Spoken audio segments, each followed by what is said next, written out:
hard to do with one hand. There we go.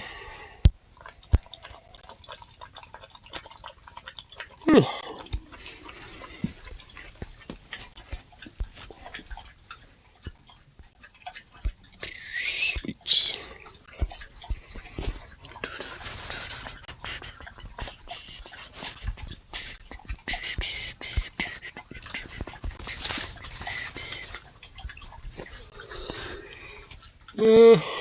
Yeah.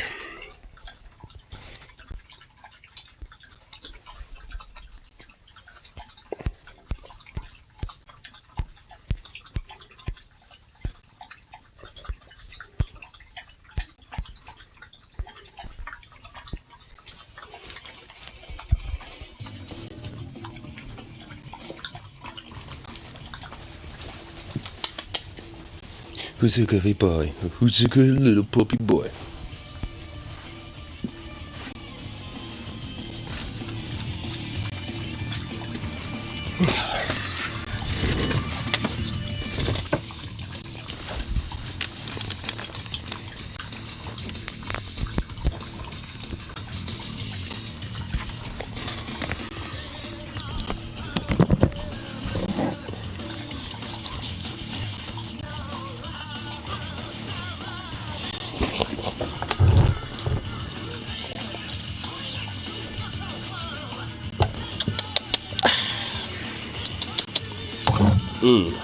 Good old stouts. Been on a little stout kick lately. I don't know why, but I'm enjoying me some stouts. Let's get this bowl going here. Get myself all decompressed and all that shit.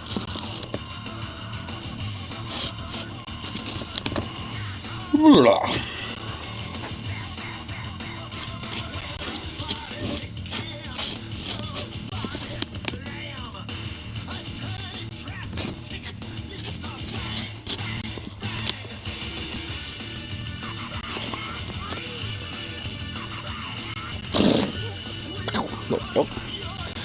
Talking to Spazzle phone, did you finally put that thing out of its misery? Not. It's.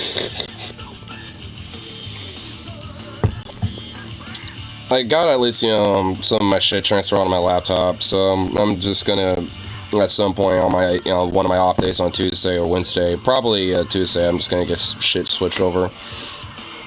I just don't really have, time in between, like, work and shit right now, but at least on my weekend, I'm gonna deal with that.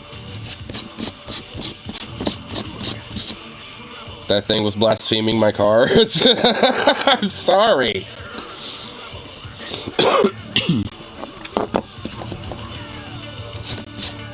But yeah, on the 27th, I'm gonna go see Beast in Black, so, I know at least I'm gonna get that shit replaced before that, or at least by the time I'm, kind of like, going to that show. Because I don't want my phone the way it is, going to that concert. I'm pretty sure, that Rob Zombie show's the last show my phone's gonna, like, rock out on. Well, maybe. I mean, I might let it have one more hoo-wah, but I probably am just, gonna have, like, everything transferred over, after that, too, especially with that, but...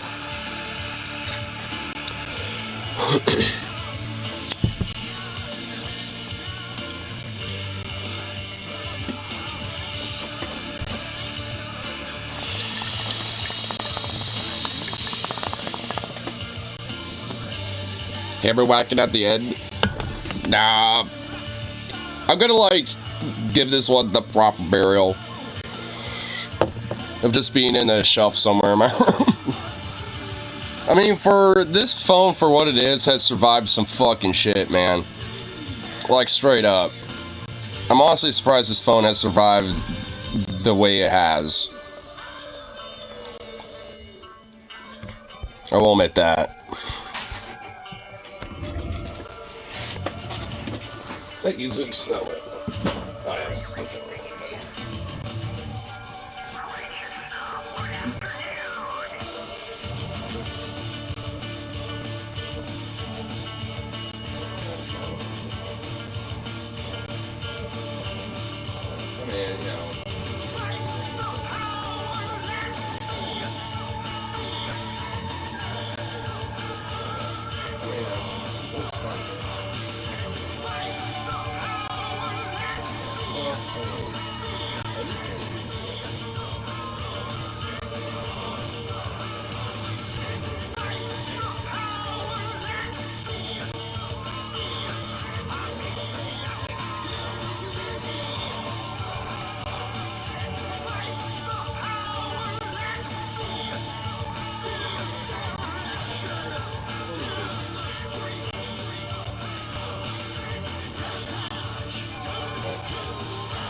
easier, even though you're staying there too. It Yeah. Well, I don't think it matters either way. I mean, so okay. I think just because of maybe like Finley would probably be It's fine. Yeah, because I mean my friend Harley, when spends the night like he will sleep in here too. Oh really? Like, yeah, like in fact I'm pretty sure like one of those shelves, it's set up to where that's where normally we'll take a nap. Gotcha. So that's funny.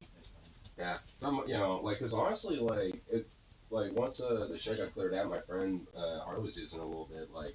I was actually kind of surprised how roomy it is in there. It's not too bad. No. Yeah. I mean, we just moved a couple of to keep it out of the way. And it was fine. Oh yeah. Warm and everything.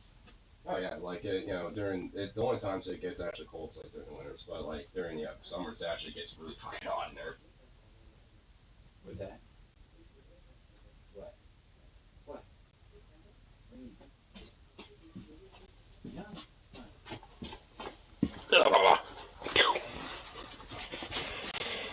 Pop.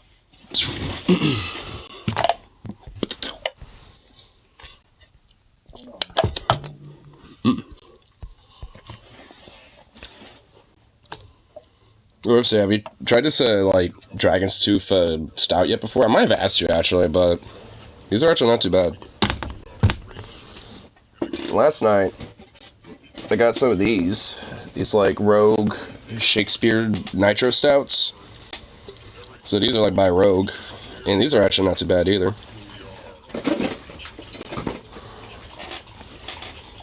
But like I was saying at like the very beginning, I actually been kind of in a little bit of a stout kick.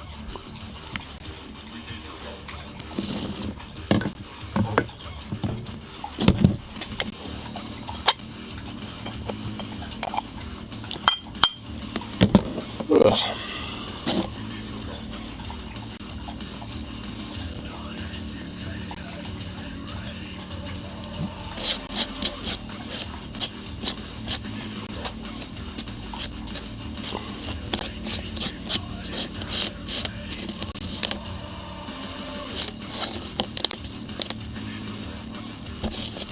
Okay, got a little bolt tucked out there.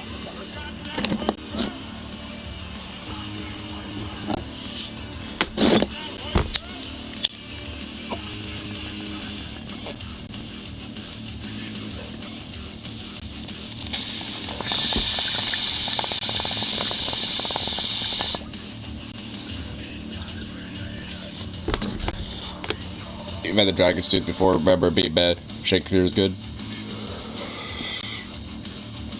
I don't know. I kind of like both of them. I mean, at least for me, I think I might be a little king on the Elysium. But, honestly, they're both pretty good. It's just been, like, quite a while since I've had stouts, so I'm kind of reacquiring my taste a little on it.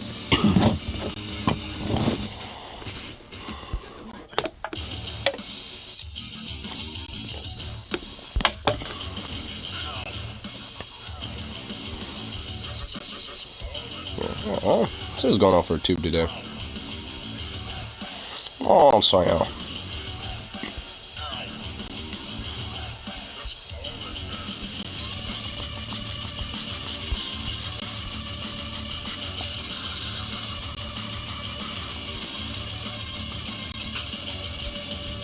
What are you doing? You little goober. What are you doing, Doggo?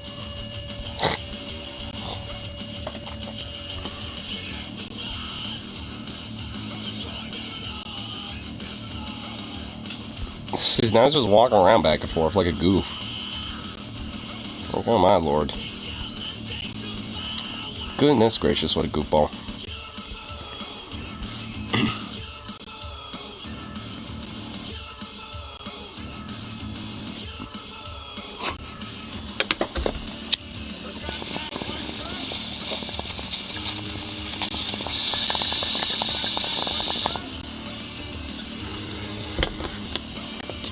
So let's go on for a day. What'll be happening? Oh shit, what the fuck? No, I saw some that looks actually kind of interesting. It's only just one of those like top news things. Hollywood writers end strike after reaching deals with studios.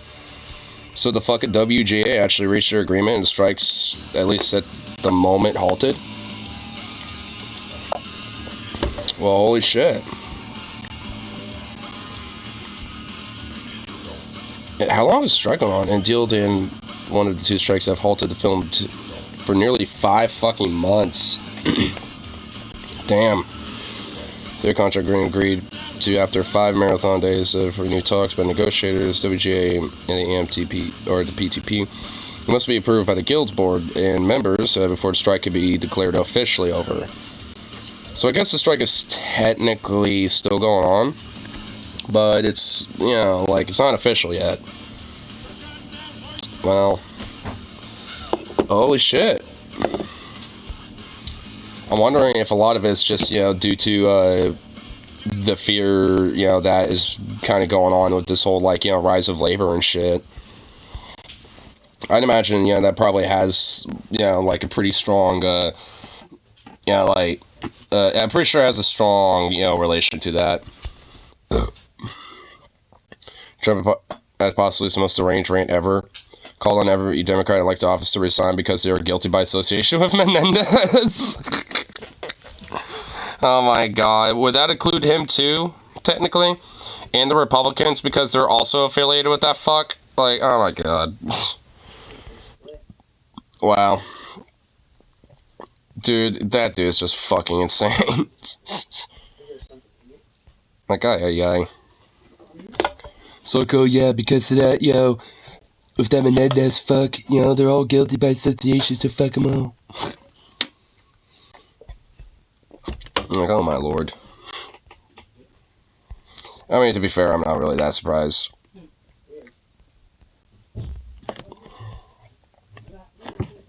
I mean, the dude, like, had a pretty fucking insane rant not too long ago anyway, and now there's this, and it's just like, I ironically has some sort of shitty connection to Trump. No, I guarantee you, dude. Dude, like, people like that who are that fucking corrupt and, like, thieving corrupt pieces of shit like that, I mean, dude, you goddamn know they have some sort of a tie-in with that son of a bitch. Back from, like, the 90s and early 2000s. Probably. And honestly, I would bet maybe even during Trump's administration, even. Like, his first, like, shit that, you know, he got hit when it came to his corruption scandals back in, like, 2015 or 2016 or some shit. Like, I mean, around, you know, Trump's time in office. So it's like, I mean, he probably, you know, had some deal and connection to be like, hey, you know, you want to, you know, like, help, you know, get me acquitted or, you know, make it so my charges are dropped and stuff like that without, you know, just pardoning me or whatever. I mean, it was probably some backroom deal and shit like that. Trump had a major business dealings in Jersey. Yep. Yeah, he had a lot of business ops in Jersey. Like, New York, Jersey, like, those were, like, his, like, main stomping grounds. Like, so, yeah, he certainly does. Like, I guarantee you, the only reason why, you know, that's not really, you know, being looked into by any metric is probably just because that's a lot more par for the course, basically, and considered business as usual, but the shit that he's doing kind of goes, you know, above and beyond that in a way. So, you know, to the establishment, they're basically using this as a sacrificial lamb moment. It's like, you could be a corrupt, you know, piece of shit, because it's basically legal, and it's essentially speech as far as we give a fuck, but, you know, you're kind of taking it a little too far if your gold bars and a suit literally just stuffed to the brim with just bills, bro. It's like, I mean, he acted like a goddamn fucking mafia don, dude. Like, I mean, he's more Italian than fucking Cuban, okay? Like, I honestly reject the fact that he's, like, Hispanic in any metric. This guy's a fucking full-blooded Italian, dude. He cannot fucking change my mind. I'm going with the Hassan principle on this. Like, Hassan Piker made the exact same claim. It's actually where I, you know, got one over on it. I'm just like, you know what, he's right. This guy, like, is like the biggest mafia Italiano, Don boss son of a bitch from Jersey. It's like, dude, you're not Cuban from Jersey, okay? Like, everyone in Jersey is either, like, Italian or, like, Italian-Irish, okay? Like, I mean, nothing really in between. I mean, so, yeah, like, I just reject the idea that that son of a bitch is, like, Cuban or something. It's like, you're a full, like, Italian mob don, dude. Like, give me a break. I mean, speaking of which, though, I guarantee you he has ties to some, you know, local mafia, probably. I mean, you know, like some regional mob or, like, some New York mafia or, like, some Jersey mafia or something. Dude, I guarantee you he probably got connects in that shit.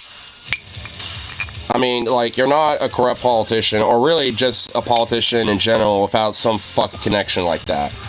Like, I mean, you know, like, the dirty dealings go deep.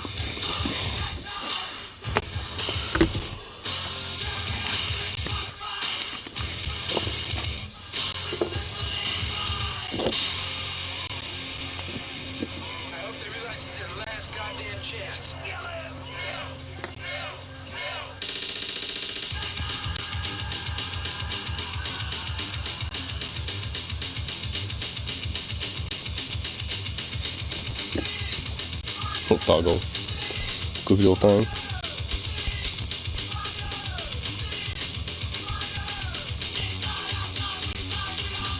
Oh, speaking of the, like, WGA strikes that I was thinking about from earlier, also the UAW expanded to like 20 different states, and in Beaverton, there's strikes going on at one of the Dalmer like distribution centers over there. And honestly, on my day off on Tuesday, you know, I'm honestly half tempted to maybe go swing by and see what's up for a couple hours. Because I was looking on the maps on how to get there, you know, from where I'm at, and, you know, the only, like, trek that I would have to take is, like, this mile walk, you know, to go to the actual, like, location from, you know, where, like, I would be at, basically.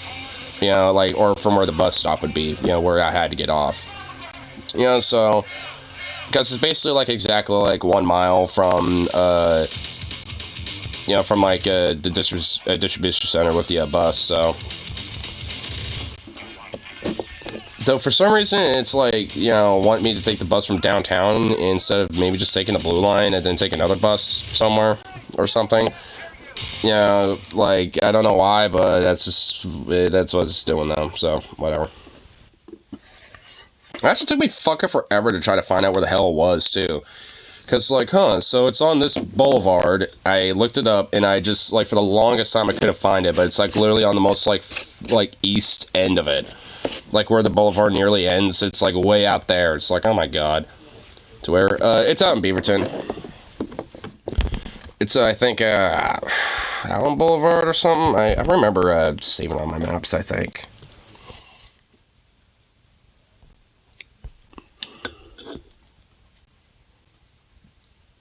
Here. Let's see here. Get me in that. There we go. Yep. It is... Okay. I think it's going to be... this road? Engineer Murray. Yeah, okay, yeah, so it's Allen Boulevard, but I at least I'm pretty sure it is. And I would have to go all the way about... Would it still be right here? Nope.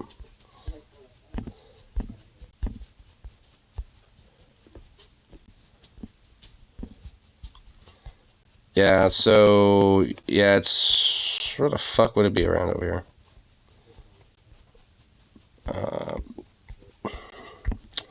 Man, that's what I mean. It's kind of difficult to find it from where I'm actually trying to look here. Son of a bitch.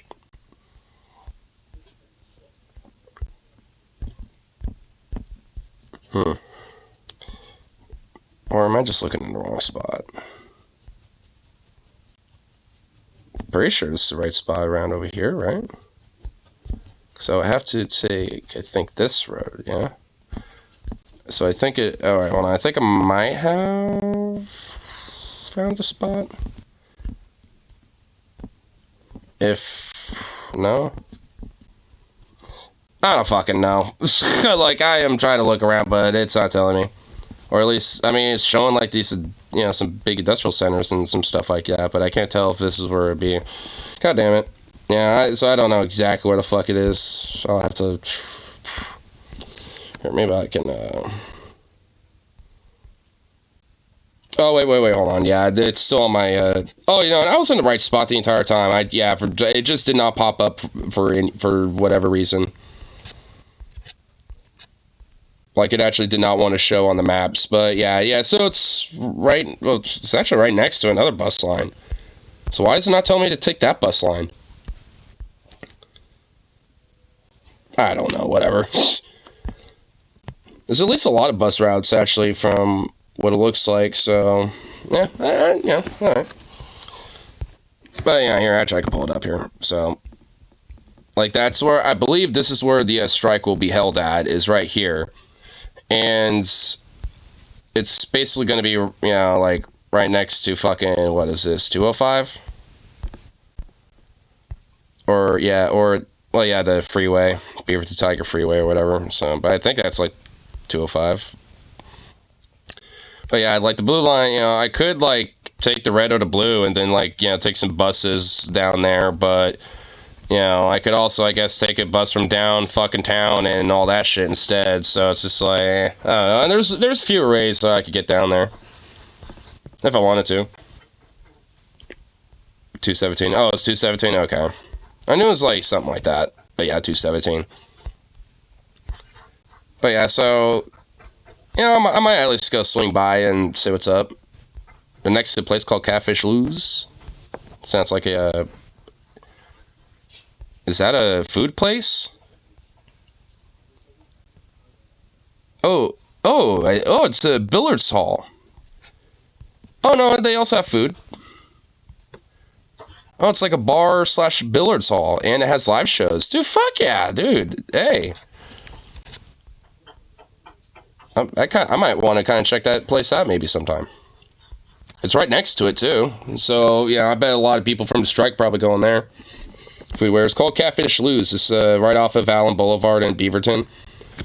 Because the UAW is, they've expanded their strikes, and there's some UAW workers that are going to be striking here at this distribution parts center for Chrysler or Dahmer. So, yeah, so there are going to, you know, be some strikers going on down there. So, okay, you know, on my day off on Tuesday, I'm going to probably go swing by over there, see what's up, see what's going on. And also, on Wednesday, I'm going to be going down to another concert, so... Yeah, so I know I want to be able to do it that day, so I'm just going to do it Tuesday. Because honestly, with the UAW, I mean, who knows how long those strikes will last. Be the 56 from downtown. I think, you know, directions, you know, tells me to take that, if I remember correctly. Yeah, for the quickest time here, I think, yeah. Yeah, it's basically... Yeah, let's take that all the way up.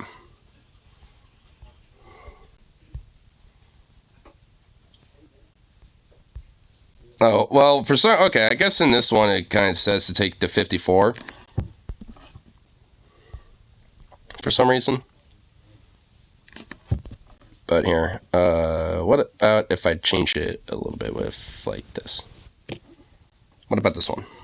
Same thing?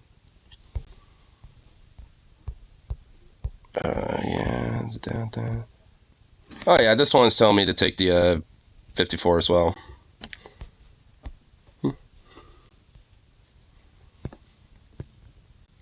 Beaverton's not known for fish. Yeah, Beaverton is not known for fish at all. Been to Beaverton, every time I go down to it, it smells like fish. Like, I mean, are you talking to really? Beaverton is known for people complaining about all the traffic while simultaneously driving everywhere. So yeah, that's basically Beaverton in a nutshell. It's like, oh my god, let me drive literally to everywhere I need to go, even though it's like 2 blocks down the road for me. God damn, why does this fucking traffic suck? It's like, I don't know. So like, I got the number backwards. The 54, 56 are confusing. One goes to Beaverton and one goes to Shoals Ferry. Well, either way, I mean, it's a 50 number. It's one of those, so it works.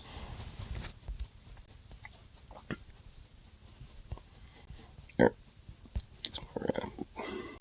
get my twins. Shit, Threads is still a thing. Yeah, Threads is still a thing.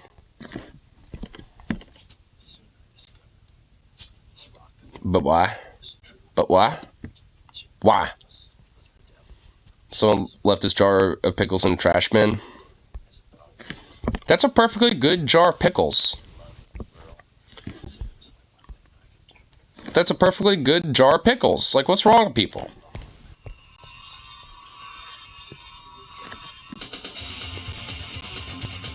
In more words, I've taught Howitzer, it just works. It just works.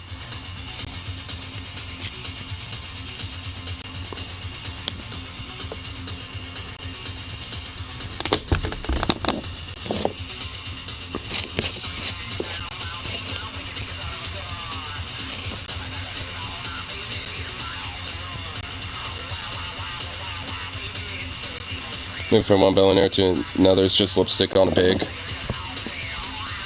I mean, it really is. Here, let's just put lipstick on this pig. See, this is a better capitalistic pig. See? Totally good.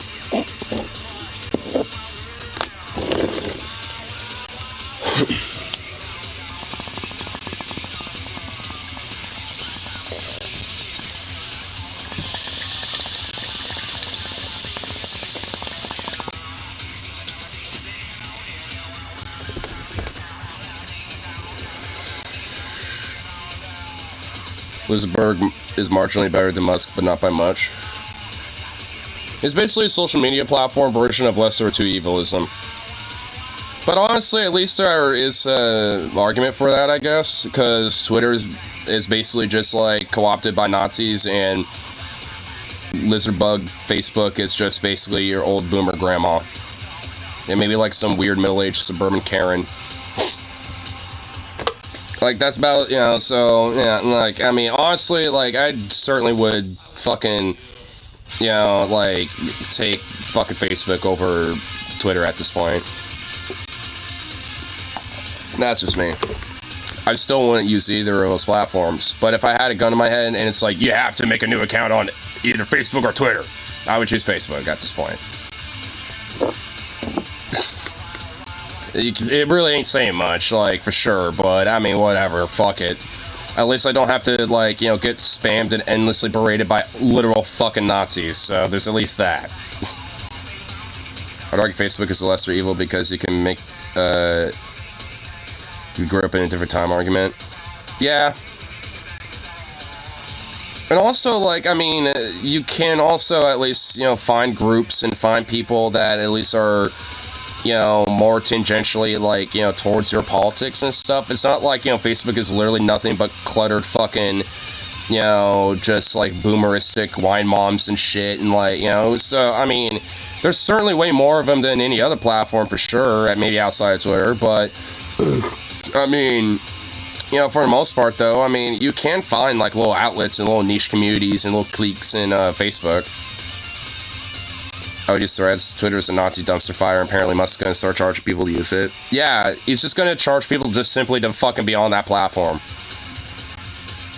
Like, he's literally burning it to the ground. That would actually be the only good thing he's done to Twitter. Facebook sucks, you can't insult anyone anymore without getting zucked. That's the same thing for any platform, bro. Dude, there's YouTube comments where I would be insulting someone that is very fucking benign, and then literally, like, 5 minutes later, I'll get a pop-up saying, we have removed one of your comments. Just out of nowhere. Just literally out of random, and I'm just like, the fuck? It's like, okay. It's like, we are here to try to make this a safe, you know, space for everybody. While we let, like, you know, like, Islamic, you know, extremists and Christian extremists say how, like, gay people should probably be murked or something, you know? We allow that on this platform, but if you insult that, then that's not good.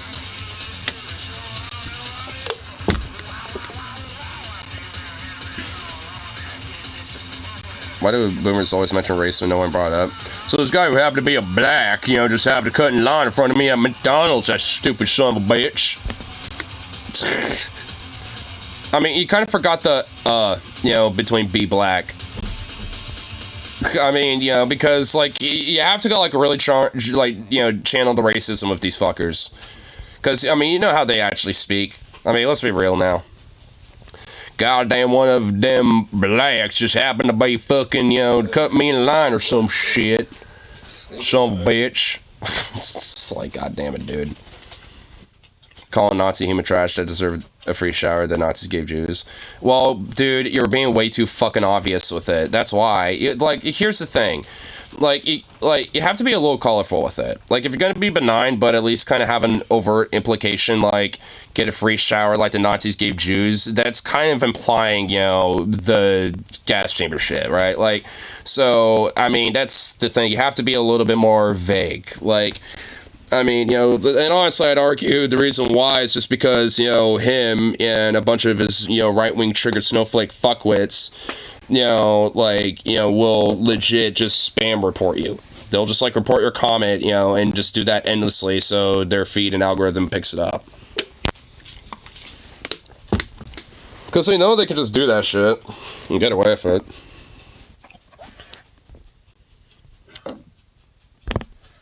You should get away with no cuss words. Oh, yeah. I mean, honestly, that would probably be, you know, the best metric to do it with, if anything. Nuremberg 2, Electric Boogaloo. Damn right. I'm okay with that at this point. Like, I mean, as far as I'm, you know, giving a fuck, yeah, I'm all down for, like, you know, like the Nuremberg Trials 2, Electric Boogaloo, Reconstruction 2, Electric Boogaloo. Let's get that shit going, baby. Let's go. Like, can we actually have people, like, on the left of progressives that are a little, like, aggressive, you know, like, an aggressive progressive type or some shit? Thanks. That'd be motherfuckers are aggressive all the time. Wait, is there a problem with us being all aggressive? Like, why do we gotta be civil? Or do we have to abide by, like, some silly-ass decorum? Like, fuck that shit.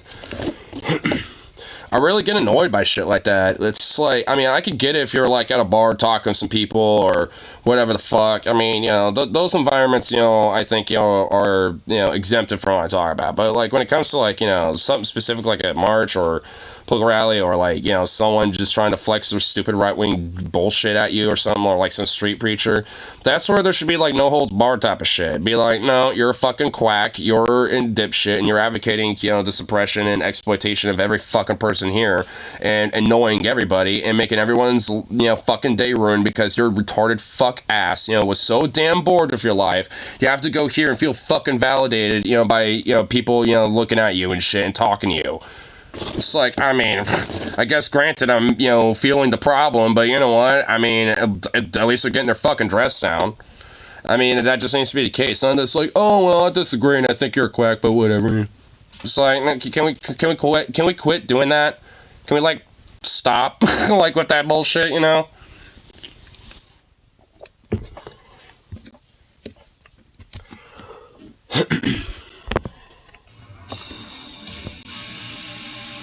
Forget 5D chess, some 8D chess.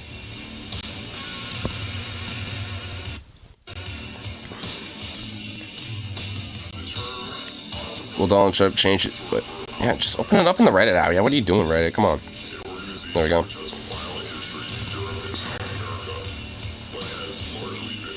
So sure they have backup. Pick your fights. Sometimes assault Nazis are worth the potential beatdown. Dude, Nazis are all bark and no bite. I mean, legit, dude. I'm not really exactly that afraid of them. I mean, I've legit have, like, you know, had encounters with these guys before. They are mostly all bark, no bite.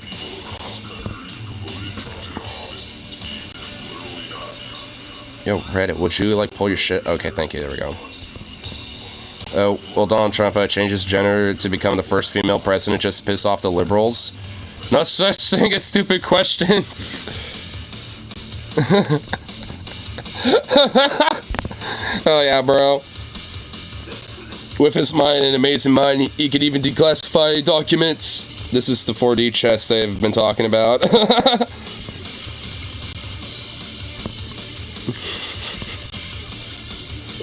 Fucking love it, dude.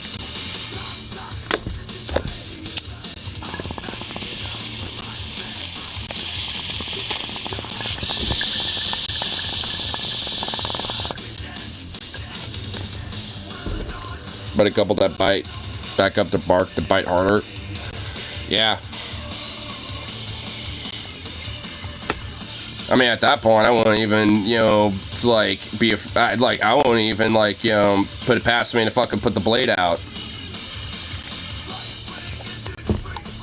I mean, like, when it comes to, like, any typical street fight, I'm willing to play a little bit more evenly. But when it comes to a Nazi, I will not fucking play fair. Like, it's gonna be like, it's gonna literally be like, hey, you better fucking fight for your life, buddy, because it's gonna count. Like, that's what it's gonna, like, when it comes to a Nazi or a fascist, like, that's, how I look at that shit. It's like, I ain't just gonna fucking, like, knock your teeth in. Like, that ain't gonna be the fucking end all on that one. When it's 1v5, you walk away. 3 letters, starts with G and ends with N. It's a rocket launcher. Yeah!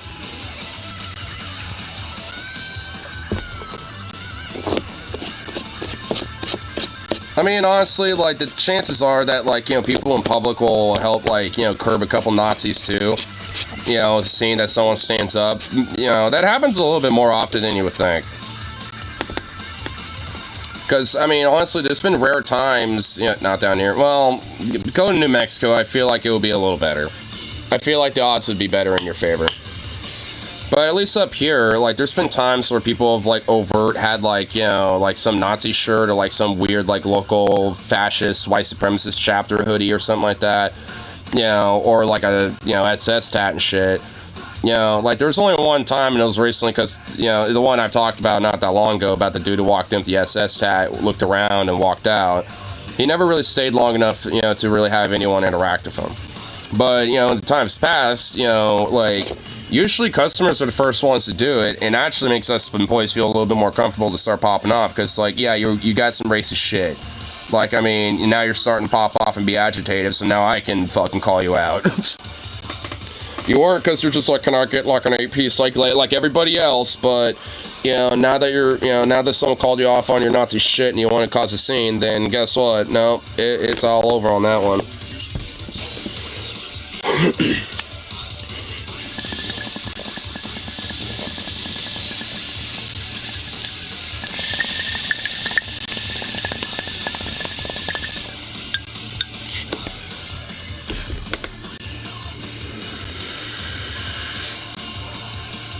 She'd be like, so, your girlfriend leave you for a black guy?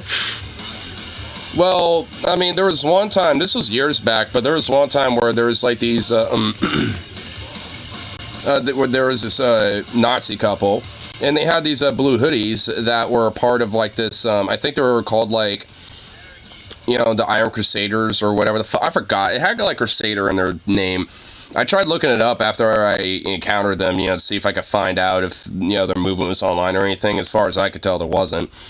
But, they had these hoodies where they had, like, on the back, like, a swastika of, like, where their HQ was, and then they'll have, like, these tiny little, like, lightning SS, insignias and little, like, regional chapters they have throughout Oregon.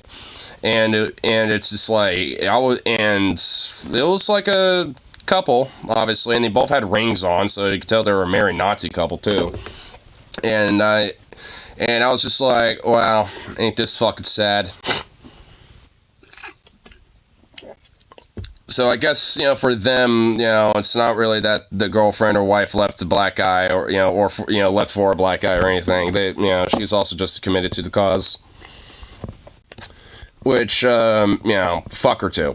Same treatment for, those bitches just as much as the, fucking regular Nazi, goose steppers. Extremist groups are any different colors.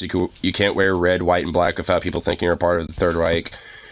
Well, yeah, I mean, I get you. I mean, and also, like, with, with honestly, this is kind of the case when it comes to symbolism, I argue, more so than colors. I mean, just because, like, like, there's Germanic runes and, like, certain symbolism and things like that, these far-right fascists and extremists will use to try to appropriate. And actually, they have at least attempted, to, like, have their own modern interpretations, like Pepe the Frog and, like, the OK sign or whatever the fuck and all sort of shit. But the thing is, like, if anything, a lot of these things, have either been appropriated, by the left, or, something like this is so ambiguous that, like, it's just legit, like, kind of impossible to fucking really, like, make that, like, a hate symbol. You know what I mean? Like, because this literally could be like, okay. It's like, hey, did you get that done? Okay, cool. It's like, I mean, dude, like, it's literally, like, doing this is, like, such an ambiguous, like, sign that, I mean, it's impossible to really make it strictly a fucking hate thing, you know? Like, so, that was honestly kind of dumb. And yeah, they tried to do that for fucking milk and shit, I think, or something. Like, I mean, yeah, they try to, like, appropriate their own weird little modern versions of symbolism, you know, as well. I mean, if anything, they also would create their own. Like, the Black Sun, for example, was literally a rune that was directly based from Heinrich Himmler. Like, you know, so it's like, and the earliest iteration was when he remodeled I forgot the exact castle, like the Württemberg castle or some shit like that. Like, that's the earliest, you know, known use of it. So basically during the Nazis. So it's like even, you know, Nazis, you know, will, you know, back in the day have, you know, done this same shit. Where they'll, you know, take modernized, you know, symbology or create their own symbology and use it for their cause. Same thing today. Nothing really changes with them. 29th and Taylor. Is that where it is? Could I see it on Google Maps? You said it's on a chimney. I do have maps up. Here, I'll go on it. You said 29th and Taylor? Here, let's look it up. Why not? Fuck it. Here, get off the directions. I don't want... Yeah, there we go. Here, let's see. I thought of that distribution center again. I get it. Yeah, I know where it is now. Jesus Christ. 29th and Taylor.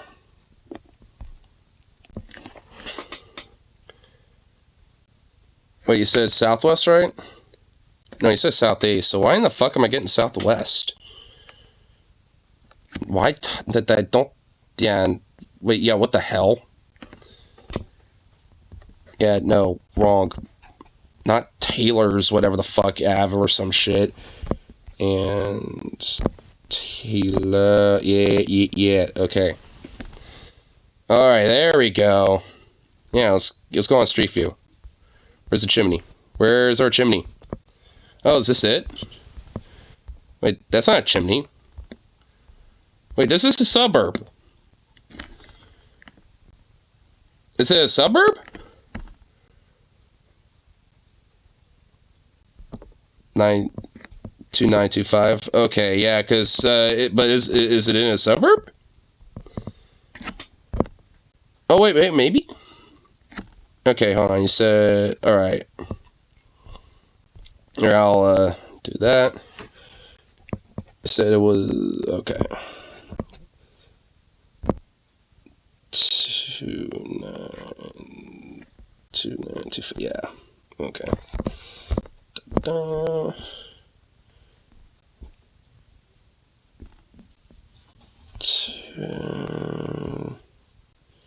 I think this is right. Oh yeah, it was just right next to it, basically. Okay, yeah. Right here. Somewhere here. Yeah, it's. I mean, it's in the suburb, but it's just someone's house.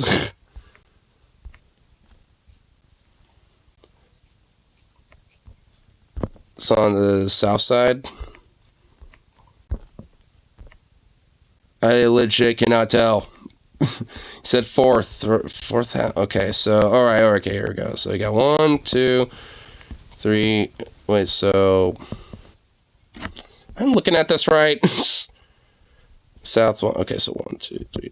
Okay, so alright, I think I see where it'd be then. Right here. Okay. So yeah, I'll have to go down here a little bit. A little more.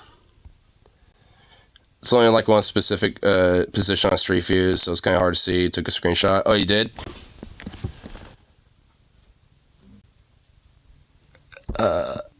Oh, yeah, I see it. Yeah, it's in reverse. Oh, wait, hold on. Yeah, actually, I think I know what you're talking about here. Oh, I found it. Yeah, there it is. Yeah, it's this house. Yeah. Yeah, it literally looks like it's just like some weird brick design. Like, honestly, I mean, you can kind of see, honestly, like those, like that type of like kind of brick style, like weirdly enough, you can see that like all over the place. Like, where the bricks kind of look like, they're almost like kind of like a swastika-like shape. Because of how they're like mortared up, because you got some they're like this, and then they're kind of like this, and they kind of, I don't know if that's like a way to help enforce the bricks more, but at least in this case, that's just for stylistic purpose. So it makes it kind of a little bit more put into question, like, who designed that? When the fuck was that house made? Because that's certainly interesting.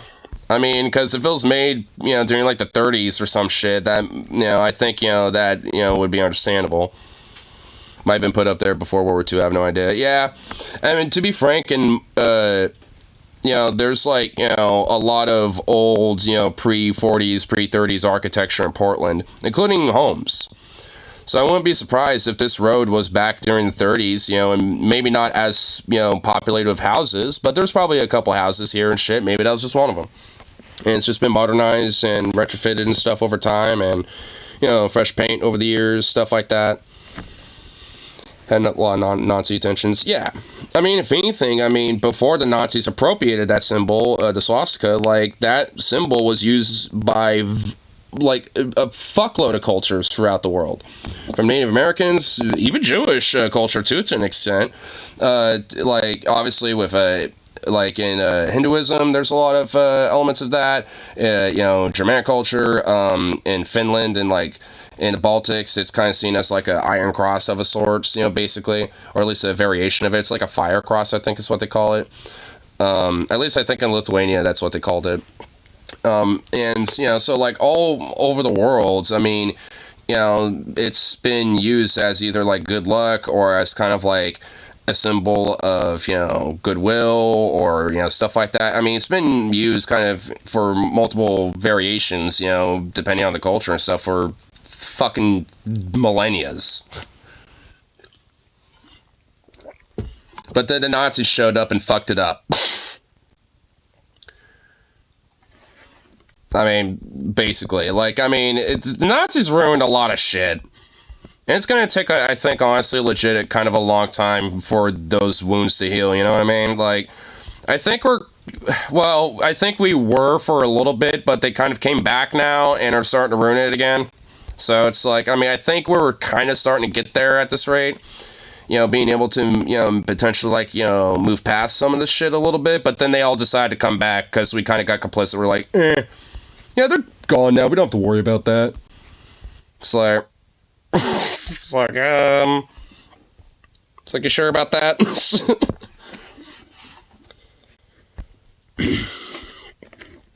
Who's speaking now?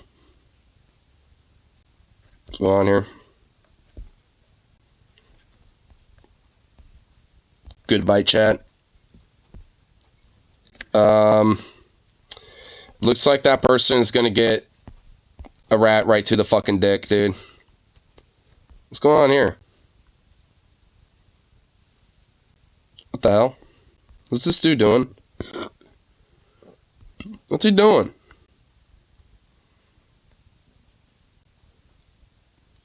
Are those his pets? Aww. Oh, that's cute. Aww. Okay, that was kind of adorable. Just let the rat feed. No, he's doing tricks. Those are his pets. Those are his pet rats. Like, they were doing little tricks. Aww. It's cute. No, you don't understand. I'm a Charlie Chaplin fan. I feel bad for people with toothbrush mustaches. Yeah. Dude, for real. Luckily, I think that's gone so far out of style to the point where, it's just, I don't really think, people do that anymore. Unless they're obviously just trying to, like, yeah, Hitler, though, yeah. Hitler, though, yeah. What movie was controversial in Chaplin's time? It was the one where he made the Great Dictator, wasn't it? Where he made the big speech and everything. Pretty sure it was The Great Dictator, wasn't it? Or wasn't there another movie, actually? I think there was another one that was... Wagner said, yeah. Wagner gets a cookie. Well, dude, the reason why I know is because of Chaplin's speech. Like, it's... Honestly, like, it's arguably one of the more famous speeches, like, I would say just in general. Like, I mean, even if people don't really know the full movie, like, they know that speech. Just watch that on Tubi. Nice. But honestly, just like Chaplin's speech, alone, honestly, kind of like, tears me up a little bit. It's really good. Chaplin's fucking bass, dude. The only time Chaplin spoke in film. Yep. And honestly, I think I think not just, that, but, just from what he said and what he was saying, he basically made his only time speaking in film some of the most important, like, words to be ever spoken, by him on film ever. Like, I don't know if he really truly planned that specifically to be that way, but, I mean, it was very masterful, I think, for him to do that. I mean, he's just a fucking masterful artist, I mean, in that way. It's gonna be, like, really hard to, like, top someone like him. I mean, honestly, like, a lot of, I just say, a lot of elements about his works, just in general, across the board, I'd say are still relevant. A lot of his works have inspired various different forms of media today. So, I mean, and, a lot of people have been shaped and, have had, like, their philosophy, moved, by his speech that he made. So, I mean, it's like, there's a lot of things about him that, just, I'd argue just in general are still very relevant. Fucking based ass dude.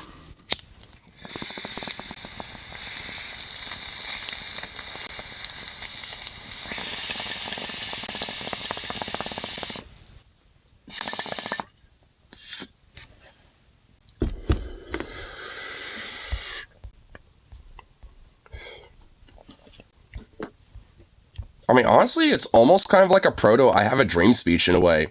It was like his version of it. I guess before the I Had a Dream speech was even a thing. He thought to add calm sympathies. Well, considering his words that he had to say, I mean, I'd say at the very least he was probably socialistic.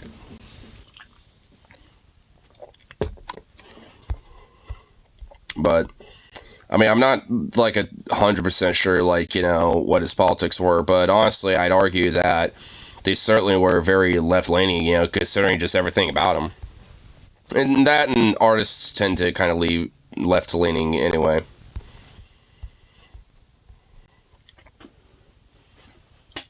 Aww. He's just in a little ball. It's so cute.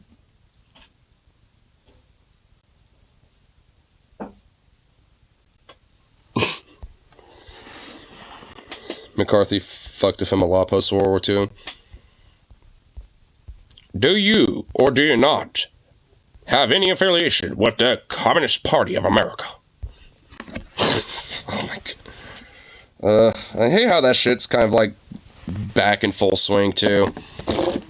And honestly, even more sinister like too, because it's like, bled into like various different forms too. I mean, it's like in a way, like McCarthyism really set the fucking, stage with that shit.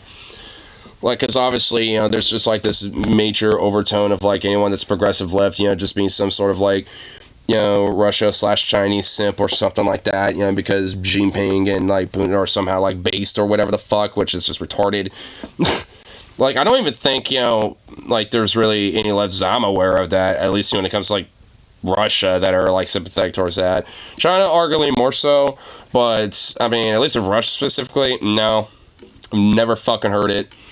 Like, I would hear, a lot of leftists, be critical about the war in general and stuff like that, in a more nuanced way, but not, like, in a way that paints Russia in any fuck possible light whatsoever. You know what I mean? Like, because anyone that really does kind of have this, like, more pro-Russia, like, sentiment and stuff tends to be generally, for the most part, kind of right-leaning. Or overt fascist. So, I mean, it's like, I never really hear from that end. And also, there's just, like, the whole McCarthyist, like, scaremongery shit when it comes to, like, the LGBT and stuff and all this shit. I mean, there's just a lot of variations of this. Cat. Damn. Oh, they just lay off a stink bomb? Oof. Oh, yeah. It was a nuclear stink bomb. Oh, God. Gee. I'm gonna have a smoke. I've seen Tanky. Lit it in there, except the house probably would have exploded. Probably. With all the methane that built up, Jesus. I've seen tanky simp for Russia, but they simp harder for China. See, I don't get that. And honestly, like, those tankies are just, like, fascists with, like, Soviet aesthetics. I mean, honestly, like, I mean, you know, I'm not, you know, basically the whole red fash thing, I mean, it's kind of what is going on there. I mean, it's like, I don't really like the red fascist thing, you know, idea, really. They just are fascists, but they just have a little bit more of this, like, hammer sickle aesthetic instead of, like, swastika aesthetics. I mean, it's like, yeah, ooh woo. Oh wow, you have totally masked what your politics are. And you made it, you know, annoying for someone like me to, you know, maybe appreciate that symbol. So fuck you. You know, it's like, how I kind of feel about those pricks. It's like, yeah, thanks for making it more, you know, like, annoying, you know, to try to appreciate, you know, the idea of, like, you know, the symbol that was meant to be for the proletariat, dickwads. I have to give it to Gandhi for being more straight to the point. Best insults in history.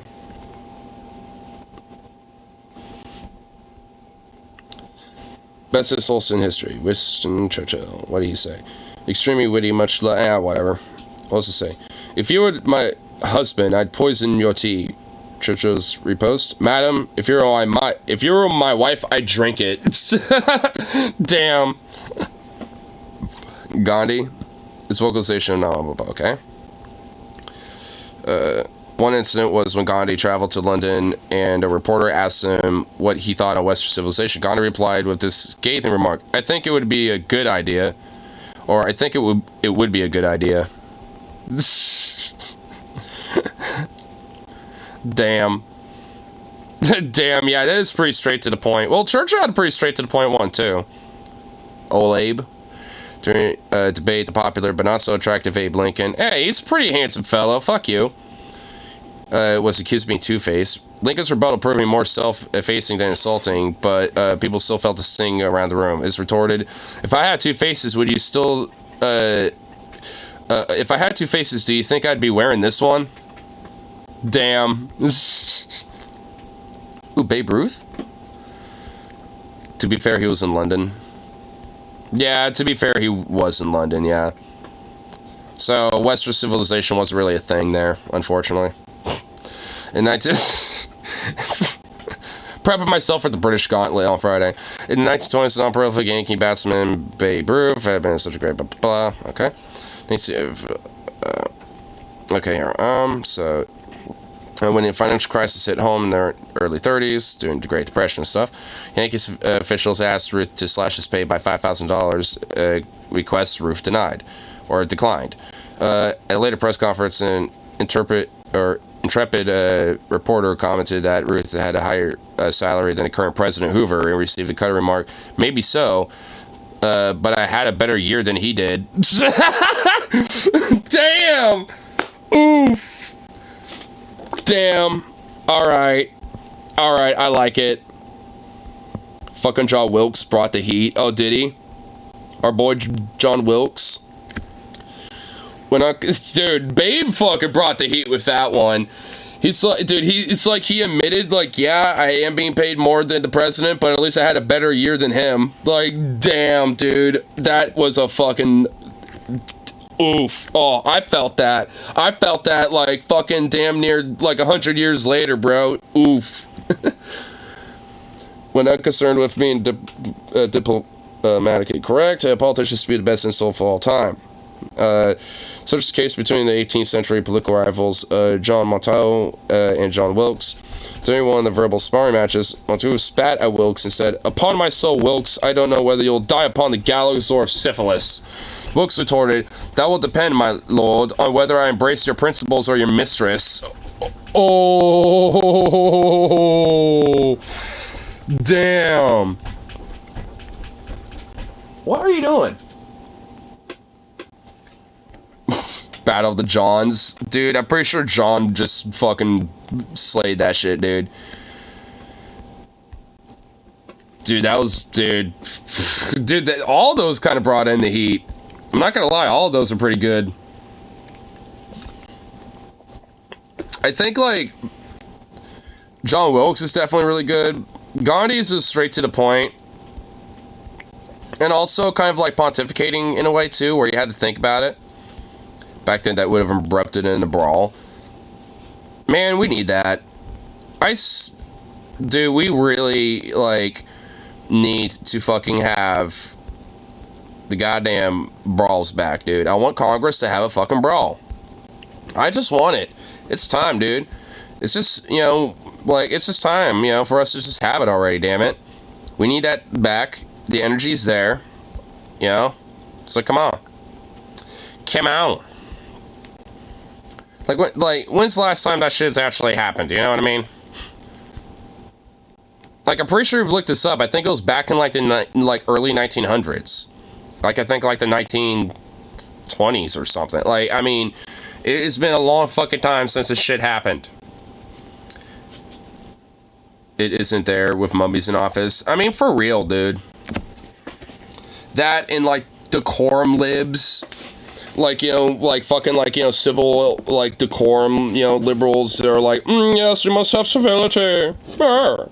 You know, you got those fucking, like, mushkin fucks. Oh, my God, dude. Man, like, the era of where, you know, it's just like, ah, fuck yeah, you bastard, for having you a shit politics. Oh, yeah, well, at least I ain't gonna be, you know, mingling around with mistresses behind your wife's back, bitch. Is what? You know, it's just like, I mean, what the fuck? Like, I just want that shit back, dude. Just, even if it's just one time, you know? Like, I want to see shit get so heated, you know, where, just, even if it's just once, dude. I'm gonna take a couple swings to forget where they are. Fine scene. Will me over to him so I got punched, that son of a bitch. You know, and the guy Stafford just like, alright. You know, just kind of casually walking over there, wheeling over there. And then she's like, you know, just doing that. And then as she's breathing, she's like, where are we going? Why am I not going to my office? I need a cup of tea. It's kind of no cold and daft in here, I say. Like, she's just gonna start, like, going off randomly about, like, wanting pudding or something. I want to know what the hell this thing's for. I don't know. Nail remover? I mean, I would I mean... It has a... Maybe to get in between... I have no idea. I found it, so it's like... Although it comes in handy for all kinds of odd uses, that a screwdriver just doesn't quite cut it this well. Well, or like jabbing and prying and poking. And... Doing some lobotomies, maybe? Yeah. You have to get it up to know it's just the right angle. Or just go above the eye. I saw an actual video of one of those lobotomy surgeries where they'll shock you and do the pick in the eye. It's so fucking just... Oh no, don't mess with my eyes.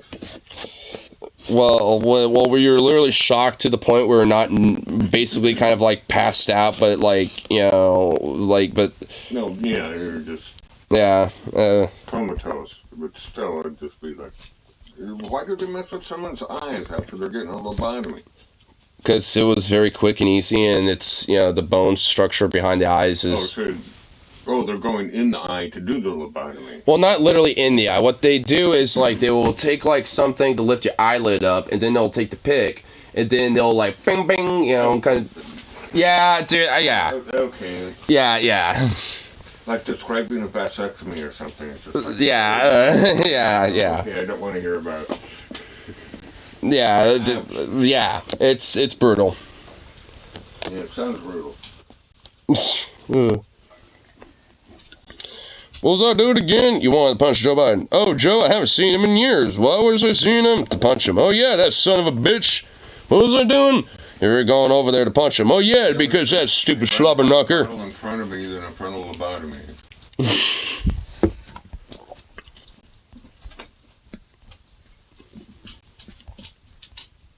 Okay. Goober dog. You're standing up. I'll stop and pet you. Oh. Yeah. Goofy dog. Pet you. Give it dog. As long as you keep your snout out of my butt. Had enough arm humping from... Yeah, honestly, he's been a little hormonal the last few days. When I was at the bar at Duffy's, he was not just wanting to, like, stand up and, like, you know, check out everybody. He was wanting to hump their legs. It was a leg humper last night. It was kind of annoying. I have same issues with Curly. Honestly. Yeah. I'll pet him, he'll start kneading, and then suddenly it's just like, okay, get off me! I've told about that story the other night, actually, funny enough. Well, maybe not last night, but a few streams back. Yeah, used to, where was that? Oh, down at the beer bottle place. The alarm would go off when I was sleeping out on the couch, and Curls would jump up on my leg, dig in with his claws, and start humping my leg. Oh my god. Jeez, okay, I'm up. Oh my god, a cat is being the leg humper? Oh my god, dude, Curly's a fucking weirdo, bro. I like this, even if you get the slightest paper cut down there, you have to take a piss test, and have the ambulance come, you know, they give you a piss test, and all this other whole 9 yards. I mean, it's a paper cut, come here. Well, wait, what? Hey, where? Where was that? It's like Anheuser-Busch. Oh, like a factory or assembly plant? No, it's a bottling, they come in with cases of beer from various areas. Oh. And you'd have to take them off the conveyor belt, put them in the 6-packs. Oh, put them in the packs or whatever. And my job was popping the 6-packs. They must not have trusted me with the beer, but anyhow. Yeah, just like, because they come flat and just like, boop, boop, boop. They didn't want me to wear gloves.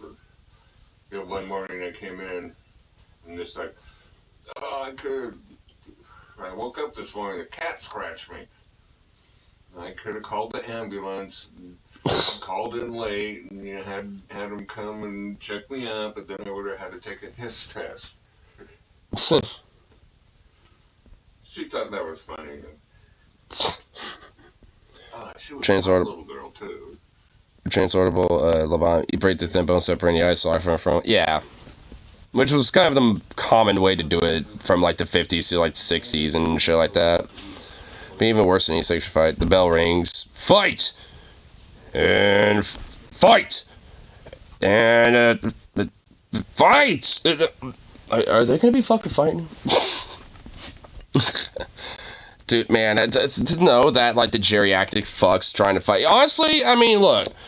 If, you know, the idea of, like, Congress, you know, having fights and shit, like I was talking about earlier, like, dude, I mean, even if there are a bunch of old fucks, you can't admit that would actually at least be hilarious.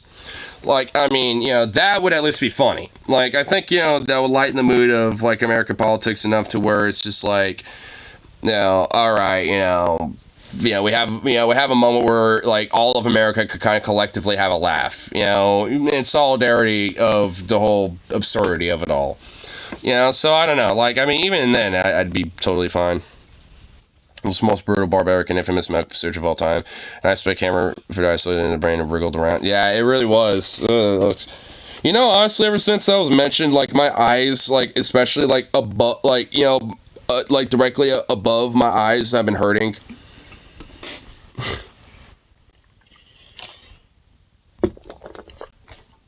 Just, like, very immensely. I'm just not feeling it. Just like,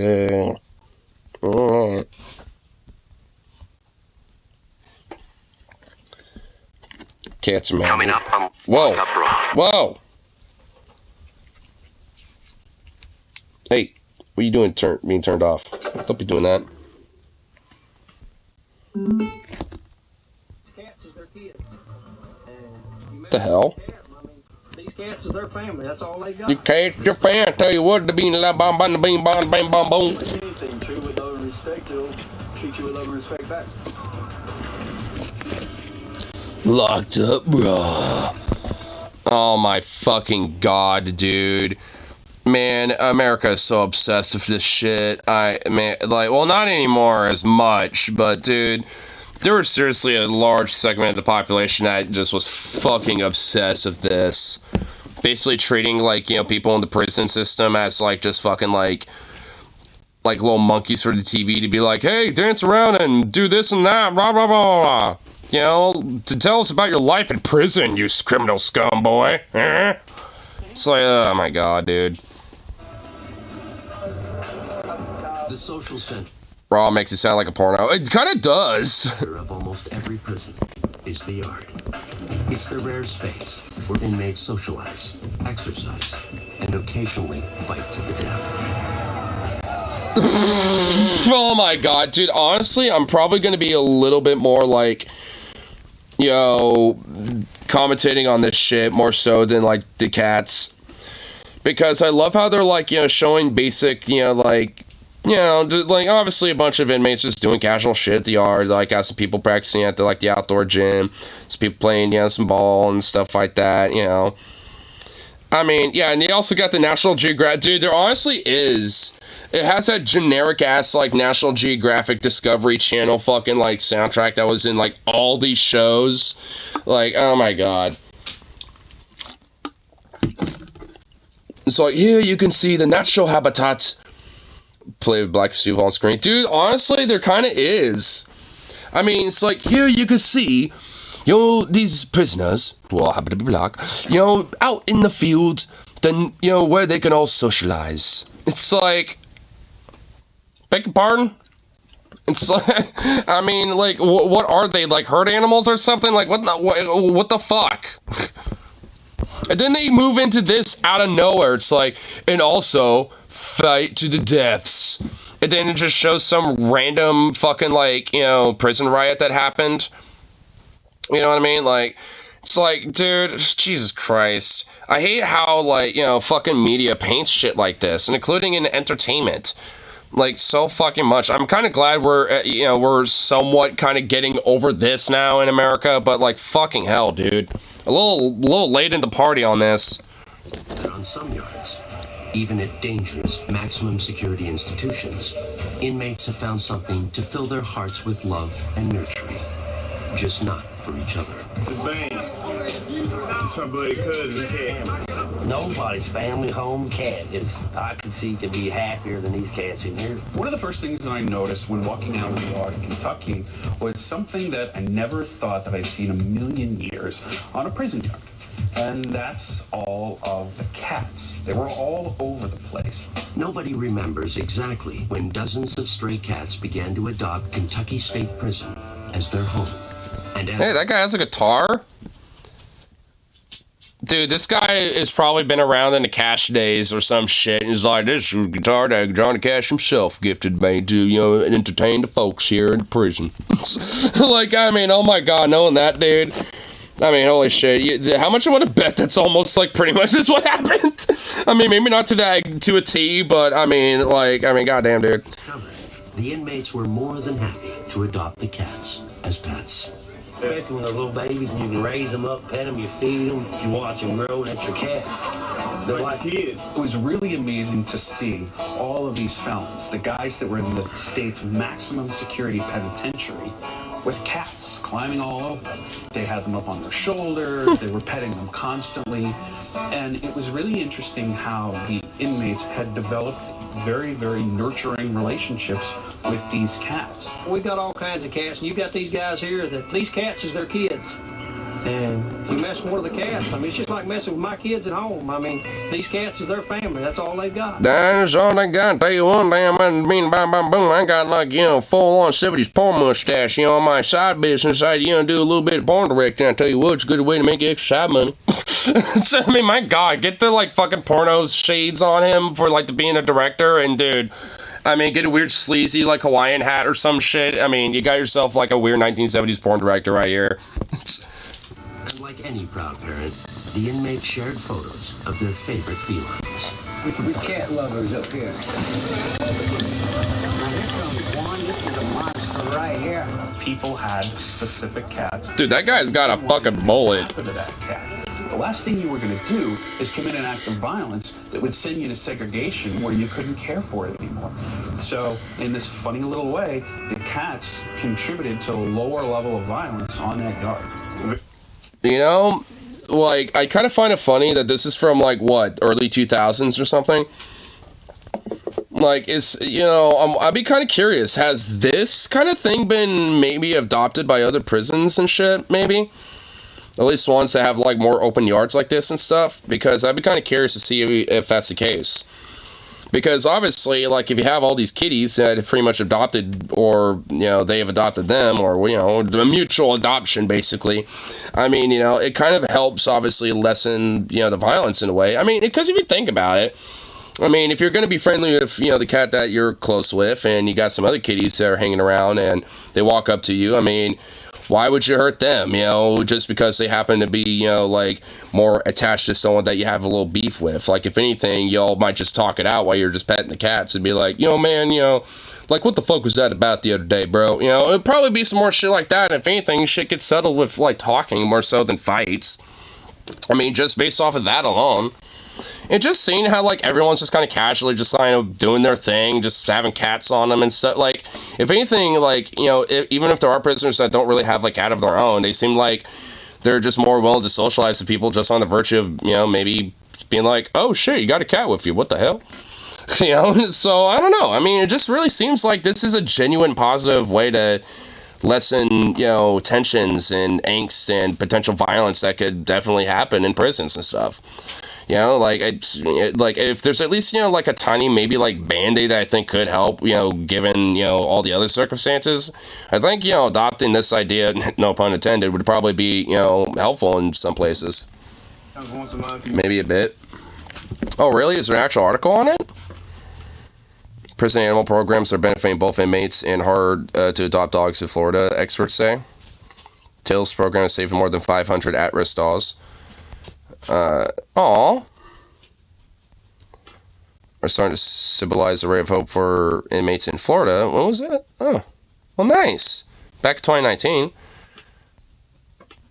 So it seems like Florida, I mean, you know, for as shitty as it is, it looks like, you know, there is like a, you know, it seems like there is a program. I mean, I don't know if DeSantis has decided to fuck on all of this, but I mean, you know, it seems like there at least is, like, some sort of an expansion, you know, into this type of idea. At least in that case for dogs. Bad dry food and medicine and toys and stuff like that. So guys work hard at their jobs to earn their money and they'll spend it on it. And sometimes their bet deals 60, 70, 80 bucks, takes everything they got. So if anything, they're actually more willing to do, like, the prison jobs just so they can, you know, pay for, like, you know, taking care of their cats. Like, that's how far they're willing to go for that shit. Which also kind of, you know, in a way, I think exploits the whole fact that we use prisoners as slave labor, and you're like, hey, you want to work hard? Yeah, or it's like, hey, you want to, like, have your cat, you know, be in better health? Well, work harder, buddy. It's like, huh? That just seems a little fucked. Dukes, Zukoff. Get over here.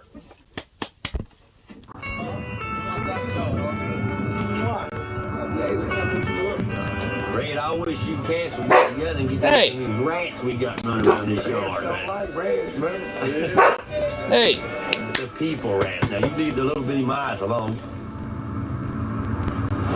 We found an even more unlikely one. Not to mention some of these people have actual kids. Yeah, that too. I mean, you know, a lot of them had lives of their own, you know, before being institutionalized and shit. And, oh my god, there's a dude with a gopher.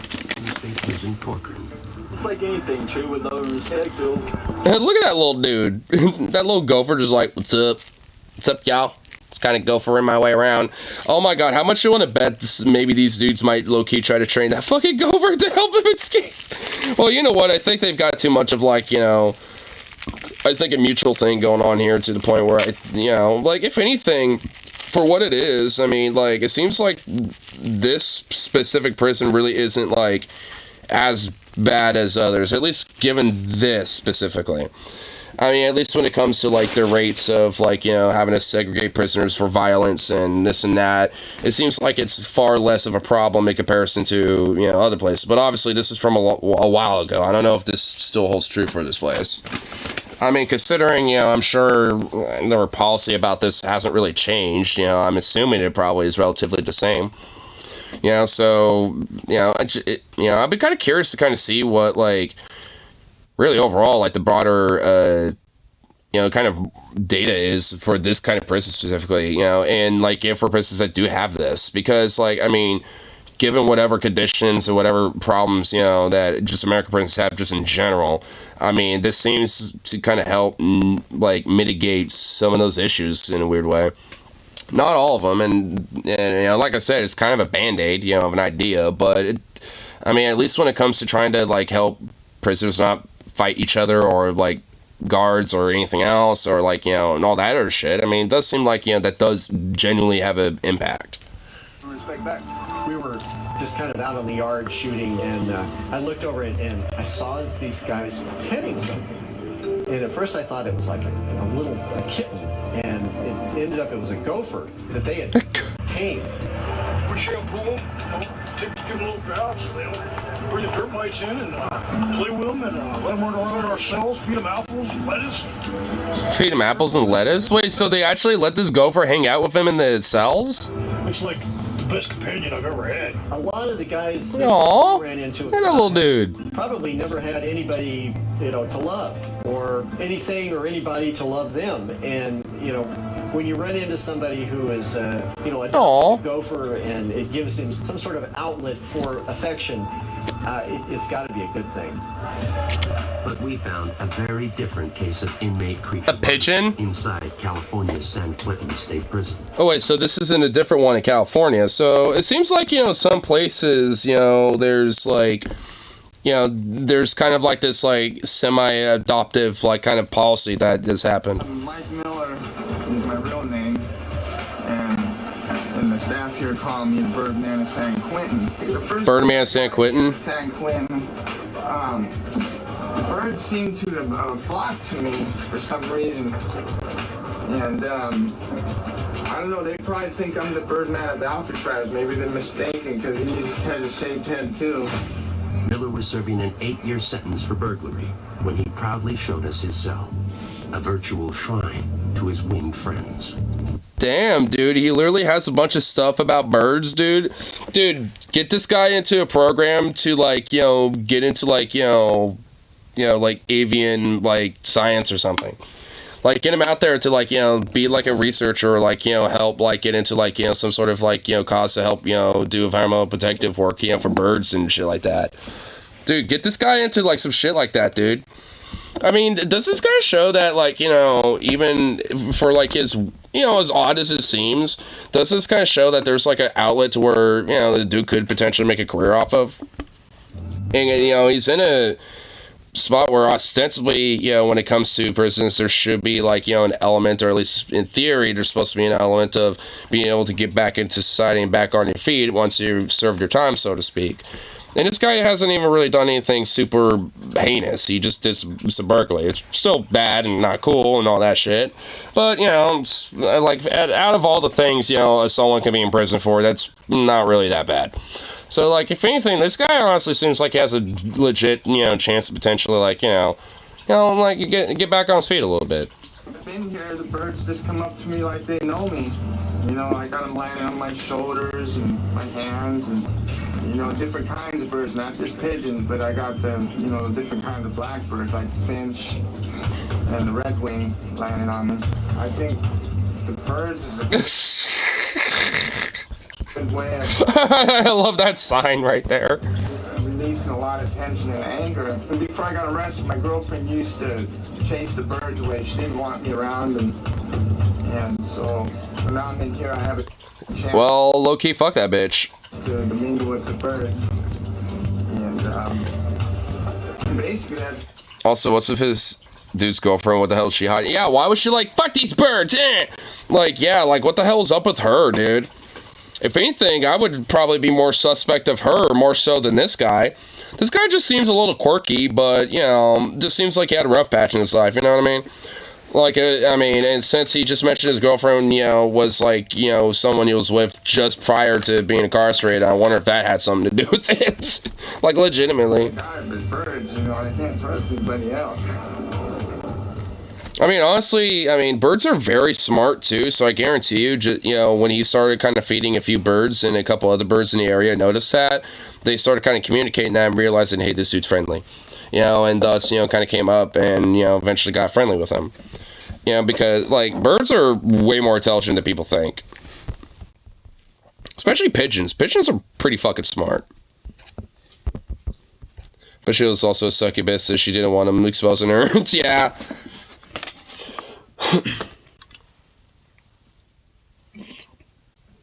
That's why it's just like, yeah, you know, my girlfriend, yeah. That.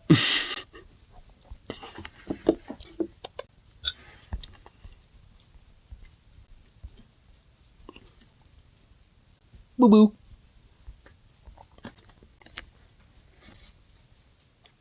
Wait, what's this?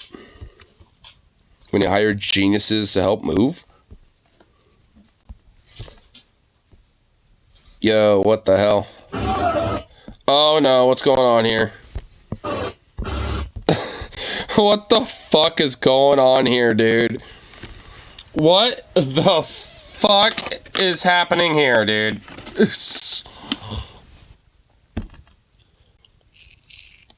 How's this idea sound? Evil Dead in setting is a prison island. I like that. I actually do kind of like that concept. Yo, dog, I heard you like forklifts. Yeah, you know, here, do you need a forklift for your forklift? So we can forklift up your forklift when you're forklifting up your forklift? Forkliftception?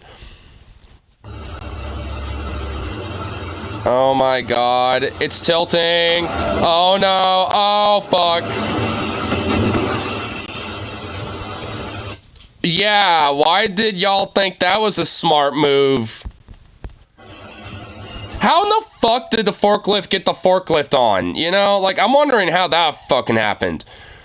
And they couldn't even, like, you know, fucking, like, they couldn't, like, like, you were able to achieve having a forklift on the forklift and balance that. But not whatever the fuck you were trying to haul down. I mean, the fuck? Oh my god. Here, you know, let's hang out on Puppet Freak Out. Let's see, what else is going on in here today? Oh my god.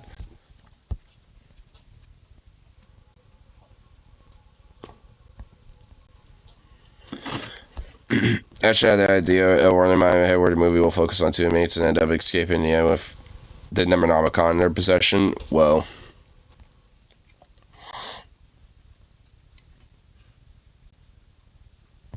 Wait, what's that? Wait, 17 minutes ago. Initially perceived as a peaceful event, the Victorville, California protest eventually descended into chaos?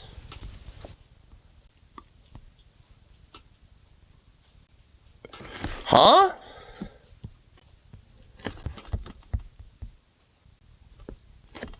What happened in Victorville?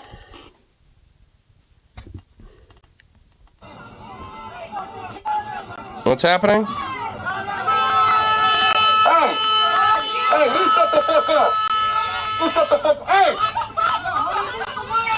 Move the fuck away! Yo, what the fuck? Yo, what the fuck? Fucking push me up. Whoa. Well, like, what the fuck was he getting out for? Like, I mean, yo, like, you started honking out of nowhere as these people were, like, passing the street, you know, crossing the street and shit, as you were trying to get it, like, I mean, just wait a little bit, like, goddamn, people. And now you're trying to fucking fight, well, you're on the ground. That's right, bitch. That's right, bitch. That's right, bitch. That's right, bitch. That's right, motherfucker. That's right. Come on. Justice for! Justice for! What do we want?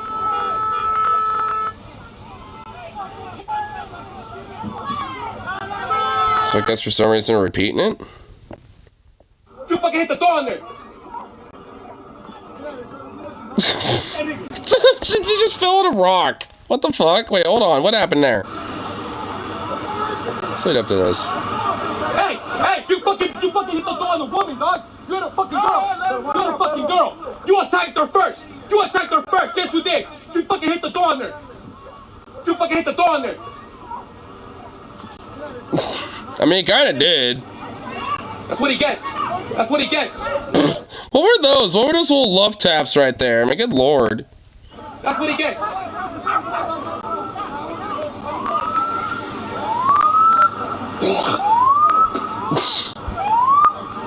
Oh, cop showed up. So what the hell happened though? I mean, obviously it's so fresh, there's not even a context comment or anything, so I guess that was the thing. I don't even know what the hell's going on with that. Sneeko smokes inside a gym and gets confronted about it. Oh my god, this fucking weird, emasculated, weird little cuck bitch. Are you serious? Let me smoke a cigarette in the gym because I'm such an alpha, bro. I'm such a sigma, bro. Yo, what have I done when it came to kids, dude? But you know what, sigma, bro. I don't give a fuck, bro. Yo, maybe you should be blaming the woke instead of me, bro. Yo, I'm not kidding though. I'll smash your fucking camera right now. No, I'm not playing. I'll smash. Oh shit! Whoa! What just happened? Wait. Because when the whole thing is secret, because I want to be that as law enforcement, the warrant may or may not have been possessed. Yeah. Would it be counterproductive? No shit. Yeah, I'm not kidding. Go put the shit out. It's out, bro. It's out. Why is it still burning? Burn your fucking hand then. Put it on your fucking hand then. It doesn't even hurt. How do you do that? Shit doesn't even hurt, bro. I'm not. It's out. How do you do that? It's out. I'm not playing. It's out. How do you light a cigarette? Yeah, the security cleaners. It's out. Dude, can I have a cigarette? I'm not playing. It's out. I'll smash your fucking camera. It's out. Just smash it. Just do it. I'm not playing. I'm not playing. No, I'm really not playing with you. I'm not playing either. Actually. Like, actually. Yo. Yo, I'm just lighting a cigarette here because I'm a fucking idiot. Brett, it's out. It's out. Make your mind.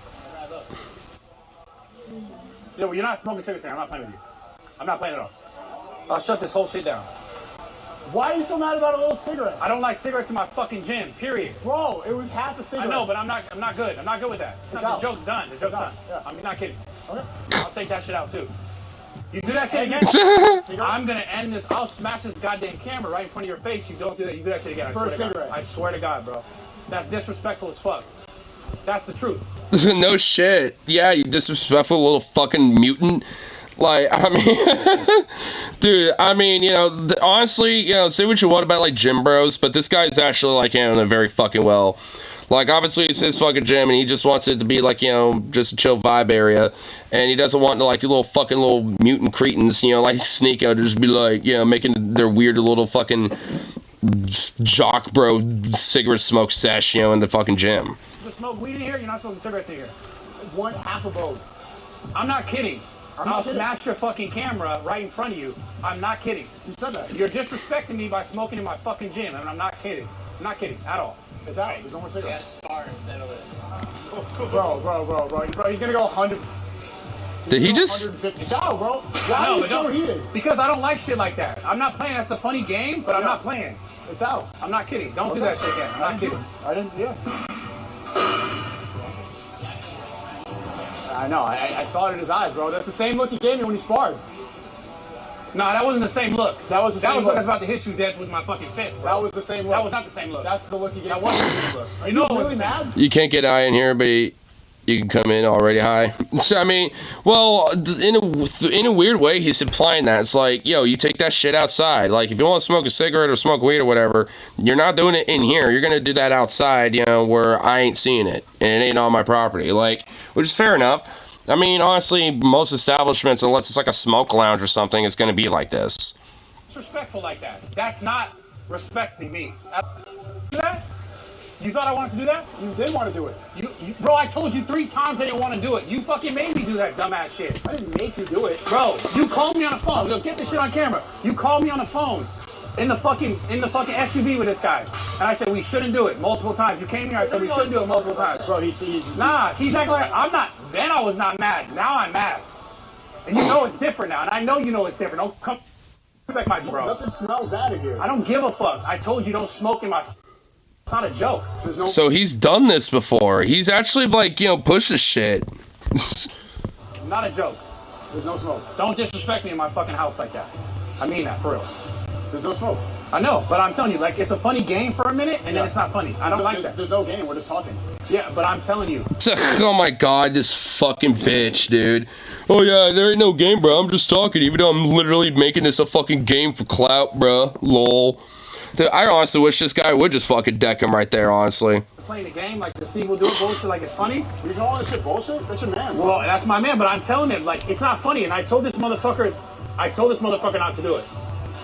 And you over here trying to sideline, do the same shit. I'm not cool with it. I'm not trying to sideline. You gonna back me up or what? I'm not hurting. Oh my god! Oh my god, I love that! He literally looks at his boy being like, you gonna back me up or what? And he's like, I'm not a part of this shit. This is on you. Dude, even his homies are looking at him like, this is on you, dude. Like, we ain't the one smoking cigarettes in this fucking gym, you are. And you're the one who's keeping, this shit up. Like, oh my god. Wow, what a bitch. What a fucking cuck, dude. Like, he's literally looking at his friends being like, yo, you gonna back me up or what? Yeah, man. Go smoke outside. It's too cold, bro. It's not cold, it's fucking California. It's too cold, bro. Oh, get the fuck out of here, you little pussy-ass bitch. You fucking little dweeb. Like, you're all, like, like, you're a gym bro with a fucking tank top on. It's too cold. Go fuck off. Go smoke outside. No, someone taking a watch. What the fuck? Sorry. Can we just smoke one cigarette? Bro, you can smoke weed in here, you cannot smoke cigarettes in here. No, bro, you can smoke weed in here. You're not smoking fucking cigarettes in here. What about the sauna? The cigarette thing is not happening. The sauna's like a hot pot. I hate cigarettes, bro. I hate that smell. I don't like it. So he allows weed to be smoked there, but just not cigarettes, which is totally fine. Considering he's California and he's his own private establishment, he can do that. I'm around cigarette smoke is at the fucking casino. That's it. I hate cigarettes. I think I saw you smoke a cigarette in the casino. Yes, in a casino. Why do you hate the smell? Bro, this is a place of business. Tons of people come here. I don't want cigarette smell in this fucking place. Brad, you're acting a little G6 right. Is the guy smokes? He admits he smoked in a casino. Yeah, he did smoke in it. Well, the thing is, like, I mean, I could kind of. And he says he hates the smell. Well, I mean, in a way, like, secondhand smoke smell is, like, a little different from just, like, a direct inhalation, tasting it in a way, like, directly, because it's, I mean, so I'm assuming that's probably what he means. Like, yeah, I'll smoke it because I kind of like the feeling when I'm in, in a special area like a casino. Like, and it sounds like he just kind of treats it like a special occasion. Where it's like, yeah, like, the only time I'm around this is like the casino. Like, I might smoke a cigarette at a casino. I find it strange as all. Well, sure, but the thing is, it's really just down to him trying to respect other people in his business. Like, he's okay with it being a weed-friendly place, and he probably advertises it like that, but he doesn't want, cigarettes being a thing there, because he doesn't want that smell tainting up the fucking, area. Because that shit will be permanent. Like, you can air out, somewhere that has a lot of weed smoke and eventually it'll dissipate and, it'll be fine. But, for cigarette smoke, that's a different story. Like, that shit will stick, and it'll stay for quite a long time and it's hard to get rid of. So, it's just one of those things where, it's really just because of the business. Cigarette smoke's the worst. It will stay for, like, centuries. Yeah, well, yeah. No, that's not very Holly of you. You gotta apologize. G7, you gotta apologize. But why say he smoked? It doesn't help his argument. Yeah, I mean, it doesn't. I mean, he should really just simply kept it at the virtue of just, like, his place of business. He should have just kept it at that. Like, I mean, weirdly enough, Sneeko did kind of caught him on that one. I mean, he did kind of catch him with that. That's literally the only thing I'll grant him for. Like, it took him all that time, like, for him to throw that out there. It's like, you could have, like, he could have just thrown that out there from the get-go. It's like, oh, you don't want me smoking in here, but I've seen you smoking casinos and shit, bro. What are you talking about being a hypocrite? Like, he could have just done that immediately and tried to make his point, but he waited till the very fucking end with it. I mean, because he's just a bitch. I mean, Sneako's just a fucking bitch, and he had to, like, throw out that at last second, because really, that's all he got. It's about running his business. He has the right to kick him out. Yeah. And frankly, he should. He should just be kicking these fuckers out. And out cold, too. To be frank. It's over. You gotta apologize. Yeah, don't do that shit anymore, though. Yeah. Certain lines. Huh? There's just certain lines. Yeah. That's one of them. For sure. Yeah. I mean, honestly, that's really what it should just be about. There's just a fucking line in the sand. And he crossed that line, and that was it. Too cold outside is rich. They're in Cali. Yeah, they're in California, bro. Like, come to Oregon right now. It's actually kind of fucking cold up here. Like, so come up here, bitch. Like, I mean, it's fucking California, dude. Like, what? Like, 60-degree weather's cold to you? Like, oh my god, dude. What a pipsqueak. What a bunch of pipsqueaks.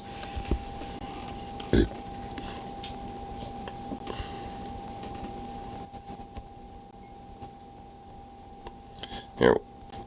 What other little things are going on? Oh, shit. Oh, this is a This is a repost, apparently, but it says a Ukrainian delegate punched a Russian delegate in the face after the Ukrainian flag was snatched away. Fair enough. Absolutely understandable. Not going to critique this guy whatsoever, because this is very understandable.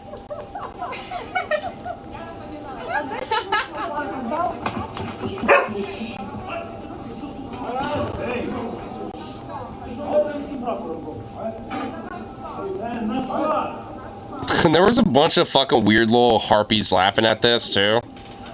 I think I missed a few bitches to punch. Is that it? Was that really it? Boo. Should have started throwing more punches. That might just be me. I'm upset at the fact that this flag exists. Yellow and blue next to each other? That offends me. Yoink. How dare you have this? Like, Jesus Christ. Shut up, dude. What's your deal? That one's months old. Yeah, it said repost, so I'm assuming... I haven't seen it before, but I'm assuming that was, you know, either from like a year ago or months ago or something like that.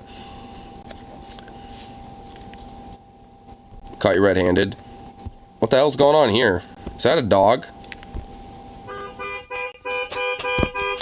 Wait, what's that dog doing? What the dog doing? Sounds like he's hitting the horn. He's fucking the horn. It's like this dog is... Okay. What the dog doing? The dog is literally humping the... Why? What is the dog doing? What the dog doing, bro?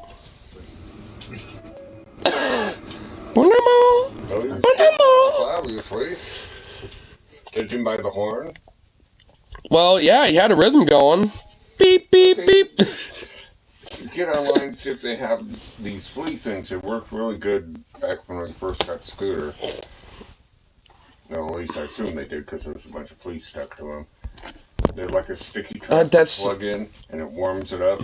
So fleas think warm as food. I don't. I mean, I don't. Like, I'm not really in a capacity to be doing that right now. Okay, I'm just saying. Remind me in the future. Okay. I am just, because honestly, I'm not gonna lie, I'm immensely confused about what he was trying to tell me on that one. Like, wait, what? Yeah, Mr. Fleet Farm, you. Let's. Let's check my going on here. Yeah, good peppers. Well, this is NSFW, or else I'd watch this, because this seems a little fucking absurd and whack. Man, there's, you know, there's always, like, these NSFW ones I really want to, like, watch, but I just don't want to risk it, you know what I mean? So it's like, man, motherfuck. Oh, shit, what's going on here? Guy is sick of people stealing from his orchard. A few I understand, but a bag full? Oh, shit. Karen being caught stealing peaches? We got this Karen stealing peaches. Hey, stop on the phone. Stop. Don't do that. Hey, stop. Don't do that. You know what a song Okay, is? pero stop. I pay. Yeah, you pay. Now go. Okay. Now go. Okay, and I stay here. It's okay. Go. Pero start on the phone. Yes. Start on the phone. Lady, you will get arrested Start for on the the assault. phone. Stop. Look. Start on the phone. All right, you just hit an assault. Call 911. You gonna leave? Gonna leave? Well, I live in Modesto, California. There's hundreds of orchards around town within walking distance to some neighborhoods. People who used to pick off fruit trees, and the sheriff was often called on them. Most people didn't realize that that was the farmer's livelihood. I mean, yeah, that's why you don't just do shit like that. Why do you think, you know, farmers have a thing called, like, a little, like, you know, farmer's market? I mean, for real.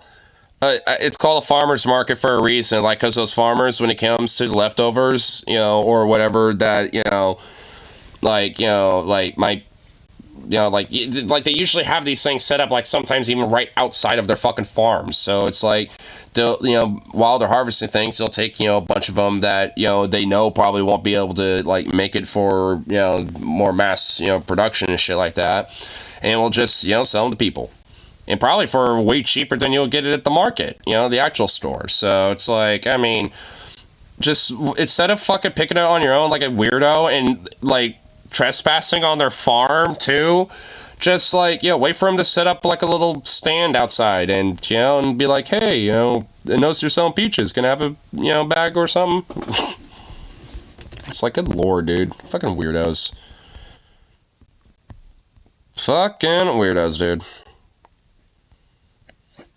What's this? Visions of the Multiverse. Got some multiverse stuff.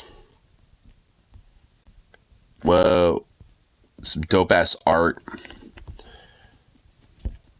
Dude, this one's probably my favorite right here so far. That's just fucking legit, son. Whoa. Whoa. Yeah, I think that one's probably my favorite. I'm digging it. I dig it.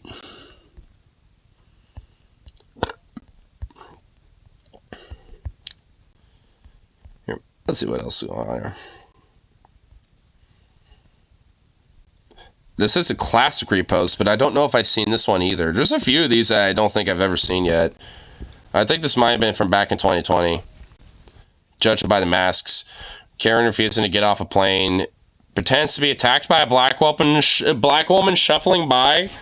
Oh my god. I'm right here. Are you going to get off the aircraft or are you going to sit there and scream? I'm just asking. Because it's going to be your turn. I got to pee. I got to get off of here. Ma'am, I'm trying to...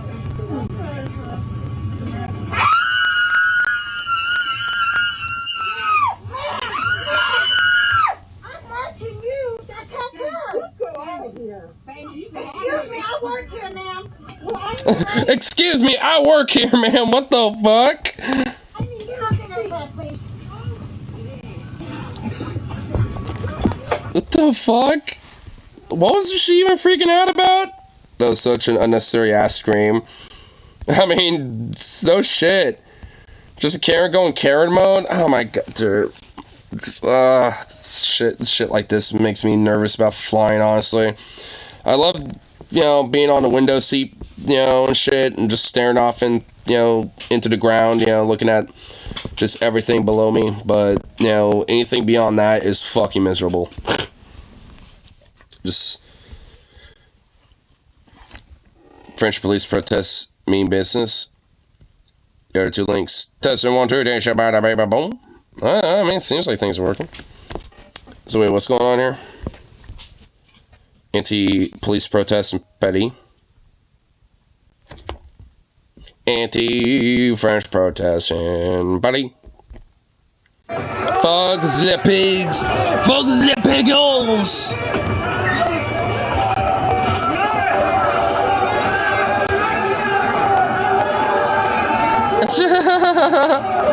Run, piggies! Get chased!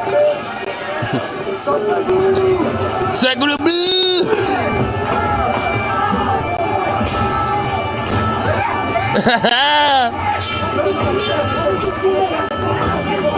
Oh shit!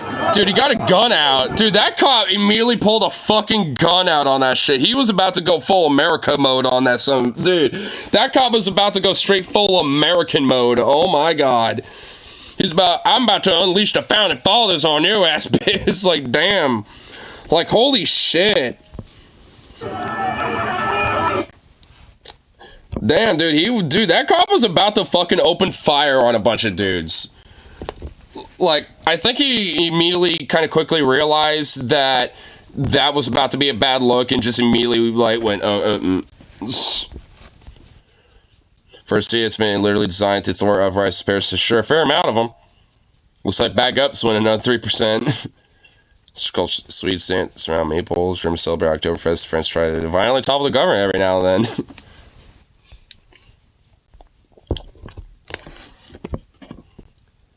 But hey, at least, you know, they're going against the fucking cops. So, hell yeah.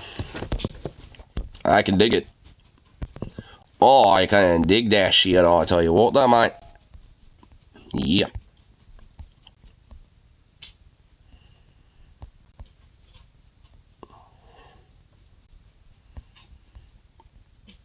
Mom protects her son from what could have been another failed count from the police. Oh my fucking god. The absurdity of this fucking dweeb, dude. Dude, this fucking dweeb is not only wearing like a goddamn like mask, he's wearing a fucking bandana with the Blue Lives Matter shit all over it. And he's got some fucking Oakleys to boot. What's next? Your goddamn 10-gallon hat, you little fucking nerd. Oh my fucking god. Dude, in this fucking pose, bro. It's just, wow. The gem of this hog. Dude, this is like some peak hog energy, dude. Are they letting the incels be police now? Because, oh my god. Like, holy shit. How much do you want to bet there's, like, negative chin going on? Like, literally, like, somehow an anti-chin. Like, basically. Like, holy shit, bro. I mean, just already right off the bat, this guy is a fucking worthless sack of shit. Like, oh my god. I can already tell, dude. Any of your questions. Give him your ticket. This officer is right here harassing my son. She already has his driver's license registered. Wait, it's a girl? Wait, oh shit, that's a woman? That's a female cop? What the fuck? Why do you literally look like some weird, nerdy, little dorky man, bro? Like, what the fuck? That's... okay, that threw me off. And car insurance in her hand. She's asking if he's on parole or probation. And he has to answer her. He said, no, he's not on parole or probation. I said, go give him the ticket. And she will not. She's just standing there. What are you waiting for, ma'am? For what? For a traffic violation? Okay. Making fun of a transgender officer of the law, SMH. Because you know what? You know, being pro-trans is making sure that we have trans police officers beating the fuck out of black man too. It's not the job of a white woman cop or a white man cop to do it. We also need our fucking trans police brutality advocates, okay? We need them. We need them out there on the force. You're making this dangerous. You're escalating it. Go give my son his ticket, and we will take care of this in court. You will not be the judge and executioner on this property right here. You will not. Go give my son his ticket. You have his ID. You can easily... I mean, she's kind of like nodding her head, being like, okay, I agree, that's right.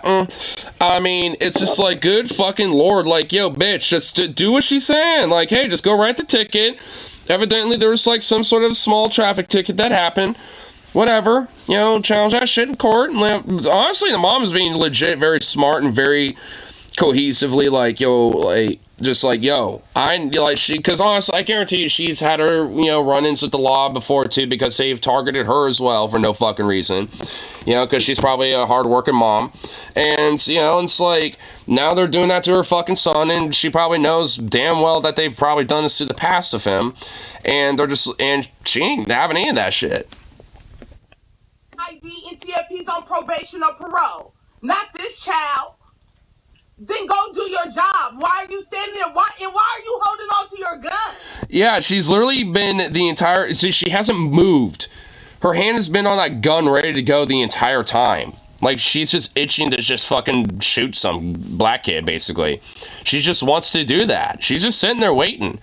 And also, curiously enough, she has a lot of her identity concealed with that bandana on her fucking head and wearing the glasses, so you can't overtly identify who she is as an officer. Kind of convenient. And also notice that that is not a body cam, that's just a fucking radio, so no body cam either. Why? She even showed it off. She's like, oh yeah, you want to see it? Like, what the fuck this cunt, dude? Your hand is on your gun. Go run his ID. I'm being violent? Did she really just say that? Like, you're being violent? No, what? Oh my god. What? She's a mom who's pissed off. Like, yeah, she's gonna be angry, but there's nothing about her being violent at all. In fact, she's being exceptionally peaceful. Like, she's just being mad.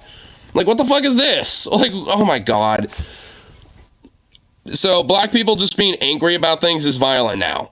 Well, I mean, these racist fucks have always thought this, but, I mean, just the fact that, like, you know, a black person, you know, happens to be angry, which, shocker, like, you know, literally any other human being, you know, black people, shockingly, have emotions too. So sometimes they get mad and sad and happy and this and that. And guess what? Like, you know, sometimes, you know, they can be mad, like she is. That doesn't mean they're violent. Like, fuck this cunt. No, I'm not being verbally aggressive. You will not change. Yeah, she's also not being verbally aggressive. That is true. Like, she has her voice raised and obviously not happy, but she's not being verbally aggressive. You will not create the narrative here that we've been seeing on the news. If he ran a stop sign, that's what you're saying, we will happily take the ticket. But I will not allow my son to stand here in front of you with your hand on your gun. That will not happen. Damn. Fucking cooking. Dude, go off, queen. Damn. Slay, bitch. Hell yeah. Slay this bitch. Right here. My son is... Dude, he hasn't even said anything. In fact, I don't even think he's moved. He's just literally sat there, like, with his hands by his side, just waiting for his ticket. Like, he's actually the most, like, peaceful one out of, like, everybody here. Like, the mom's mad, but she's still peaceful. And then you got the cop who's just standing there, but implying a level of, like, potential violence, having her hand on her gun. And I think she has her other kid, or, you know, I'm assuming, like, you know, someone else in the family right next to her, and he's also just standing there. Like, on their other side. He's on our property line. We own this house. He's standing on our property line. You said he ran a stop sign, right? Go give him the ticket, and then you can leave. That's literally, it's over him potentially, like, you know, not stopping at a stop sign. That's it. That's what it's for. I mean, I'm assuming it was something benign like that, but I didn't realize it was that fucking dumb. Like, that's like, what, like a $200 ticket or something? If that, really? Like, I mean, for fuck's sake, what is this about? Like, seriously. Just write the damn ticket and be like, alright, here you go, just show up to court, you know, and you can challenge it, you know, and if anything, they might be able to get it, you know, let off or something, you know, if it's that benign. In due time. You guys, she done called for backup and everything. Y'all share this video, because my son will not be the next hashtag. Not gonna happen. Dude, are you gonna move? Is this cop gonna just go to her fucking vehicle and just write the ticket? Why is she just standing there? Why? Like, what the fuck? This is making me uncomfortable. Like, why is she just doing this? I mean, outside of being an intimidating pig. If you're not gonna give him the ticket, we're not gonna stay out here. Then go give him the ticket. What the fuck is going on with the bandit mask? Cop looks like a criminal because she is. It's organized crime. Yes. Yeah, pretty much everyone there. Yeah. Cops are getting next question. And yes, I mean, obviously, considering that this cop said that the woman was being verbally aggressive and violent, yeah, she is. So, of course. I mean, and evidently the video ends without her moving, so did a cop eventually just, like, give the ticket, or what happened? It kind of left on a cliffhanger. Don't like that.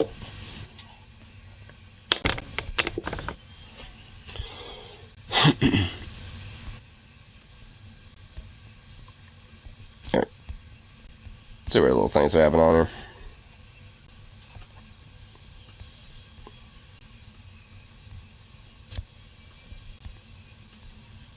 Gone that wrong way at HEB? Huh?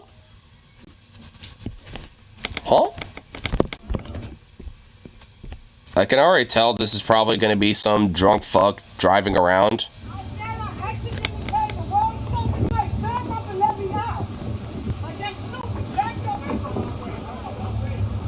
Huh? Oh my god, I see what's going on here. Yeah, this person thought this is an entrance and it's an exit, and this person is going the wrong way, and obviously this the car right here in the very front is trying to leave. And this person's an idiot and went the wrong... Oh my god. You know, I do hate parking spaces and parking lots that are like this, though, so I don't really necessarily totally blame them, but, I mean, for real, though, I mean, it's... Well, okay, seems like... Alright. Okay. Okay.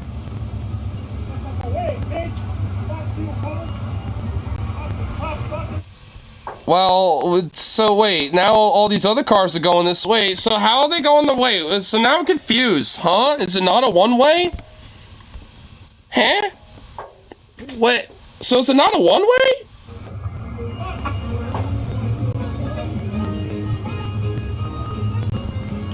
Dude, my guy just rolled up listening to some ska and reggae, dude. Dude, okay, I like that guy. I don't know who just rolled up, but I like him already. He's listening to some, like, reggae ska, dude. I kind of want to know what song that was, actually. It sounded like a bop. I kind of want to listen to that again. I kind of want to hear that guy roll up again. Do-do-do-do-do. Fuck you, guy. I like how he's just yelling this shit up and then our boy just rolls up with some reggae ska out of nowhere.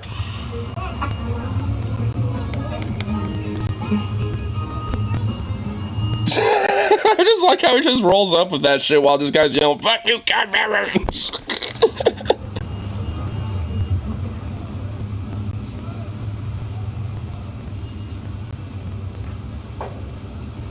Well, that would I honestly just seemed like some parking lot rage. I mean, it just seemed like some weird, awkward parking lot, you know, encounter that, yeah, that's just kind of what it strikes me as. I don't really get what was going on there. There wasn't really like a total fucking public freak out, honestly.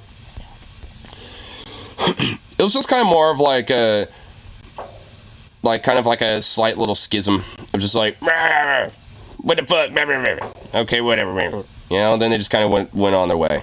So, I mean, a public freak, that shit, like, I mean, those motherfuckers would have, like, you know, been going on a full-on altercation and shit. Wait, what the fuck is this? The NMR. What an acronym. Nordic Resistance Movement. I already have a weird feeling about the way that is titled. Demonstrate signs that rage stopped at great... Oh, God. Yeah, I already had some assumptions, and I read the rest of this. Oh, God. Some Nazis. Swedish Nazis. In Uppsala. Ay. Fucking Swedish Nazis, really. Well, yeah, those are Nazis, all right. They got one of the fucking, they're appropriating one of the goddamn you know what, that's like, that's the Tear rune, by the way, which is meant to be the rune of judgment. Like, or like kind of the rune that symbolizes like kind of like, you know, judgment, law, and balance, stuff like that. And of course they're using it for their racist bullshit. See what I mean about Nazis ruining everything? See what I mean?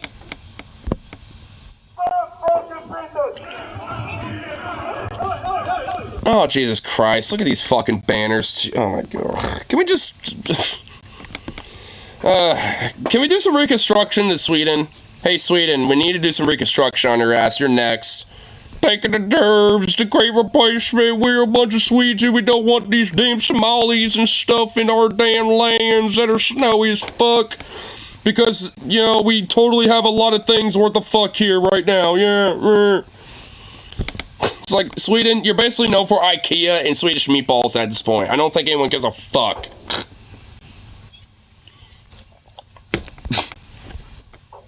This movement got banned in Finland. Good. Google Finland banned a PVL and you'll get started. We have Quran burning also illegal, so it's a bit different. I mean, I don't really totally agree with that part. I mean, you know, if someone wants to symbolize, like, you know, like, hey, I disagree with this book or whatever, you know, I mean, maybe that's just like, you know, the free expression thing about America right there, you know, but, like, full on, like, weird, overt Nazi book burning shit, no, fuck that, but, you know, Someone wants to just, like, burn a book, like, you know, fuck this Bible, or whatever. I mean, people have done that for, like, you know, various different symbolic uses. I mean, you know, like, Marilyn Manson used to, like, burn Bibles on, like, you know, concerts and shit, you know, like, way back in the day. So, I mean, you know, like, a lot of times, you know, in a way, you know, that shit can be used, you know, if anything, just more symbolically. I watched a documentary called The Mole about a Danish guy that infiltrated North Korea and actually filmed an arms deal there. Apparently, if you get in tight with the Korean Friendship Association, they'll give you tons of access to their country. Really? And he filmed an arms deal? Dude, that's fucking crazy, dude. Whoa.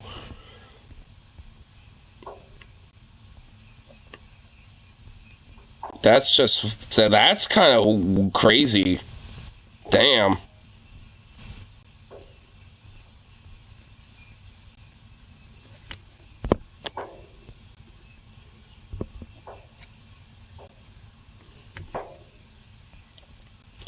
They wanted to buy an island in Uganda where they built an underground weapons factory masqueraded as a resort. What? You're serious? That sounds like some shit you would hear in a fucking, like, Avengers movie or something. Like the supervillain, and, you know, of the world that's about to, like, destroy all of Earth and, like, control the universe, has, like, a secret weapons factory and all this other shit, like, hidden under, like, some obscure country no one would think about. Oh, dude, what the... This sounds like some James Bond level shit, bro. What the fuck? Talked to a real estate agent. They were all about it, even planning on kicking the islands off to make it happen. What the fuck, dude? That is just... That Major Guns couldn't even get... Dude. The menu of weapons they were offering was nuts. Oh my fuck... Dude, where can I watch this? Is this on YouTube or something? I want to watch... Dude, you've got me hooked, bro. I want to fucking watch this. Like, holy shit. Yeah, it's on YouTube. Dude. I wonder if we could do a commentary on it or something. I know YouTube's fucking finicky about movie commentaries, so I'm kind of resistant, but, I mean, here. Whole documentary, yeah. Oh, yeah, here it is. Yeah, it's a 2-hour thing.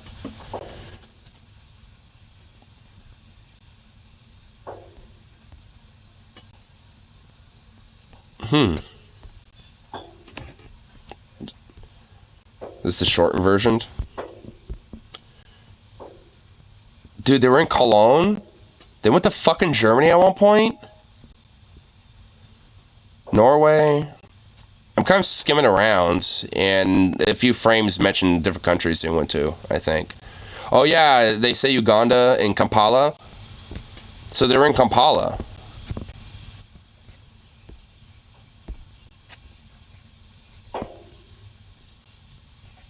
How in the fuck did he get away with this shit, dude?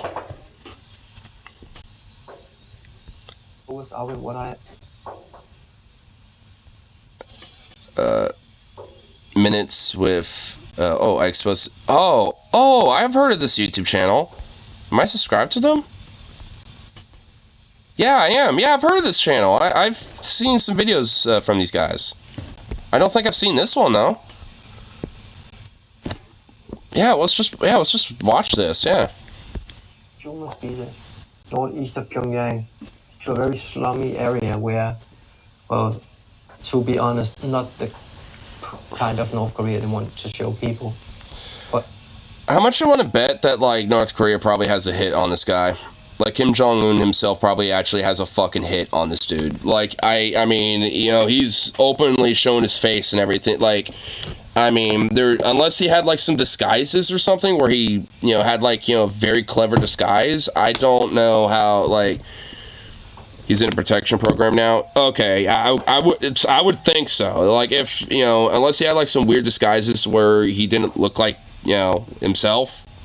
Like, I mean, you know, which, if that's the case, then that is the most base, insane dedication. But, I mean, yeah. good. I mean, honestly, good. It is a real North Korea, and they asked us to go down in a basement in one of these old houses which were about to collapse. I was like waiting for the sound of a gun having, loading it, and then lights out.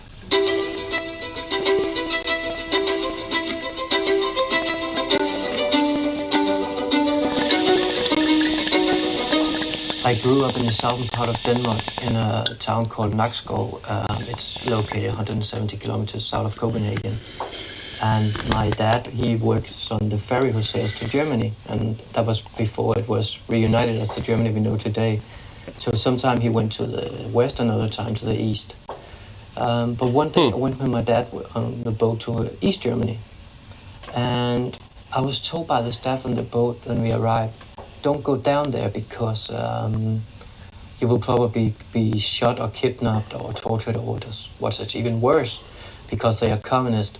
And telling that to a child my age at that time. Oh my God, Jesus Christ. So the great McCarthyist Red Scare was very prominent in Denmark too at the time.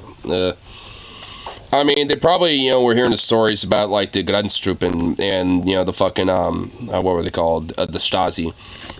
Like, I mean, especially the Stasi, like, I mean, they were essentially, for all intents and purposes, kind of the equivalent of a Gestapo, honestly.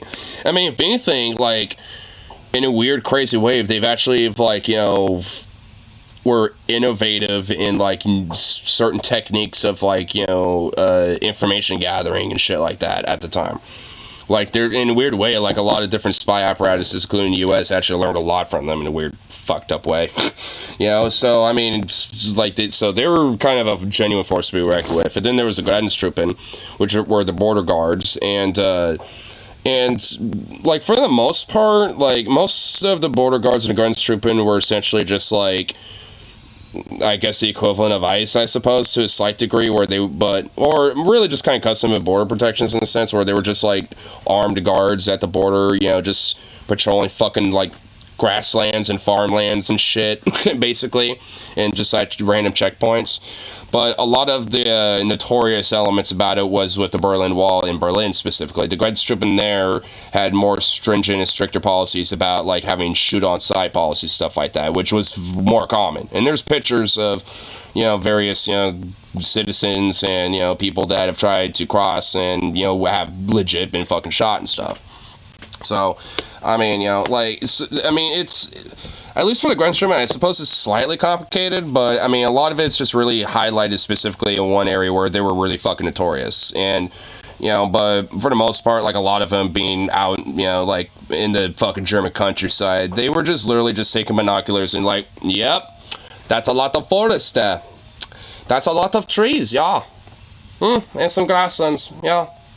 All right, time to get in my Jeep and drive another 50 kilometers and then observe more grasslands and forest. Yeah, Very invigorating job. I surely will get a medal for this.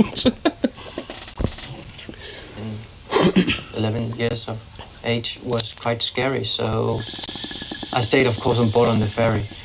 But during one of those trips, I met up with an East German boy named Mike, and then we exchanged addresses and became pen pals. And at one point, my family said, well, let's go to East Germany and meet up with this kid's family. And, coming from the place I was born and raised to East Germany during the Cold War was like a big shock for me. There was nothing in the shops, and we waited 2.5 hours at the bakery for a piece of bread. It was just completely out of my world. But, I paid a lot of attention to it, and... I'm kind of curious what time of era it was. Like, did you say the 60s, I think? I mean, or was it like the 70s? I mean, because I know, like, like in the early stages, of... because I kind of know a little bit about, like, East Germany's history and, kind of that, era of the Cold War. The 80s? Okay, so a little bit later. All right, yeah, because, there were, like... Because, like, for the early parts of East Germany's history, it actually wasn't really absolutely terrible. It wasn't really actually necessarily too bad. It was, like, during the, 80s and, during, like, the 70s, like, with Honecker, that really kind of started to, degrade a lot. He was born in 1976. Okay, so he was born in the mid-70s, and yeah, so yeah, that would definitely be kind of accurate to around what he's describing. Okay, yeah, because I was kind of curious about that, because I know with like a lot of things about like the Eastern Bloc, so to speak, the misnomers that they were pretty much like consistently always impoverished, but like that was really more so during like the 80s and later onward, when a lot of our economy was so like invested in either the broader USSR, and like holding up the broader Warsaw Pact and like, militarizing borders and all this other shit. Like it strained their economies basically, and at least in a weird way, East Germany was at least off and on kind of trying to be somewhat of a more neutral arbiter, for like in that sense. Like I think even Stalin was pretty adamant about trying to like unify the two Germanys in a sense as kind of like the neutral buffer state between the East and the West, so to speak. So there was kind of a time where like East Germany at least had some level of like economic and diplomatic back and forth, at least with the West Germany counterparts at the time. Maybe not so much with the rest of the West, but at least with West Germany, at least for a little bit. There's I think even for a while, like for a few times in the Olympics, where there was a unified German team.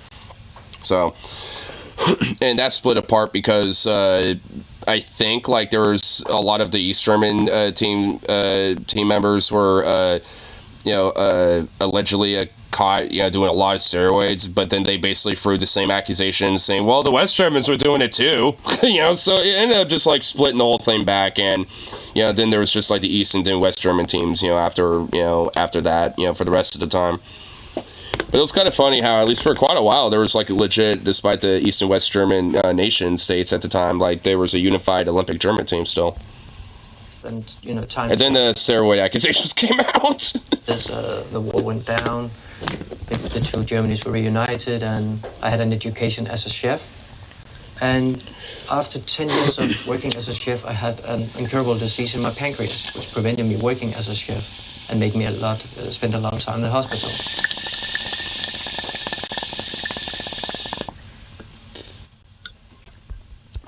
Well, Brady, saw a documentary about North Korea by Danish director Mats Bluger.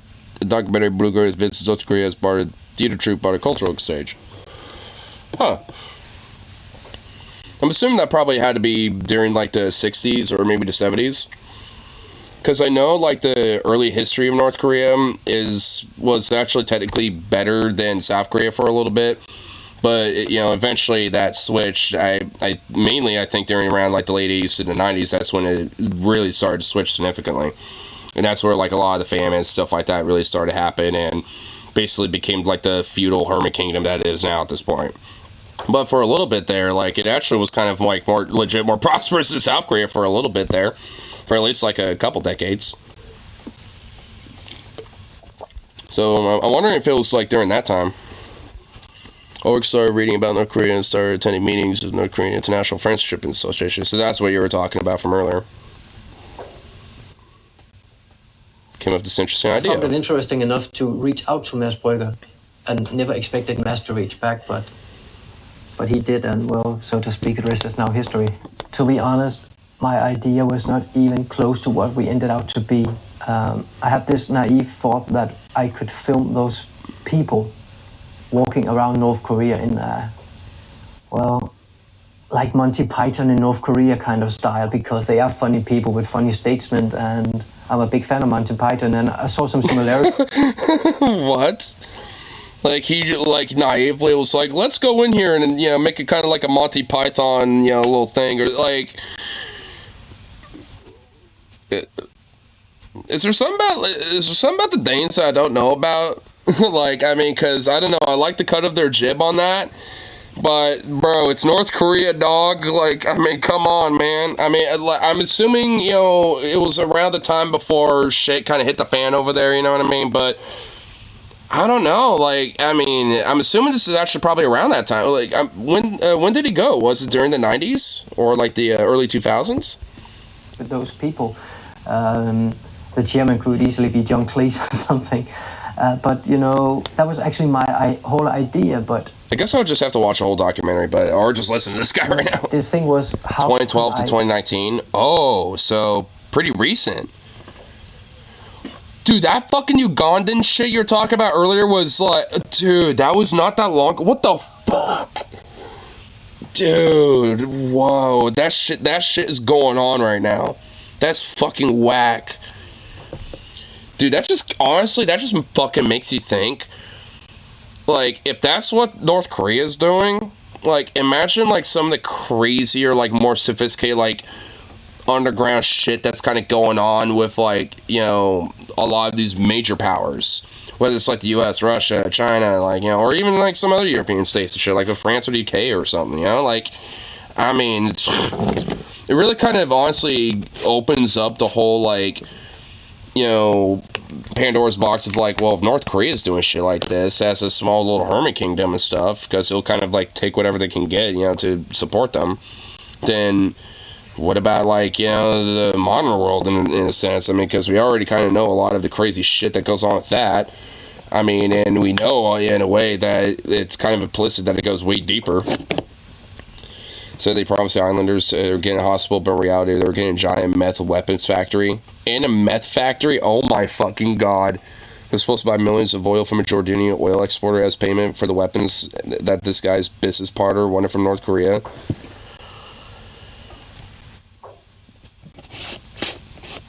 Bro, what the fuck, dude? And then also, like, you know, there's that recent Bob Menendez thing with, like, the Egyptian gold and shit. I mean, I'm telling you, dude, this shit is, like, crazy how this stuff just happens. And it's just, like, kind of par for the fucking course. This is just, like, business of the, of the geopolitical world and the political economic world and shit. Even for, you know, North Korea, it's the same shit.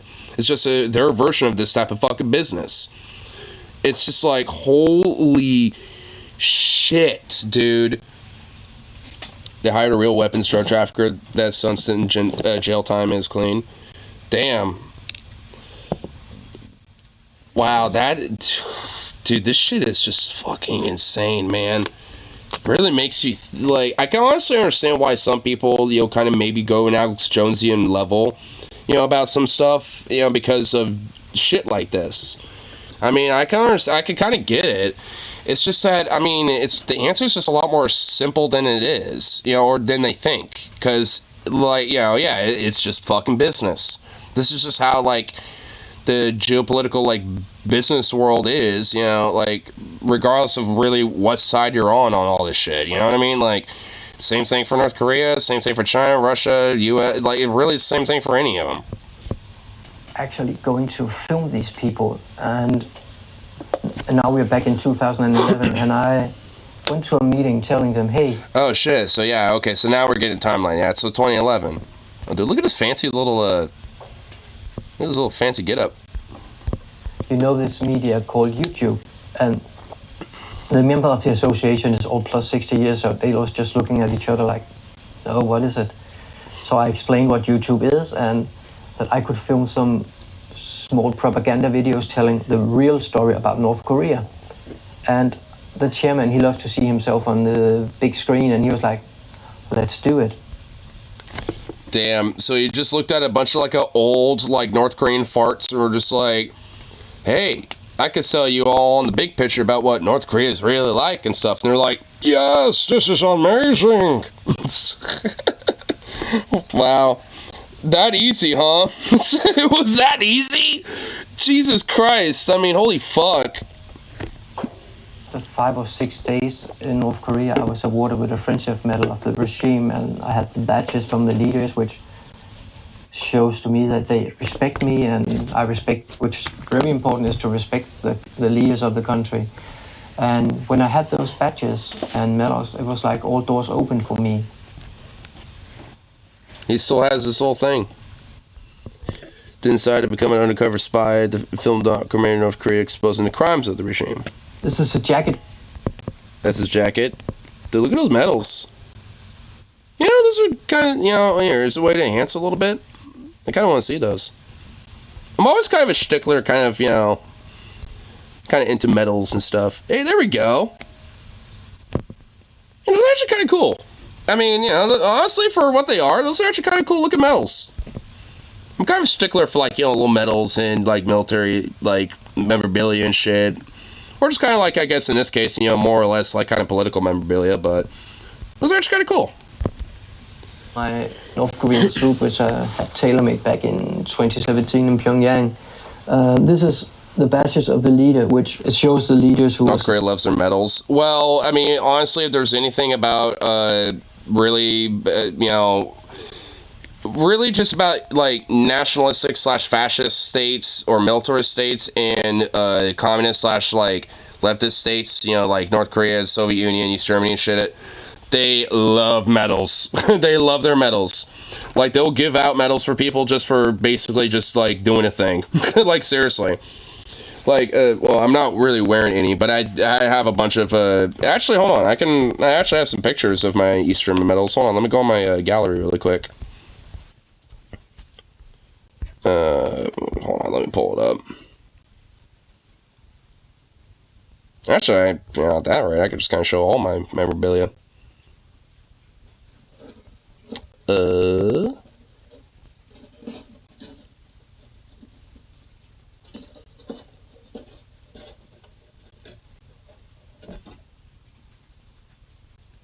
What the fuck? Oh, is that... That's the rat. I think it's trying to get out of the fucking garage, dude. Or the room. Dude, it's trapped in the room. I knew it was. What the fuck? Little bastard. Where'd they go? Oh, here we go. Ah, here we go. Yeah, here's one. It's kind of like a hunter's badge, if I remember correctly. Kind of like a competition, like hunter's badge, and this is the original 1964 Olympic pin too. So, I mean, as you can tell, I'm a little stickler for them. And this is a, like, I think it's called the Medal of Brotherhood in Arms, I believe, of the first class, which is bronze. Which shows the back right there. Which, honestly, again, it kind of shows, you know, the East Germans fond of their medals. And there's the front of it. Shows, like, you know, an East German helmet. But also, I think that's, like, a Soviet-style helmet. So it kind of shows, like, you know, the Brotherhood in Arms of, like, you know, your other comrades, you know, in the Eastern Bloc and shit. Me with one of the jackets from back in the day. And here's a few other medals that I have pinned up. I don't have them pinned up like this anymore. I have them, you know, moved somewhere else. But just a couple of the other medals. But yeah, I got a shitload of them. Oh, here's some of them lined up, actually. Here we go. Better view of them. So these medals right here are for, like, having a meritorious service. So basically, like, you know, doing something that, like, is more extraordinary, you know, like, in comparison to, like, your comrades and stuff like that. And this medal is basically a 5-year service medal. So being in the armed forces, and this one is specifically for the National Volksarmee, you know, for 5 years. Which they also have a variation of this, which has a light green stripe on the outside of, or it's I forgot exactly what, but I think it's a light green stripe in the black of the black, red, and yellow German banner there on the sides of the medal for the Grenztruppen. So the Grenztruppen medals are a little different. Instead of say National Volksarmee right there, it will say the Grenztruppen. Yeah, so the Grenztruppen have their own versions of those medals as well. And the police also have their own medals.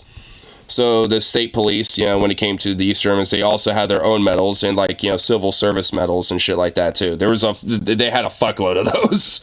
So I mean, you know, Germans, the East Germans, yeah, had a shitload of medals for pretty much, like, damn near anything, you know, depending on, like, you know, what you were doing, basically. And a bunch of, like, youth medals too, because they had, like, I think it was, like, the YFG, I think it was called. It was, like, basically kind of like the German youth program, you know, for, like, kids to get into, like, different activities, like, you know, like competition shooting or like kind of like the equivalent of like the scouts and stuff like that. Shit, like kind of various different things and such. Now, Kim was. But it just kind of really enforces the idea that a lot of these different states, North Korea especially, love their medals and just giving them out for pretty much damn near anything. Young is only give to people who the regime trust, and wearing this around in Pyongyang or North Korea, it just shows the population that you are accepted, you're friendly to the country, you will practically die for the nation to defend it about the evil capitalism. At one point I met Alejandro Caudebenas. He ended up telling me that if I could find somebody who wants to... Alejandro Caudebenas, Spanish political activist with close relations to North Korea. So he's like a Spanish communist or socialist Spanish politician.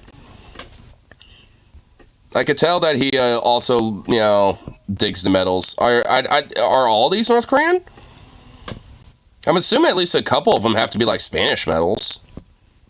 I mean, he's in his Spanish military garb. I'm assuming that's what it is.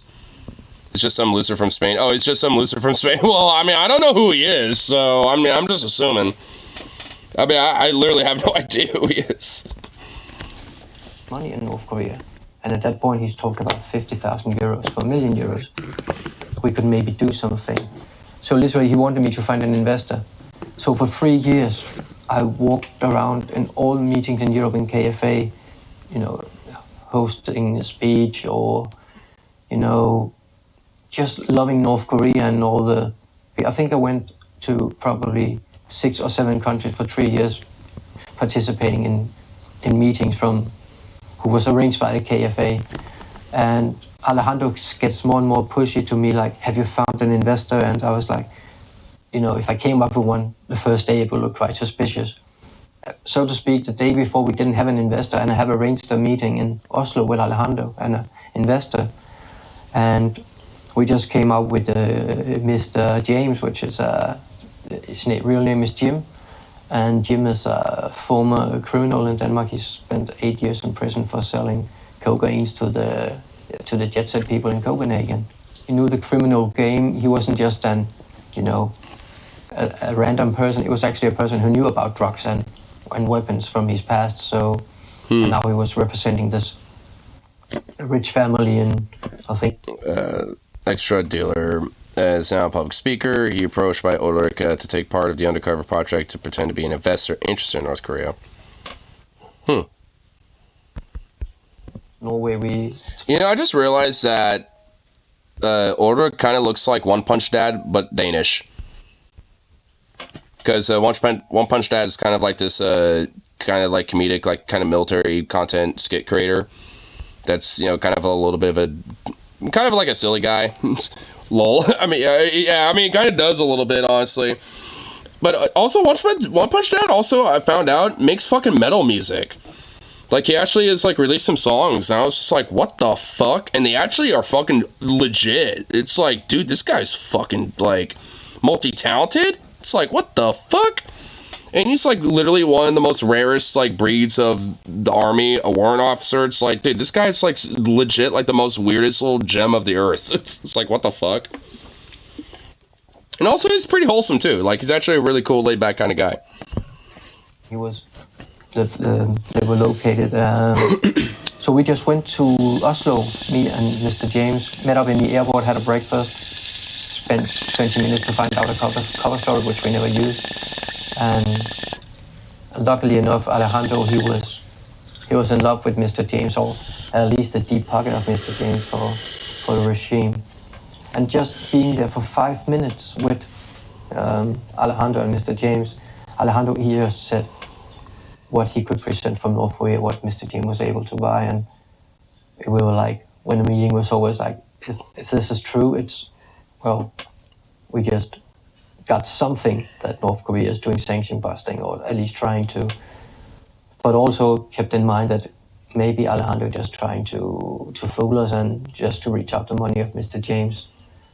Well, what happened next is that I'm actually was told by, we had a security man behind the mall, and he decided that if this need to go further on, I need some training somehow how to act as an undercover agent. And so I went to the US and spent a little week with a former CIA agent in a field trip. He got in contact with a former CIA agent to like, hey, how do I be a spy? Well, you know, the CIA is a great fucking place to learn how to get the basics done. So, you know, he's on the right track for everything so far. With how to do and what not to do. But to be fair, I mean, he's already kind of like, you know, fucking like waist deep in the shit. Like, there's no way he can jump out of this. So he has to kind of commit to it at this point. Like, at this rate, like, given how, you know, far he's into the story, like, he cannot back out of this. Like, he's in it now. Like, I mean, you know, so I can only fucking imagine what he's probably thinking, you know, as all this is going on. Like, you know, the day by day of, like, that dread of, like, what if I get caught? Like, you know, what if, like, you know, they suspect or this and that? Or, like, honestly, knowing my brain, that would be going on in my head so fucking much that, I don't even know, dude. I don't know if I could do it. I mean, I could be kind of like calling Stolt sometimes, but I mean, when it comes to being that much under pressure, I don't know. And actually, on the flight home to Copenhagen from Washington, I got aware. Never told his wife till the end. No shit, dude. Alejandro was arrested. Man, imagine having to keep that a secret from even your wife, bro. I mean, oh my god. So came up with. And from then on, the Spanish government withdrawn Alejandro's passport, and he was not able to leave Spain. And that put me in a whole new position because Alejandro has been working on bringing me and Mr. James to North Korea to meet up with the right people, as he says. And suddenly I was Alejandro. Honey, I need to break it to you. So I've been making arms deals with North Korea. Bitch, what? You fucking been doing what behind my back? Man, imagine telling that to the wife. It's like, honey, I've been cheating on you. Like, honestly, like, I mean, it's like when you like sit down and when you're kind of giving her that, like, you know, feeling of like, oh, he's about to say he's been cheating on me and he's coming out with it now. I fucking knew it, or some shit. And it's like, no, I've been making arms deals with North Korea. That honestly would probably be just like a fucking, like, like, it's in a weird way, I'm pretty sure she would probably be less mad about the, you know, cheating versus like versus having arms deals with North Korea, bro. Oh my god. With the power from KFA. Oh man. To bring in Mr. James to North Korea. Well, arriving in North Korea with Mr. James, I was just walking out of the flight and down to the border patrol, and there was this officer opened my bag and saw my camera, and he was like, I need to speak with a higher ranking officer. And I was like, oh shit. Oh my god. I would be going, oh fuck. Oh no. Why? Okay, honestly, like, I'm not gonna lie, why would you have a camera just in a bag like that? I get it, like, it's camera, like, there's only so many places you can kind of, like, try to conceal a camera, right? But, I mean, oh my god. Well, then Mr. Kang, which was my contact person in North Korea, he was like, hey, alright, don't you have your badges and medals with you? I was like, yeah, of course. And so I have a badge and a medal from the regime. And I just literally opened my jacket and showed to the officer. And he was like, I'm so sorry, and really put all the things down my back. And okay, that was the cover. He had a jacket over his jacket.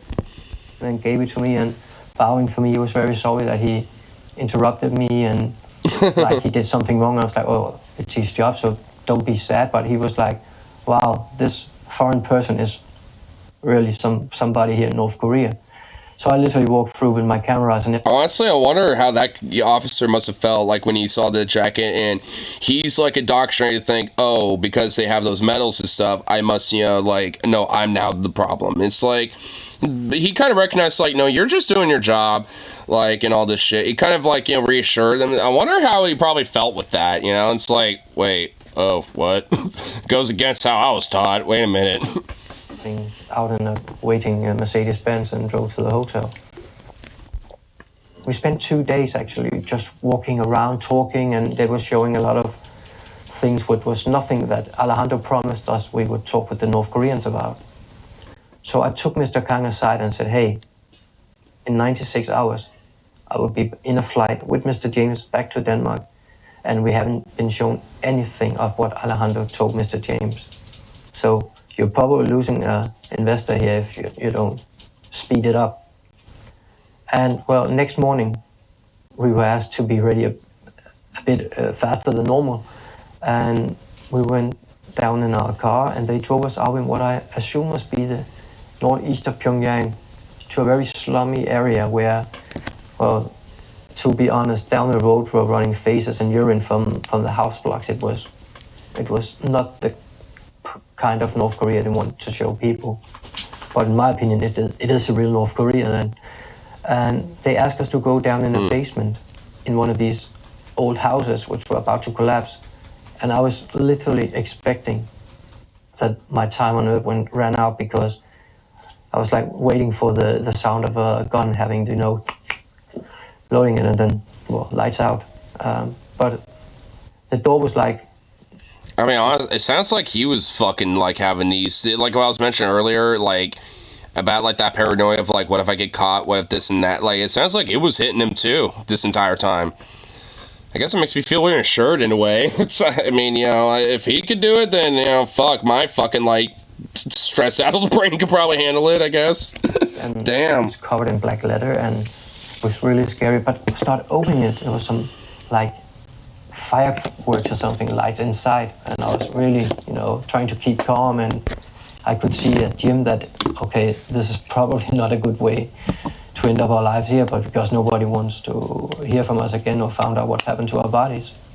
But then we walked in this room with a karaoke machine running and a big round table with, I think could be 8 seats or something, and a lot of food and beers and sodas and wine, everything.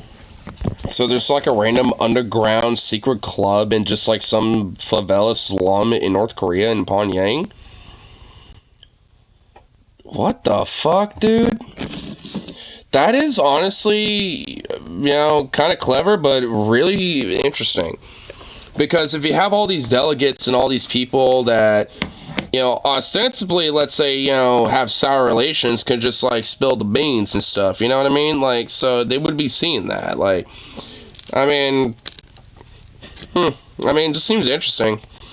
I mean, I'm honestly not really too surprised with what he's talking about, because I'm assuming because of the current regime now, like, North Korea in the 50s and 60s is sure shit ain't, how it is today, right? Like, so, I mean, like I said, it's pretty much like a goddamn fucking hermit kingdom. Like, I mean, so I'm honestly, sadly, not really surprised with what he's talking about. I mean, the fact that, like, I mean, I've honestly seen so many various different, like, things from North Korea and stuff that I imagine is, that, like, when it comes to a lot of, like, plumbing or stuff like that, that really does generally seem like it's not really much of a thing over there. But, I mean, it does kind of vary on, like, I guess the conditions of, like, some places, because I have seen some footage and videos of, like, people that have, like, sunk videos and stuff, out, from North Korea and their time there, where, some places and some people, like, they are sure shit, not living great, but, they have, like, this little stockpile of food and, like, a bunch of potatoes, this and that, and, like, for all intents and purposes, like, okay, in a way, but obviously their, standard of living and their conditions could be improved, like, 1,000-fold in, like, 8 quadrillion ways till Sunday, obviously, but, I mean, there's kind of, like, elements where it's like, it's like, alright, I mean, considering what's happened, with everything in the decline of North Korea, especially, and in that area, in the regions, like, it seems like, some places, some regions, some people in the area seem to have, kind of figured out a way to make out and, make things okay for the circumstances. Doesn't make anything right about it at all, but it's just kind of, interesting to see such a, I guess, interesting kind of, like, dynamic where there's so much of this, like, in some poverty, but at the same time there still is poverty, but it's almost, like, weirdly equivocal to, like, a bunch of college bros with, like, a bunch of ramen and potatoes trying to, survive while immense debt, or some shit, and, like, but without plumbing or electricity, basically, it's like, without those modern luxuries.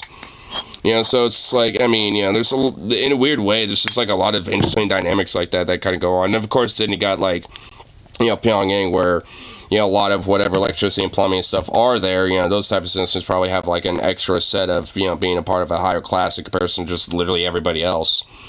So, I mean, it just seems like a weird fucking, like, strange caste system of a source that is just, at the end of the day, backwards as fuck. I mean, it's just, We were told that the president from the state-owned weapons factory, Norea Trading, will attend in the meeting, and so would the president of the medical industry as well. And they just showed up in this room, and thinking back now, they want us to go down there because it was a place where they felt secure and nobody would hear. You know, now I'm thinking about it, I wonder how many fucking, like, random politicians from different governments around the world have been in North Korea doing random little deals and shit. Including America, by the way. Like, you know, just some random, like, you know, congressperson, you know, or some shit. It's like, yeah, I'll make, like, do some business in South Korea, but, you know, I might make, like, a little secret trip out here no one knows about. Like, I mean, it kind of, you know, like I said, it kind of, you know, like, knowing this shit, it kind of starts making you think a little bit about that. I mean, not to such a degree to where it's, like, you know, potentially hardcore conspiratorial, but, I mean, considering that there's, like, you know, Spanish, you know, delegates, you know, Syrian, yeah, Iranians, African countries, Russia, obviously, China to an extent. Yeah, dude, yeah, like, I mean, it makes you wonder how, you know, outside of the ones that are pretty open about it, you know, like a lot of these countries that have a little bit more of a mixed or negative position on North Korea, there are politicians or people of, you know, higher, you know, influence or wealth that, you know, kind of have, you know, more business, you know, like sympathies, you know, when it comes to North Korea and do business there. You know, because like, you know, I was saying from earlier, it's just fucking business when it comes to those sons of bitches, when it comes to those type of people. So, I mean, you know, so it just kind of makes me wonder, like, how, you know, deep does that rabbit hole go? Because obviously that rabbit hole's there. It's just how deep is that shit? Zukov, what are you doing? Do you mind? Got a little scritch, but do you need to tell the whole world? Talking about it, but nothing could, you know, nothing came in or out. And sitting there, they just took out like a pizza menu, a card with all the weapon systems and how to use them, the prices, the quantity, the time to deliver, and, you know, practically the whole weapon system. Like a fucking pizza menu almost? Like a restaurant menu? Just like, here's like all the weapons, what they do, you know, the price. What? Like some goddamn catalog, like, it's like a fucking, like, goddamn, like, Cabela's, like, fucking Sportsman's Warehouse magazine. They showed the documents in more detail in the documentary. Yeah, I imagine so. Yeah, I'm definitely going to watch this documentary. Besides the nuclear weapon systems, they went... Nuclear weapon systems? What the fuck? Whoa, dude. That's fucking a little spooky. Everything except except nukes. Okay. But thermal barracks were on the menu. Next best thing. Thermal barracks, okay. I was honestly about to be like, holy shit, that would be spooky as fuck. Thermal barracks are spooky. Like, those things are kind of scary, you know, when you see those things in action. But, like, I mean, like, yeah, holy fucking shit. Bruh, what the fuck? Menu for that they would like to sell to Mr. James. So we were literally, you know, surprised down there and still expecting us not to leave that room alive. But then suddenly, the president of the arms factory, he stood up, grabbing out for a microphone, and then he starts singing karaoke, just in the middle of an interrogation. And I was like, what? They're just having karaoke. They're all just having like a giddy of a time, like it's a bar, a karaoke bar. Dude, what in the fuck, bro? Dude, they're all just having like a time with the bros at the bar, but it's a weapons deal, dude. What the fuck, man? That is whack. It's like, they're just having like, you know, a night with the boys at the karaoke bar, but it's like their little exclusive pad, basically. And they're just having a weapons deal. Like, and like with a pizza menu like catalog, dude. Oh my god, that makes it so fucking crazy to me. It's like if I went to the karaoke bar that I go to on Saturdays and Fridays sometimes, and it's like, you know, in between everything, I'm having a secret little deal, like, you know, doing weapons deals, you know, with my, you know, with one of my, you know, assets or something, you know, like in the corner, you know, in between everything. You know, and no one else, you know, kind of knows that. It's like I, you know, doing something like that. Like, holy shit. Let me sell you some weapons, but I'm gonna sing the song first. Don't stop believing. Or maybe it's like some other weird song. I don't even know, but like, I mean, oh my god, dude. Just, dude, this is crazy. Someone should show this to Hassan, honestly. I kind of want to know what Hassan's commentary would be on this. Hell is happening here? And then they want me to sing. And they want him to do karaoke? Oh my god, imagine having to do karaoke while you're doing a weapons deal. Oh my god. I'm a bad singer, no doubt about it. And but the North Korean culture is like it says in South Korea, that if you ask to sing a song, it's very unpolite, it's just don't want to do it. But I don't know if they thought I looked like her, but they put on Celine Dion, My Heart Will Go On from Titanic, so... Oh my god, are you kidding me? This is so, like, bizarre. This is so bizarre, man. I'm trying to think about, like, his POV. Because to me, this is like the most bizarre fucking thing I would ever like think of, honestly. Like, when I think of a weapons deal or like an international arms deal, I am not thinking of like having it like some weird little like secret bar in the slums of Pyongyang singing karaoke and shit, bro. Like, that's not what I'm thinking about. I'm thinking about, like, you know, Lords of War or some shit, where you got, like, you know, in the middle of the field, and you got, like, crates of guns and shit like that, and, like, you know, you got, like, this suitcase full of gold or some shit, bro. Like, that's what I'm thinking of. Like, I mean, damn. Like, this is a new world of, like, arms dealing. Yo, got any Rammstein on that karaoke machine? Oh, dude, you know what? Actually, I should do some Rammstein karaoke at the bar next time. I literally sang two lines and asked them to stop the music and say, hey, I'm spoiling a very, very beautiful song. So what I did not to lose my face was actually I started to sing a children's song, which I sang for my children while they were very small, and doing some of the funny things you do among the song, and that made the North Koreans so happy, and they hugged me and kissed me because, as they said, we could feel it comes from your heart. Dude, so he decided to just like say, fuck it, I'm gonna sing a children's song that I sing to my kids, and they were just like hugging him and kissing him, be like, yo, it don't even fucking matter, it came from your heart and that's what matters. Dude, what the fuck? Man, North Korea is like a fever dream almost. Like, what the hell?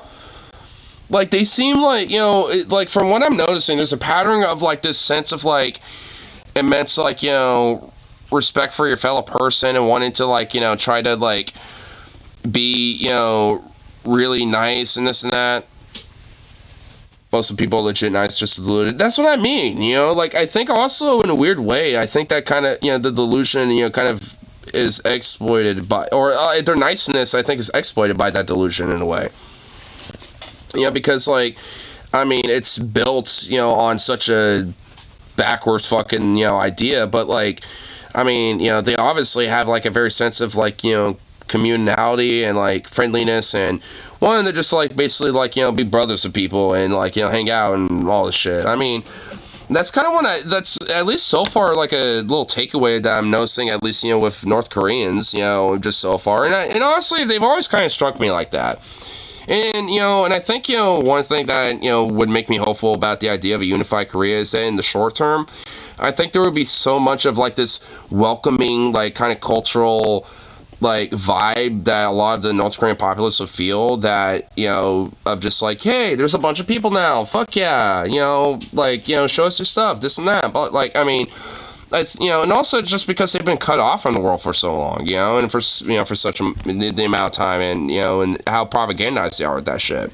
Because even with, like, the propaganda of, like, oh, yeah, those Americans are the evil white devil and this and that, blah, blah, like, deep down inside, I really don't fucking think they believe that shit.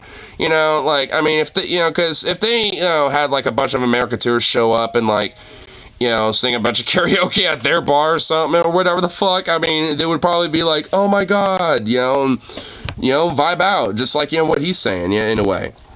I mean, so I don't know, you know, it's like, it just seems like, you know, if, like, that country was able to open up and it wasn't under the regime that it was in, and they were able to have, like, unified Korea at this point, I mean, I think it would just, like, for the most part, just be across the board good. I mean, there would definitely be, like, hiccups and rough patches, but, I mean, I just think, you know, really the best thing for Korea would just be a unification.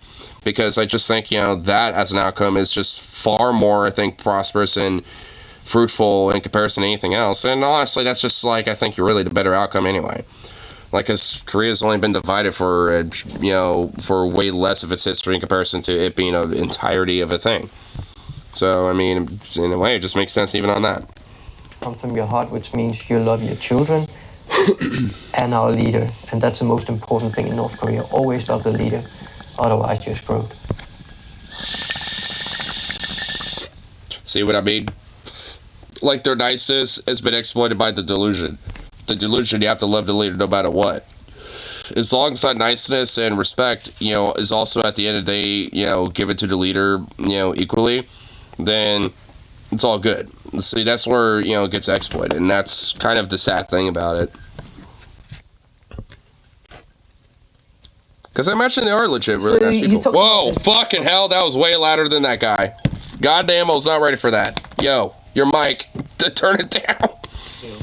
What were the other things that throughout this 10 years you've exposed in North Korean government with the deals they're making and stuff?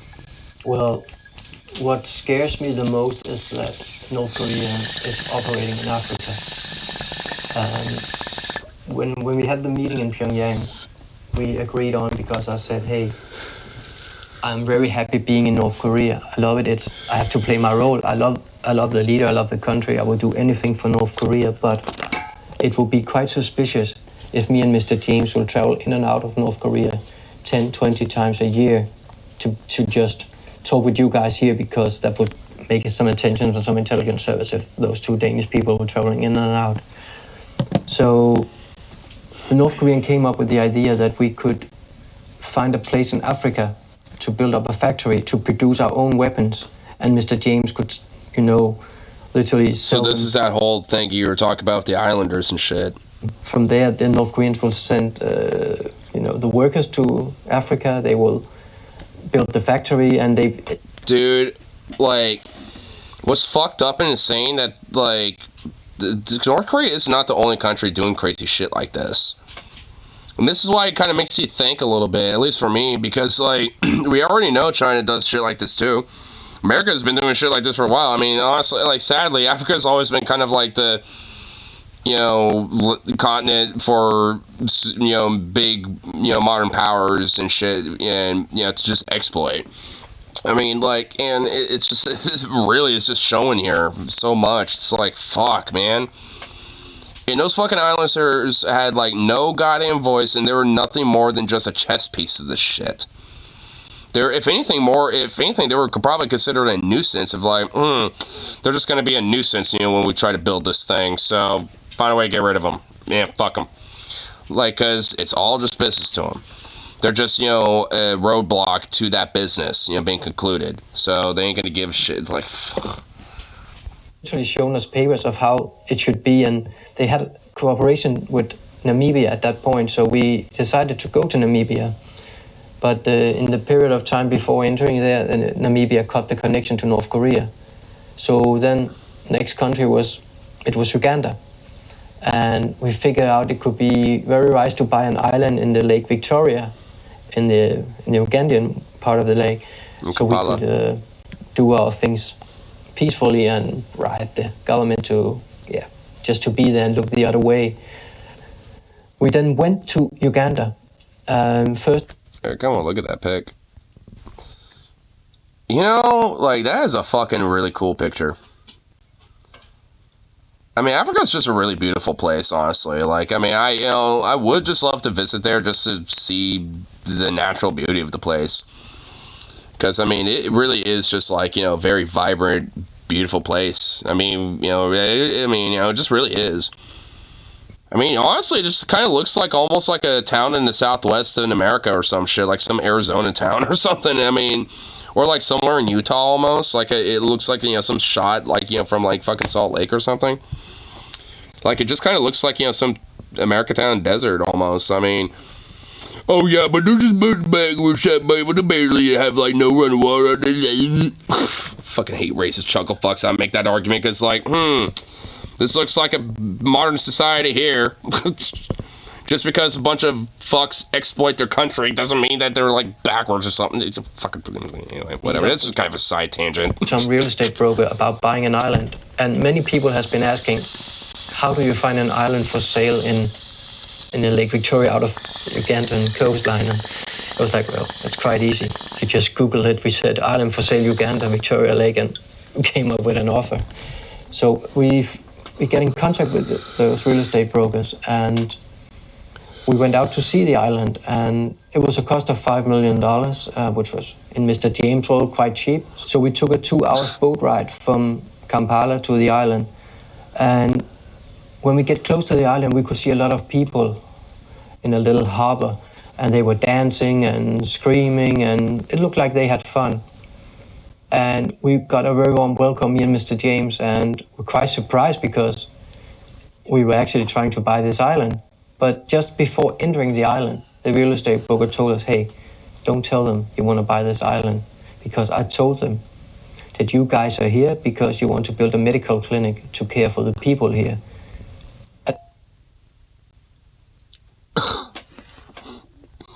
Point out. What the fuck, dude? Oh my god, man, fuck landlords and real estate fucks, bro. Dude, they're parasites and scum no matter where the fuck they are in the world. Jesus Christ. Oh my god. Dude, that is just the most scummiest fucking shit, bro. I don't even know what to even say besides just, like, you know, insert, like, Maoism here, basically. Like, I don't even know, like, fuck. Wanted to beat up that real estate broker with something cheap and hard because I think it's so cruel to... well, you know, I mean, I kind of figured he recognized it because, Jesus Christ, yeah. I love how it's like, I kind of wanted to find something cheap, hard, and just worthy of breaking upon his face. Dude, hey, base Danish, bro.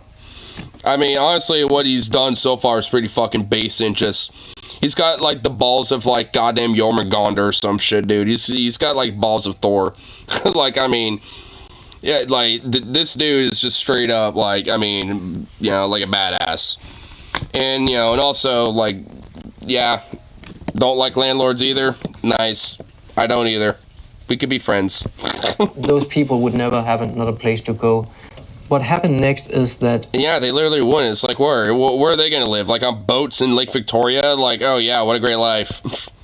The North Koreans also came to Uganda. And the problem is North Koreans traveling around the world are not traveling on North Korean passports. Because being in Kampala during a lunch, I talked with one of the... But did he say they're not using North Korean passports? So wait, what are they using? Wait, I want to hear that again.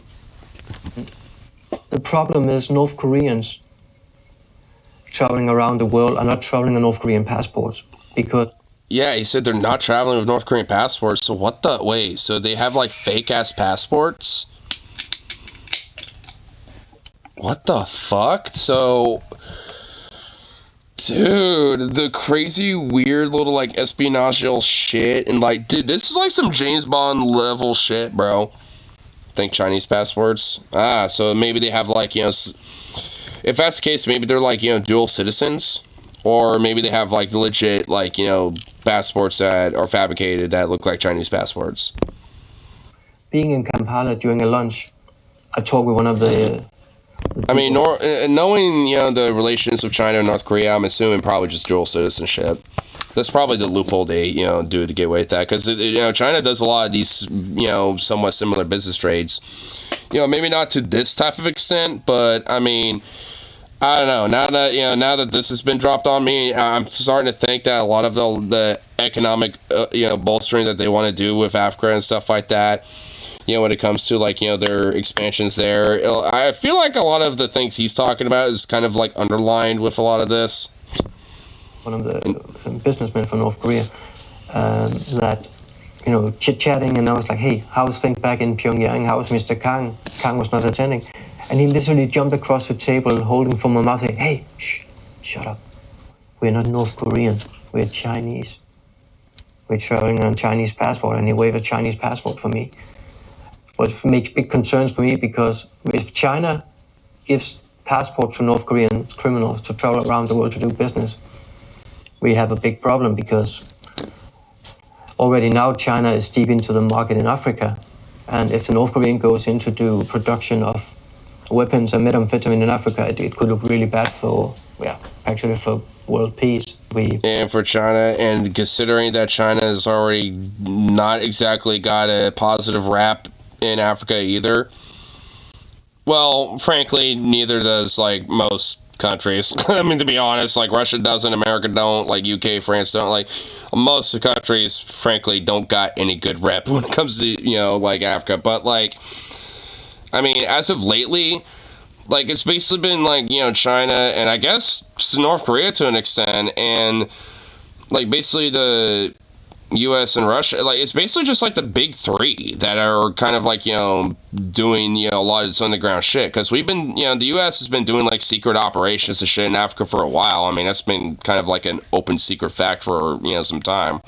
And Russia, obviously, has been doing it. Wagner's, you know, like, got open operations in places like in, Kenya, I think. And, like, China's been doing shit. I mean, so, like, the big three, you know, have all been, like, doing secret shit. You know, and knowing that North Korea also is, like, you know, and, like, the allies and buddies of these bigger superpowers are doing shit like this, too. It, you know, it kind of makes me wonder, it's like, you know, like, what's kind of like the Russian version? Well, I mean, I guess we kind of know that's Wagner, but, you know, I kind of wonder how deep that shit goes. And I kind of wonder what, like, the U.S. operations in Africa, I wonder how deep that shit goes. Because they're all a little different. But they all kind of have, really, at the end of the day, the same kind of result. You know, just having, you know, a lot of geopolitical power in the region. To North Koreans to Copenhagen. And thus, having a lot of geopolitical power over the natural resources that you can exploit in that region. The final contract of the whole cooperation which we have to produce. It's honestly disturbing, like, how much of this is just business to the fucking elite and the powers that be, and it just fucks everybody in so many ways. Like, it is so mind-boggling to me. Africa, we would buy oil in Jordan, who will send the oil to North Korea, and that will make the payment for Mr. James to produce the weapons that he couldn't sell and buy. So it's like a triangle deal. Dude, the web of economos, dude. Jesus Christ, the fucking, like, spaghetti, like, tentacles of, like, economos just like, withering all over this. It's just, ugh. And if all those things happened, well, what could we have done? We could have been selling weapons to ISIS or, as I said before, Syria, or just terrorist organization, or even start a civil war in a minor country, if we wanted to. So like a Sudan right now? Or like Myanmar a little bit? Because of the Rohingya shit? Like, I mean... yeah. Kind of curious. You blew your cover and you gave that information further on. How did you put the end to the operation? Well, we have arranged at the Hotel d'Angleterre, which is the most beautiful hotel in Copenhagen, in whole Denmark, the most exclusive place. And we have arranged the North Koreans to meet up with Mr. James in a suite, and there we would sign the final agreements and put an order of weapons. And And that meeting, Mr. James was really, looking forward to. He was really happy, and let them know that this is going to be the most fantastic thing for North Korea for many years. And I could literally see by spending so much time with North Koreans in North Korea and outside North Korea, that Mr. Ju, as his name was, he was being filled up with proudness of coming back with those papers and signing, and it was some kind of touching in some, and other ways it was like, okay, now it's soon will be over. And after the signing, our next step was literally to pay up front around $8 million up front to make the next process going on. And of course, we wouldn't even pay 50 cents because otherwise we would have been breaking all the laws against North Korean sanction. So what happened was that Mr. James, he disappeared. I spent a whole year trying to figure out what happened to Mr. James, which I knew that what happened, but I was really playing a role play with great acting skills. And then I mean, honestly, it does kind of take, someone with a little bit of thespian skill to really pull some shit off like this, like he's done for all these years. Like, holy shit. And it was like, okay, what should we do now? What is the next step? And I still had the contact. And at one point in September in 2020, we agreed on now it's time to tell the truth to Alejandro. So I asked Alejandro if he wanted to be a part of a storytelling about North Korea, because I was going to a school to tell the kids about North Korea, and some of the kids found out there's this fantastic Mr. Alejandro Caudepin as the president of KFA, and they would really much if he could be on a Zoom connection to answer some questions. And Alejandro, he likes to be seen and heard, and he was like, oh, I'm ready to this, I'm ready. We then went to a hotel, and I was having a chit-chat with him before, say, hey, I'll be ready in 10 minutes, the student has to go in their seats, and then I will go online with you just to tell you a few things on how many questions and blah, blah, blah. And what I first got aware of very late in this project was that back in 2006, when Mads Brygger did research for the Red Chapel, he went to North Korea, and he used Alejandro as his man to bring him into North Korea. And because of the Red Chapel, Alejandro hates Mads Brygger.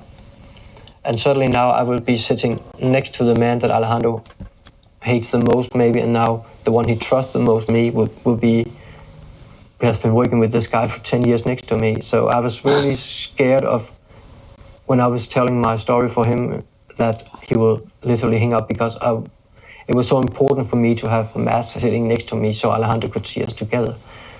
And I think it took me 20 seconds to tell Alejandro that I've been a mole for 10 years, then that everything is just, it's a documentary, and that he has to meet this person. And I think, looking back now, Alejandro thought I was like doing a prank on him or something, because he literally trusted me so much that I met his parents and family. And Mads just say, hey Alejandro, we meet again, nice to see you. This is being recorded, and all the things in the past with Ulrik has been recorded, and we can just lift up his arm. And how did your family react when you opened up to them? When I told my wife, it was the day before, I told her, hey, tomorrow there will come some people they're doing a documentary, and I've been helping a bit with the cameras, which was my cover story for her, that I went into a movie company and helped them with their equipment, and that was what has made me able to travel around the world without she was paying any notice to what I was doing and didn't ask me any question. So then the master... So she was just like, oh, okay, that's fine. The photographer came, the producer came, and we had a cup of coffee, and then we started shooting it, and Matt said, hey, I think Ulrik got something he wants to tell you. So I told her my story, and I think it was 2 or 3 hours just talking with her, but as she said, I don't understand this, but are we in danger? What is going to happen now? Have you been in danger? I think, well, yeah, I've been, but I'm here today, and well, you just have to wait to see the documentary, so it will maybe give you an idea. Are you ever scared or like paranoid about anything? About the fact that North Korea officials can get to you somehow, or anything like that? Well, I use some of the skills that I was taught by the CIA agent in Washington. But I think I'm that kind of person who doesn't go out in public like trying to get attention from people. But I think now that the world has opened more after the pandemic, there are places which I would be more aware of if going there. And I've also been told there is a lot of countries with the intelligence service has asked me kindly not to even consider visiting again, like of course North Korea, but they don't want me to go to China. Oh shit. That was my Bluetooth, it just fucking died out of nowhere. Hold on, let me do this real quick. Damn. So, he, like, honestly, just because of, like, him coming out with everything, he literally just is not allowed to visit, like, certain places. Trying to make sense. I mean, they're, you know, got close relations with North Korea, but, like, holy shit. And Jordan, Syria, Russia, Belarus. They don't want me to go to China, to Uganda, Jordan, Syria, Russia, Belarus, those kind of countries. Well, I mean, all of those countries make sense. Are you glad about what you achieved with that? Alejandro is, as you said, is now a wanted man. You've exposed the weapon deals and stuff like that. Do you feel a sense of achievement from all of that? Well, I think with Alejandro, we have only seen the top of the iceberg. But, you know, thinking back now, I think that the FBI has been into all this, and maybe other authorities as well. And that is the reason why he wasn't arrested when the Mo was released, because they were really getting evidence against him to remove him. And now he's among the most wanted and on the run, I guess. He's probably in North Korea or China or something, if that's the case. And even that, if he goes on the run, it just shows me that he is a criminal. And he went out on Twitter asking for lawyers to help him. So I think that's a very Trumpian move. Oh my God. He's really fearing what's going to happen now. I think he could face up to 20 years in prison and a fine, which could be easily $1 million British pounds. And out of everything you've been through, is there anything you regret?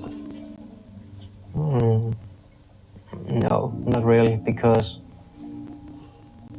I have, at any time I had the chance just to say, stop, this is it. But I think that the time in between the things that happened, I had the time to digest what I've just been through. Maybe I regret not to be honest to my wife and family, of course, because those are the people I love the most. But once again, I think the love from me was also to protect them.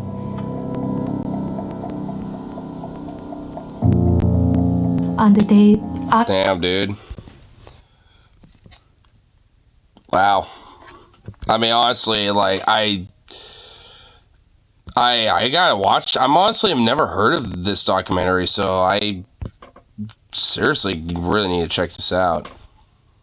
Because, I mean, honestly, I mean, how come, you know, like, it never blew up? Like, I mean, considering, you know, like, what it was. I mean, you know what I mean? Like, you figured, you know, for, like, a bombshell like that, like, all of media, like, from, like, the UK, the US, like, all over, it won film awards in Denmark. So, at least in Denmark, it was pretty well acclaimed, and people knew about it. I mean, if that's, yeah, I mean, that's just, what the fuck? Because, I mean, his story, dude, holy shit. That's just wow. I mean, I gotta watch that documentary. I mean, that's just all I have to say with that one. Like, I'm definitely gonna watch that. I don't know about tonight, but I'll definitely at least, yeah, I might watch it like Tuesday or something like that. Because That just sounds fucking crazy.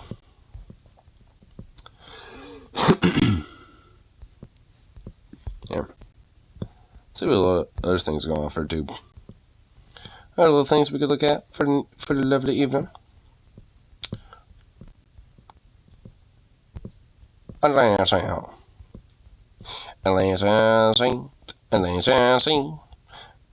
Is there being anything in that tube?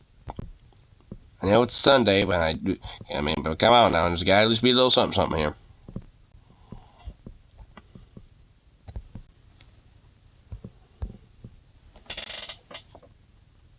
That dog is just the cutest little ball, my lord.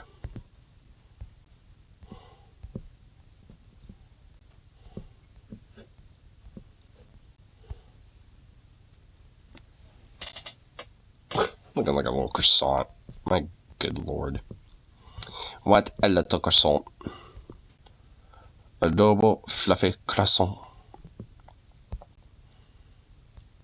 Oh shit. The rise and fall of the Somali pirates. It would be a react within a react. It'd be Hassan react to a Johnny Harris. But this would be, that's an interesting video title. The rise and fall of the Somali pirates. There was a rise? Like, does that mean like a good? Or does that just mean like the peak of their, like, you know, activities? Like, because the thumbnail, like, I'm assuming it's the OG, like, you know, video thumbnail. Pirates the good guys. So I'm just like, I wonder what's going on here. Somali pirates? Wait, what the fuck? Johnny Harris made a video on the Somali pirates? That's crazy. If a person robs you on land... God, dude. You know, like, I mean, they might not be like, you know, fucking OG pirates, but, you know, I always do love a good old bit of piracy there, laddie idol. Hey, play. Oh, you're gonna be doing that Bluetooth? I see what you're doing. Hold on, I gotta turn on again. Because this being that little bitch. Unless, okay, yeah. I was about to say, unless my headphones for some reason turn on in their charger, but they didn't, so. But if they rob you at sea, they're a pirate. Let's say it's 2007, and you're the captain of a cargo ship traveling off the coast of the Horn of Africa. You're transporting wheat from Kenya to Saudi Arabia. When you look out at the ocean and you see these guys, they come at you quickly, just a This is anti-One Piece. Anti-One Piece propaganda. Oh my god. I mean, and you know, I love how, like, pirates back in the day used to have, like, blunderbusses, and now they just have, like, good old raggedy AKs. Small speedboat up, and soon they're right up against the side of your ship. They're about to throw a ladder to climb up. You run into the ship's citadel or safe room, and you call the Coast Guard. Or maybe you try to spray them with this water hose to scare them away. And honestly, like, a lot of these type of, like, you know, vessels, they usually have, like, private, you know, security that literally have, like, machine guns and full-on military rifles and shit. Like, not just, like, regular civilian rifles, like, full-on, like, military grade, like, you know, like, full auto, whole shebang. Like, sometimes they'll have, like, Browning machine guns and shit, like M250 cals and stuff. Like, I mean, you know, sometimes, like, when it comes to shit like this, the private security on these boats, they do not fuck around. But it's too late. They've now climbed on board. They're rounding up the crew. They're gonna hold you hostage and demand a ransom of millions of dollars for oh my god, they're showing this. They're showing this movie. The shipping company, your home government, your family, doesn't matter. And if you don't give them the money, you'll be held in captivity, starving, maybe even tortured for days, weeks, months, even years. If there's no answer to payment of the ransom within 3 days, then the kidnappers here will sell me to Al-Shabaab. This happened. Which is a terrorist organization in Africa. So, yeah, that's pleasant. Hundreds. That sounds like a great time. This is what a typical hijacking in this region looked like in the early 2000s, where by the end of the decade, hundreds of piracy incidents were reported every year, and they were still just getting started. Dun, dun, dun. Dun, dun, dun. Wait, so honestly, I noticed that, like, dude, piracy has, like, is a major thing, and not just in Somalia, obviously, but all over the world. And honestly, there's a fuckload going on right here. Got like Malaysian and like Indonesian pirates and shit going on over here. Like, what the fuck? What's going on over there? Filipino pirates? You know, I guess Chinese pirates? Or something? Like, what the fuck? Like, you know, I mean, so, you know, I mean, there's obviously, you know, piracy going on all over the place. Honestly, what gets me is these ones way out in the deep sea. Like, what the fuck? Like, are these people, like, having, like, their little dinghy boats all the way out there? Like, hell no. Like, so, like, are these just, like, more sophisticated, like, pirate attacks or something? Like, you know, maybe bigger boats, like little tugboats or something? I mean, it's honestly, looking at this map, it actually kind of makes me wonder about just, like, piracy in general now, like, in the modern day. Like, because some of these are kind of, like, in the deep ocean. Like, over here, like, a lot of these have, like, no land for, like, hundreds of miles. So, I mean, like, they're not on, like, little dinghy rafts and shit. Like, a lot of the attacks that happen with that are way out here, you know, all that stuff, right? So, I mean, it seems like there's a lot of, like, nuance and sophistication when it comes to piracy these days. I mean, there always has been, but, it's kind of interesting. Hundreds of times. This is what a typical hijacking in this region looked like in the early 2000s, where by the end of the decade, hundreds of piracy incidents were reported every year, and they were still just getting started. And obviously there's a very specific, you know, highlight, you know, where a lot of traffic of vessels go through, where you can tell that's just specifically a shipping lane. Dun, dun, dun, dun, dun. Bum, dum, bum, bum. Bum, bum. The quality content we're watching for, folks. That's right. How the Horn of Africa became the epicenter of modern-day piracy, and how what started as Somali fishermen defending their waters turned into an organized criminal network. Majority of vessels are armed now. Well, yeah. Well, this whole video is about the rise and fall of the Somali pirates and shit. So, I mean, eventually that's probably going to become a point. But yeah, like I was mentioning from earlier, these days, like, a lot of these boats, you know, a lot of these major shipping companies, you know, have private security that literally have, like, full-on machine guns and, like, even grenade launchers and RPGs and shit. Like, they will invest, like, very heavily on shit like that. And just, like, you know, and let them do whatever the fuck they want with it, basically. Wow, damn. I mean, sometimes, I mean, it's not very common. Like, some of the more, like, you know, bigger companies, you know, that can hire the more, like, you know, like, some of the more, like, spendier, you know, like, private security and shit. Like, some of them are, like, straight-up vets that, you know, like, have, you know, their own, you know, equipment to where they can use shit like that. I mean, there are at least a few videos of, like, some of these crews that, you know, are combating Somali pirates that, you know, legit have full-on, basically the equivalent of military equipment. I think the reason why is because that type of security, I think they're technically PMCs. So they could get away with having shit like that. And honestly, that would probably be the reason why. I mean, you know, they're not like your typical, like, you know, security, like Securitas or some shit where they got, like, a Glock or, you know, or something, you know. Like, they're going to be cut from a different cloth on that one.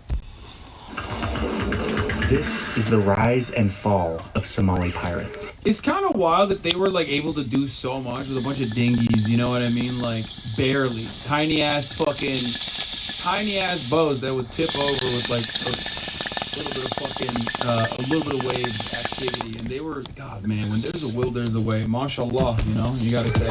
When there's a will, there's a way. Damn right. Somali's coast where those pirates attacked that vessel. Wait, what do you say? Like, mashallah? Is that like a Turkish phrasing?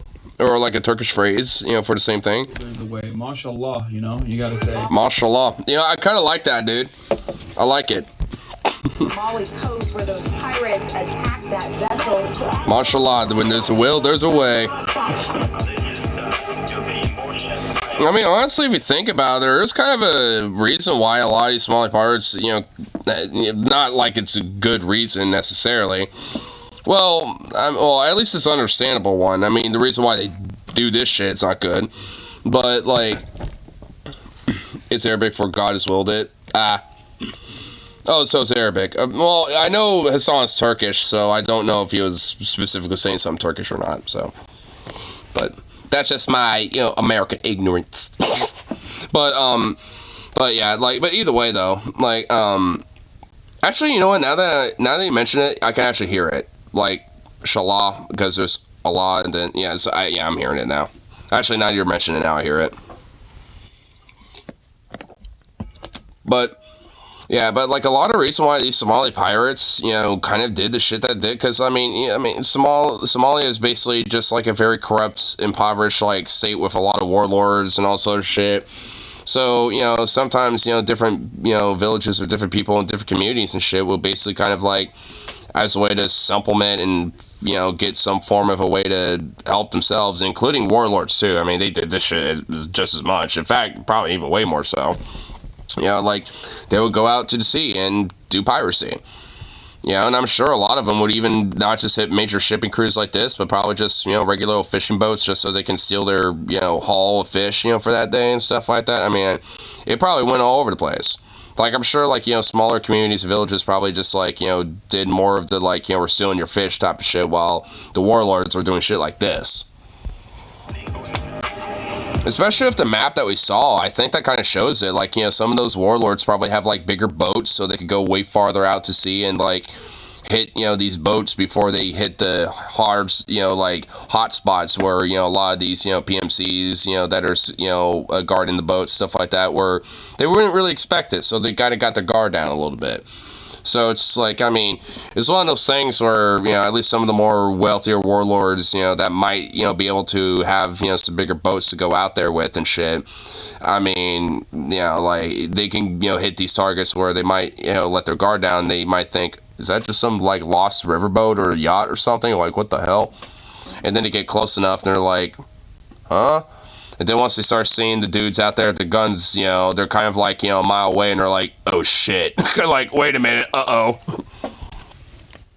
But being in a hot spot, though, especially, when you might, see a lot of dudes in dinghies like this, they're kind of ready for that. Like, at that point, they're going to be on their guard and, like, getting paid to, like, start opening fire if you get close enough. Rational people. If their back is against the wall, I don't know what they are able to do. Okay, little sidebar really quick. Yes, I'm wearing my orange jacket. And but captains have no weapons? Yes, they're not allowed to, I think, by international law. So the link's in the description. Thank you. Seems fair enough, I guess. Incogni.com/Johnny Harris. I'm giving you guys the ad. Read at least the link. Talking for sponsoring the video. Let's dive into this big topic of pirates. Stop, man. Is that a One Piece reference? Not like the weird Japanese show. Listen, it's not a weird show. Also, you know what? I call bullshit whoever just said that in his chat. The Somalis are not like that weird Japanese show One Piece. Bullshit. Dude, like, I honestly recently, not too long ago, discovered that there's, like, a hardcore, like, metal scene in, like, Africa. And I'm like, what? So, I mean, if they got shit like that going on, then I guarantee you there's some motherfuckers out there that like some anime, alright? So, don't give me that. I don't even want to hear that. Like, if there's, like, underground metal scenes out there, they got some underground anime scenes, okay? There's some secret weebs that exist out there. These fans in the chat, but, like, look at him. He's, like, also posting fucking, the Western pirate lore. There's, like, plenty of... Dude, pirates are a universal concept. If anything, it's more Western than it is Japanese, let's be real. I mean, actually, there is different kinds of pirates in Japan because, island nation and what... I mean, honestly, dude, the piracy is kind of... like, if there's, like, any seafaring culture, piracy is going to be a part of it in some way. I feel like this is kind of, par for the course.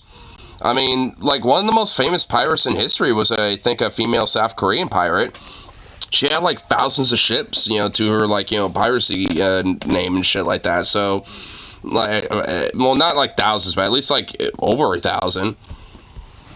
Pirates. I forgot exactly what her name was, but she was like a very prominent and very like formidable pirate in Asia at the time. They've always existed. As long as there's been especially around the Korean ocean, Peninsula. There have been pirates. Sailors who utilize the expanse of the open ocean to rob and steal and run sophisticated businesses. If you haven't seen CGP Gray's deep dive on pirates, go watch it. And also, like, a lot of some of the Western idea of pirates, at least, you know, from, like, you know, like the yar, matey, you know, like, and all that shit, you know, like, kind of our stereotypical idea of what we think of pirates, like, you know, like Ailstorm, you know, or some shit, you know, or whatever the fuck, like, you know, those, you know, the culture around those type of pirates, I mean, funny enough, we're actually pretty, like, weirdly, like, for what they were, at least, you know, some of them are somewhat egalitarian, at least more so than, you know, democratic societies at the time. Like, a lot of pirates, you know, did not give a fuck, you know, about whether your background was, like, man, woman, black, white, or anything between. As long as you're willing to, you know, like, you know, put in your fair share, so to speak, and you will get your share. And, like, in a lot of piracies pirates had a very specific way of how they would spread the loot, where, like, you know, like certain, you know, people would get, like, you know, the baseline, you know, loot, and then, you know, some people, like, you know, the second in command types and stuff like that would get a little bit more, and the captain would get, like, you know, 3 times the amount, so to speak, or something like that. They had, like, a very specific kind of process to it where it was almost kind of like very union-like and communistic almost. I mean, it doesn't mean that a lot of elements of the culture were great, because obviously there's a lot of rape and pillaging, piracy, obviously, and all this other shit, and a lot of brutality, torture, yada yada. But I mean, when it came to, like, you know, like a pirate's, you know, captain and his crew and the, you know, fellow captains, you know, that, you know, or that he leads and all this other shit, like, I mean, there was a very strong impetus to make sure that everyone was taken care of, basically. And, you know, and honestly, I mean, that's kind of a very common thing with pirates, you know, kind of across the board historically. I don't know too much about contemporarily these days. You know, piracy has kind of evolved into a different form nowadays. I mean, but I mean, I don't know. I mean, maybe we might learn that, you know, pirates now aren't really too much different from back in the day. But, you know, I don't know. At least, you know, when it comes to, like, Somali pirates, maybe. I mean, at least the videos about them, so I don't know. We'll see. Pirates are everything from Norse sailors who raided other ships on the high seas. Hey, we weren't just pirates, we were Vikings. There's a difference. Famous pirates of the Caribbean, like Britain's Blackbeard, who stole a French slave ship and souped it up into the ultimate pirate vessel. Blackbeard, the greatest fucking fake friend of all time, dude. Fucking fake revolutionary, fake, you know, fake anti-slavery piece of shit. Former slaver family. Yeah, I mean, a little low-key, though. I mean, there's, like, a little bit of a mythos around him where he seems like a revolutionary type, but he kind of wasn't. I mean, there's still kind of I still kind of, like, am willing to, you know, I guess, like, you know, mythologically believe in the, you know, his mythos, but, you know, him as an actual human being, he's definitely not great. He's definitely kind of a piece of shit. Acts like he's fucking acts like he's in favor of abolition of slavery, has, like, so many black pirates in his crew. At the end of it, betrays his best friend and also all of his black crew in an effort to what? No, I'm not talking about One Piece, man. I'm talking about, like, the actual human black. Oh my God, this chat. Wow, that's actually kind of annoying. Like, oh my God, they're like, wait, Blackbeard in One Piece? What? Like, no, oh my God. Wow, that, dude, they're so, like, dude, his chat was so fucking, like, on One Piece, the anime, that, like, they did not recognize he was talking about the real fucking person. Oh my God. Why, man, his chat needs to be, you know, learned. They need to be learned on some history. Fucking dumbasses. No shit. This isn't One Piece spoilers. Like, what? No, this is actual Blackbeard in the real world. Comes from a slaver family, and has, like, literally a person who was enslaved by his parents as his like I guess quartermaster or like the second in command takes over a slaver ship. His crew is mostly former slaves, and then. I mean, the thing is, I will grant this, he did at least pay them. Like, I mean, like I said, when it came to, like, the whole, like, you know, culture of, like, you know, sharing the wealth, you know, type of stuff when it came to the loot, I mean, he did kind of do that at least. I mean, he didn't really treat them greatly. I mean, because you know, he kind of played this whole facade, essentially. Like, I mean, you know, like you know, there's a mythos behind him, but... you know, different accounts, you know, from other people at that time, you know, definitely kind of paint a different light about him. Granted, maybe it's just because, like, you know, there's like, oh, well, fuck this guy anyway, he was a pirate scum. But, like, I mean, not all those accounts, you know, were just like, you know, some British gutna, you know, just being all mad that he's a pirate. Like, some of them were from his own ranks and stuff, you know, that talk, you know, some different things about him. So, I mean, like, not exactly the greatest dude. Like, what was it, a piece of Virginia or something? He just, like, sells literally everyone on his crew.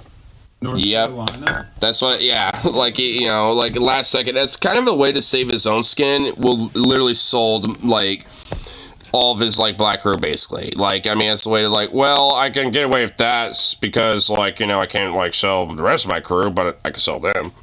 Maybe I can use that to pay off my bounty. Like, I mean, which kind of shows how much of a piece of shit he was. Like, I mean, that's why if you look at other accounts about him, it's like, yeah, not really great. I remember where it was, but pretty sure it's just like a piece of American for like a little bit of American land and to be able to like live freely. Basically retire. He went and he sold literally his second in command, like his childhood friend. / every single former slave that just to save his own skin.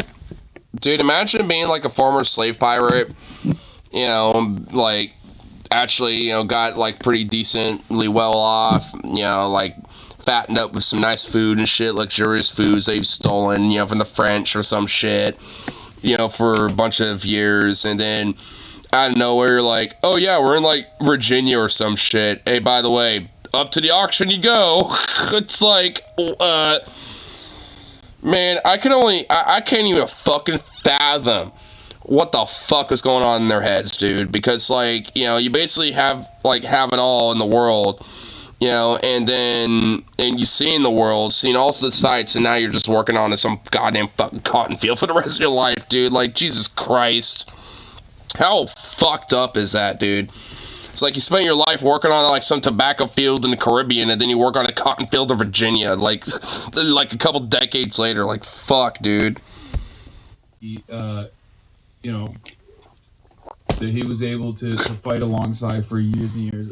One of the greatest fake friends of all time. Yeah. Pirates were poor men who were looking for money. Hey, women too. Hey, there's women pirates. Social mobility. Some of them were. Hey, don't be sexist here. Come on now. Hey, what was your name, bro?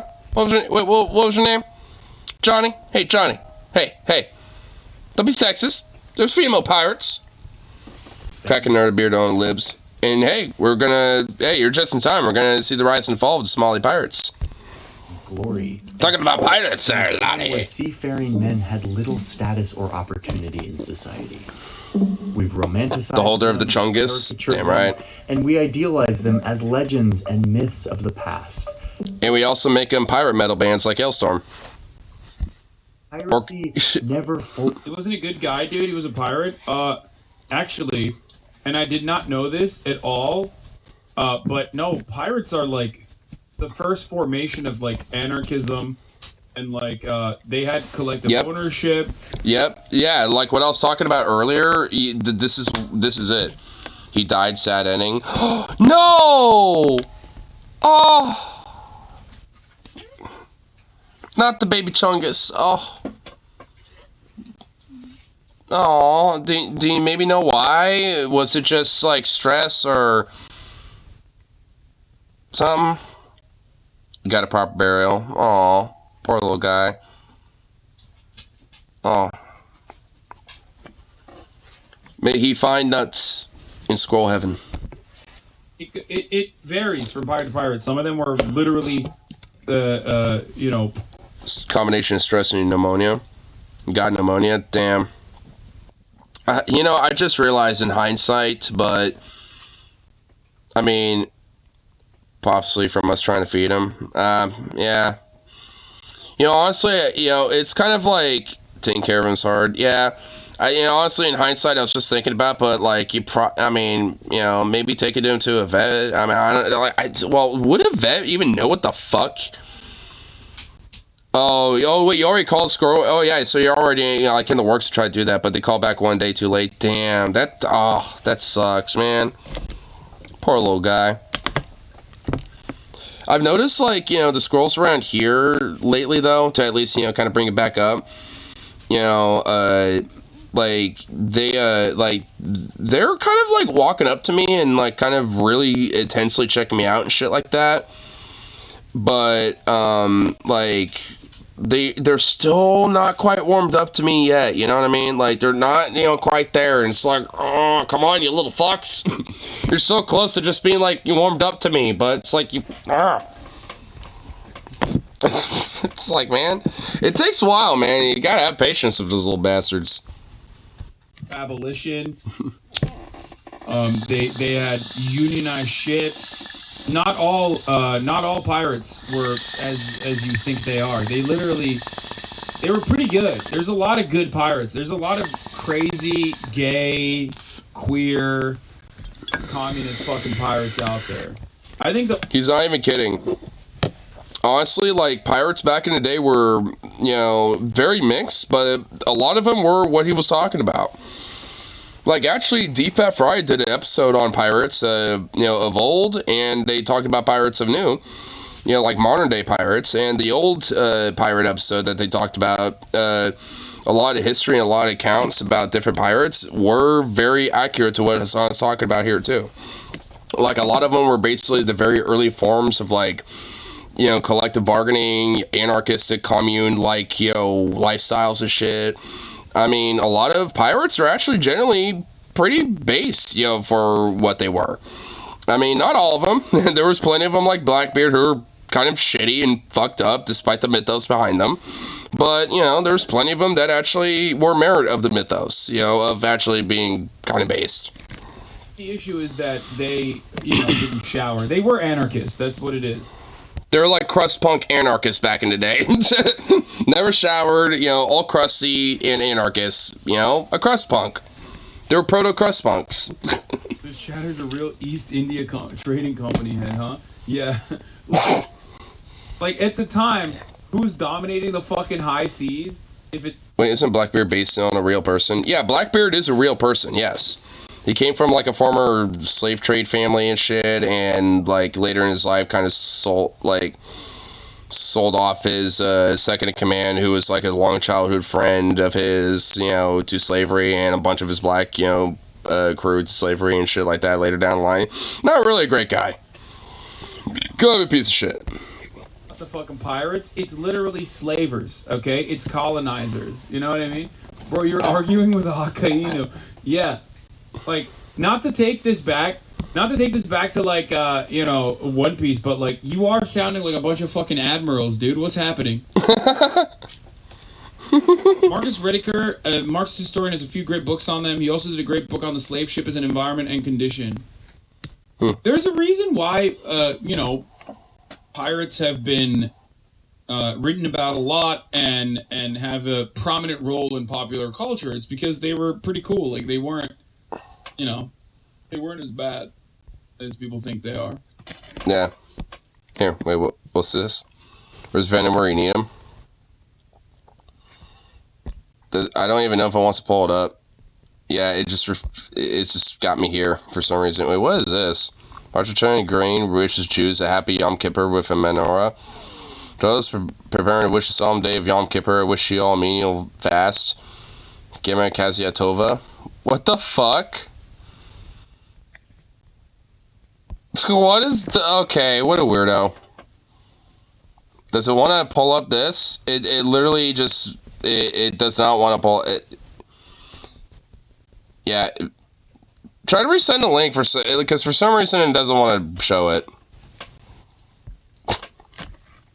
The Bay Pirates literally hold the positions of the Dutch East India Company. Yeah.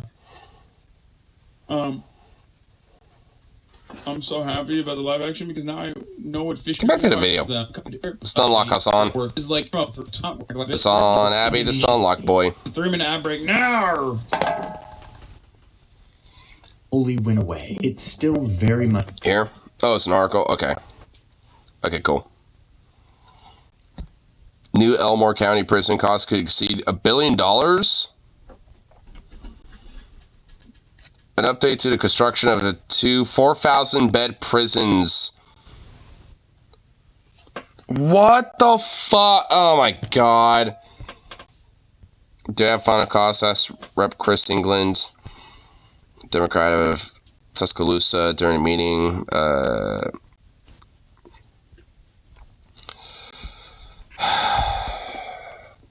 Alabama, you suck. Exist today.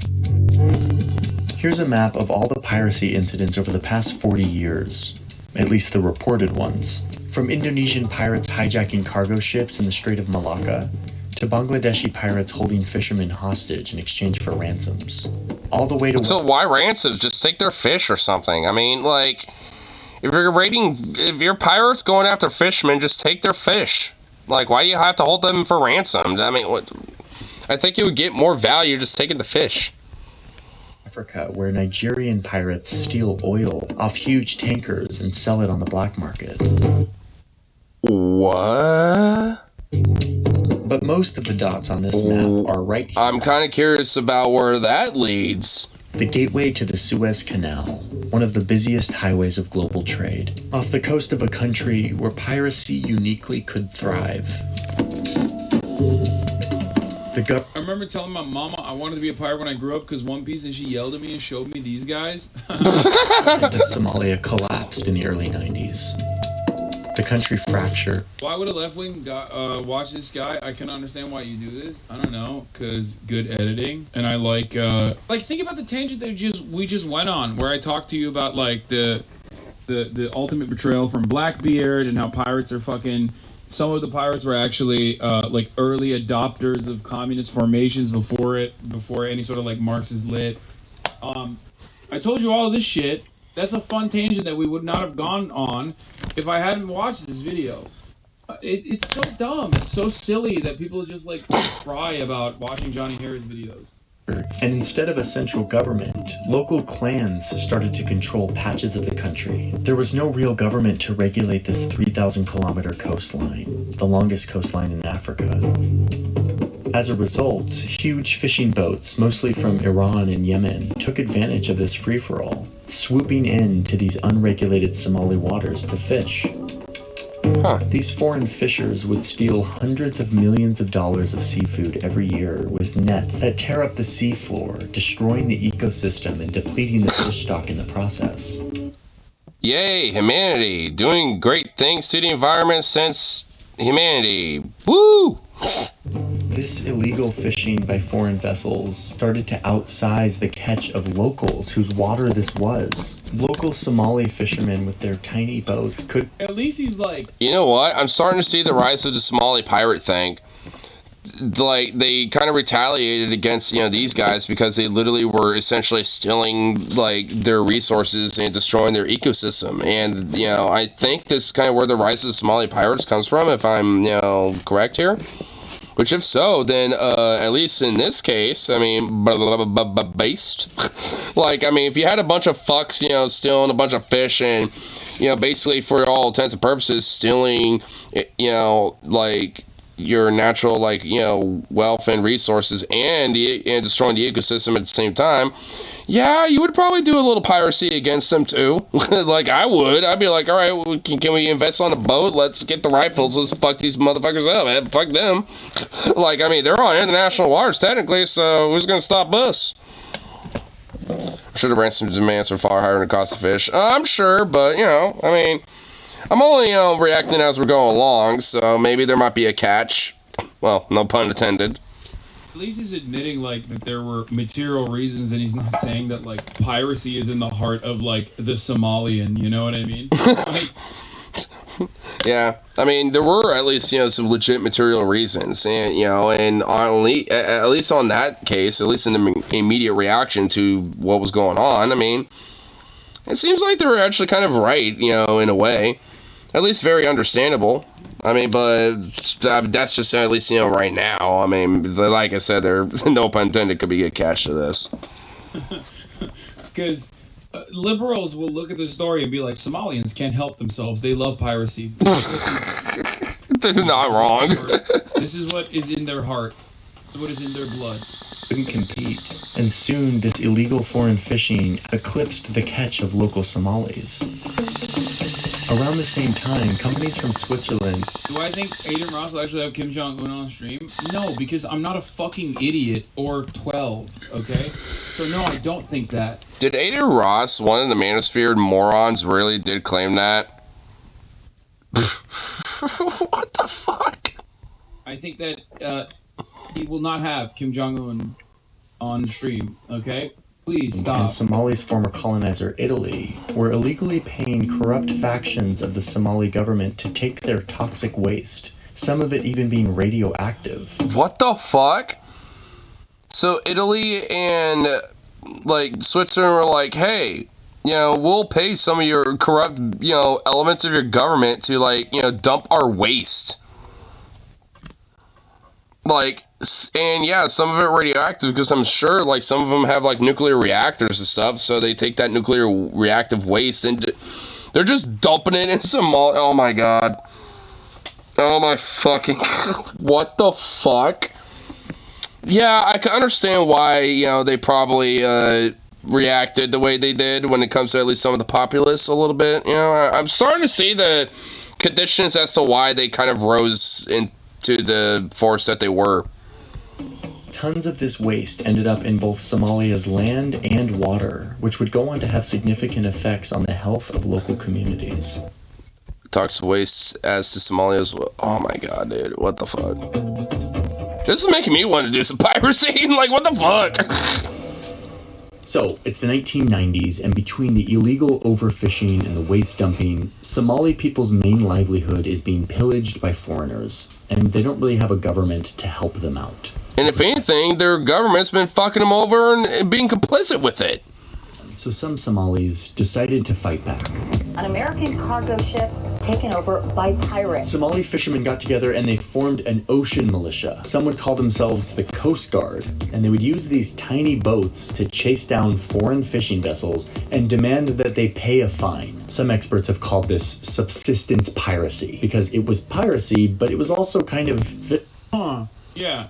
Yo, try that shit in not a small town, but try that shit in, like, the American coast, okay? Like, what the fuck do you mean? No, it is a nation-state exercising its own fucking concerns, national security concerns, and its own autonomy, in its own fucking sea line, like... I mean, yeah, at least so far, that's what it sounds like. I mean, the people basically are having to look to each other to, like, fend for themselves because their government is complicit with a lot of this bullshit because the Italian and Swiss governments are paying them off, to dump a bunch of their waste in their land and waters. You have a bunch of Iranian and Yemenis fishermen illegally destroying their ecosystem and overfishing their fucking, waters and stuff. I mean, so far, it sounds like the people here are just like, we can't really, like, do anything besides fend for ourselves, so fuck it, we're gonna take our own, actions into accord here. Fuck it, we're gonna do things ourselves. I mean, that's at least what it sounds like so far. I mean, and at least, when it came to the rise of this whole, like, kind of, like, unified, like, kind of regional, like, coastal, like, militia, I mean, it seems pretty base, at least in this metric. Spending their life. And obviously this ended up kind of collapsing at some point, sadly. Obviously this is not what it is anymore. But, or maybe there's like a few regional factions that are still kind of like this, but maybe not as much anymore, but I don't know. Well, we're here to learn about that. From predatory foreigners. And at first, it was rare. I mean, if you look at the data, you just see a handful of successful incidents every year. Oh, and they were pretty basic, too. Like in one of these early incidents of Somali piracy back in like 1994. How did you let that voice screenshot go by? He's trolling you. I mean, he's not. You got this. So 1994 with the Bonacella. Wooden boat full of 26 Somali men claiming to be the Somali Coast Guard. And they go up to a shipping vessel and they get on board. They like hijack it for 5 days, but realize they can't really do anything. So they just steal as much as they can from the cargo ship and just go on their way. Which sounds like some typical piracy stuff. Like, yeah, which honestly, I mean, you know, they're probably, you know, taking whatever supplies like food and stuff like that, you know, I'm imagining. You know, like, I mean, considering, you know, this is kind of like the early days of this, you know, element of, you know, Somali piracy. And considering, you know, what they were at the time, I mean, it seems like it kind of tracks. Monkey D. Luffy started off with, you know, big dreams, but also small wins, you know what I mean? Yoinking shit here and there. And he was drifting away in a fucking wooden cask for a long period of time. You know what I mean? Not a long period of time, but a short period of time. Same with Nami, right? In a barrel. Well, not Nami. Nami was doing small hits left and right, medium hits. That's how it works. Yes, this was piracy, but it was super basic and kind of harmless. It was a bunch of locals filling in on the power vacuum left by their non-existent government. And this is how it was for a long time. Loosely organized gangs of armed Somali men climbing aboard cargo ships or fishing vessels, intimidating the crews to collect fines, or sometimes asking for informal license fees for fishing in their waters, even though they didn't have any authority to give out licenses. They did. Well, I mean, they kind of had like their basic like communal, you know, like, I mean, people's like version of it, I guess. Not like an official government form of it, but I mean, you know, when their government pretty much is complicit with it, I mean, it's, you know, like, what else are they gonna do? Yes, I mean, yeah, it's gonna definitely be informal. To get money, to basically be like, if you're going to fish in our waters, you need to pay us. And the rest of the world didn't. Which, you know what, honestly, that does make sense. If they're like, you know, going to be overfishing in their fucking waters, I mean, it makes sense for them to be like, yo, give us a fucking cut. Like, I mean, what the fuck? Like, if, you know, we'll let you do this, but pay the fucking fee, bitch. I mean, it makes sense. About this, it like wasn't big enough news for anyone to care. But that would soon change. Uh-oh. Oh, shit. Across the region, 80,000 people are dead. At least 22,000 of them were killed here in Sri Lanka. So there's kind of a turning point. Christmas 2004. Oh, I remember this. Nami was devastated. I kind of remember, you know, like, in like some of my very earlier memories of seeing some of this on the news. In Southeast Asia, but it also hit Somalia's really delicate coast, destroying homes and boats and crippling an already delicate economy and food supply. My dog is harassing me so much. Tsunami took the lives of some 150 people in Somalia and poisoned the precious little water supply that people had here. And it also washed up some of that toxic waste that had been dumped off their shores. This led to a UN investigation, which concluded that the waste was likely causing severe damage. What the fuck links to the mafia? Bro, dude. Holy shit. Dude, that is crazy. It could be well if someone will self-effects the results of exposure to reactive material, and in that case, for some people, regrettably, the prognosis could be very devastating. There could be people who simply will not recover. Holy shit. To the health of local people. And at this point, Somalia still isn't one country. There's some parts of the country that are peaceful and safe and under government control, but most of Somalia is still a patchwork of competing clans and warlords. It's like a hotbed for terrorism and organized crime networks should be, for all intents and purposes, when you hear that, immediately know it does not matter, no matter where we are in the world, immediately know CIA, okay? No centralized government. Why is there no... Oh, Greg, go to Somali Peninsula. What are you doing in my waters? You know who I am? I'm Somali old Greg, boy. Centralized government. Who's backing some of these clans and warlords, okay? Like, just remember. What do you want, always dog? U.S. intervention, which, you know, is it classic, this? like, Hassan. Oh, Jesus Christ. Oh, fuck. Okay, yeah, it literally is the meats. We has the meats, and he wants the meats. Oh my God, you fucking savage. You have a food bowl that is full of food, and this is what you want. You are spoiled, you shit. You turd.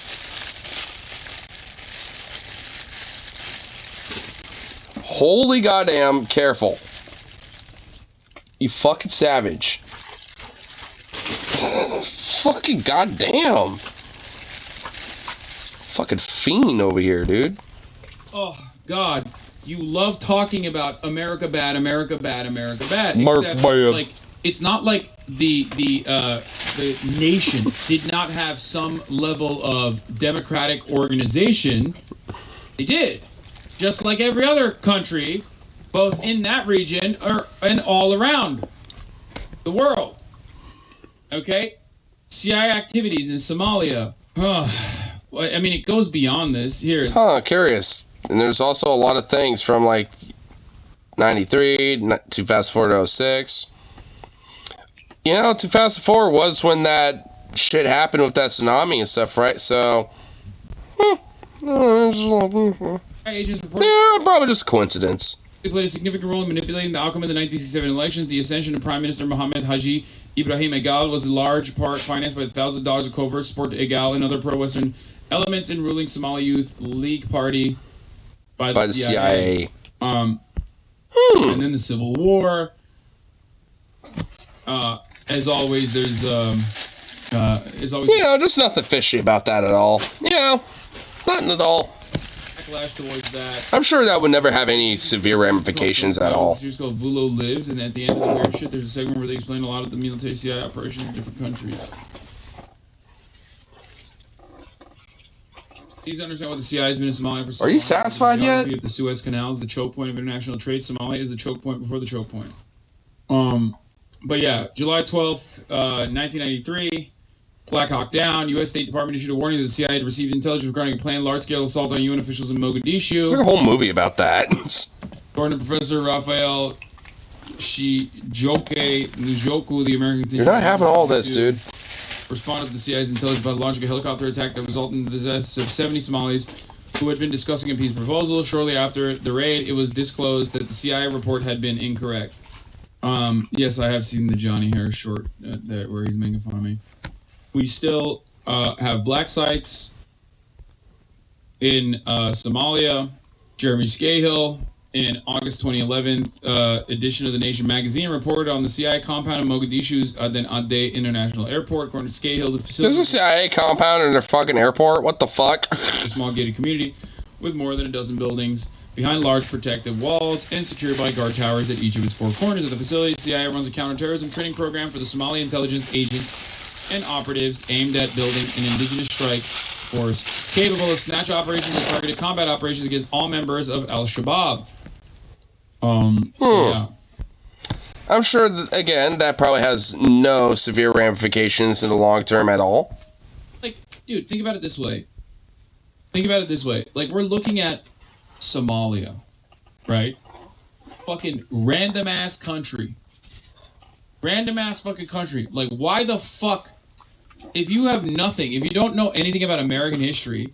When I say, like, oh, I wonder if America had any involvement in Somalia and you know, caused this destabilization by trying to create a stable, quote-unquote, stable government that was, like, Western-focused, Western-backed, and if you're geared from random question mark, yeah, like, random, in comparison to where America is, man, the fuck do you mean? Like, random as opposed to...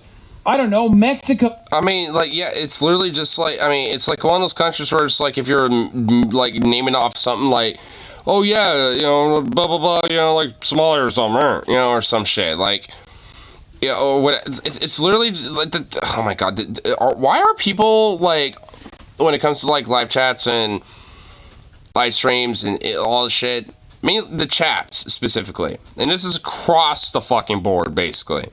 Outside of, like, basically the niche little communities. But, like, when it comes to these side people, it's like, why are they so damn dense? Why did it take things so fucking surface level and face value and so literally? Like, holy shit. When he means random, he doesn't mean like, oh yeah, they're just like some random blop, you know, on the existence of humanity. That's not what it fucking means. Like, is that what the chatter really thought or something or implied in that? Because goddamn, dude, some people are just too like, dumb. I'm talking about where America is and where fucking Somalia is. Do you understand? At that point, we're not even in fucking West Africa. The point I'm trying to make is... The Pirates base. Would you ever think in a million years that your favorite commentator is in the wrong when he tells you, like, America does a lot of stuff. Sure, it's bad. They tell you it's bad. But, you know, some of that stuff is a necessity, especially the stuff that we're doing now, okay? Like, why would that guy lead you astray? You know? Doesn't seem like America could be, like, at the root of all evil on the planet, right?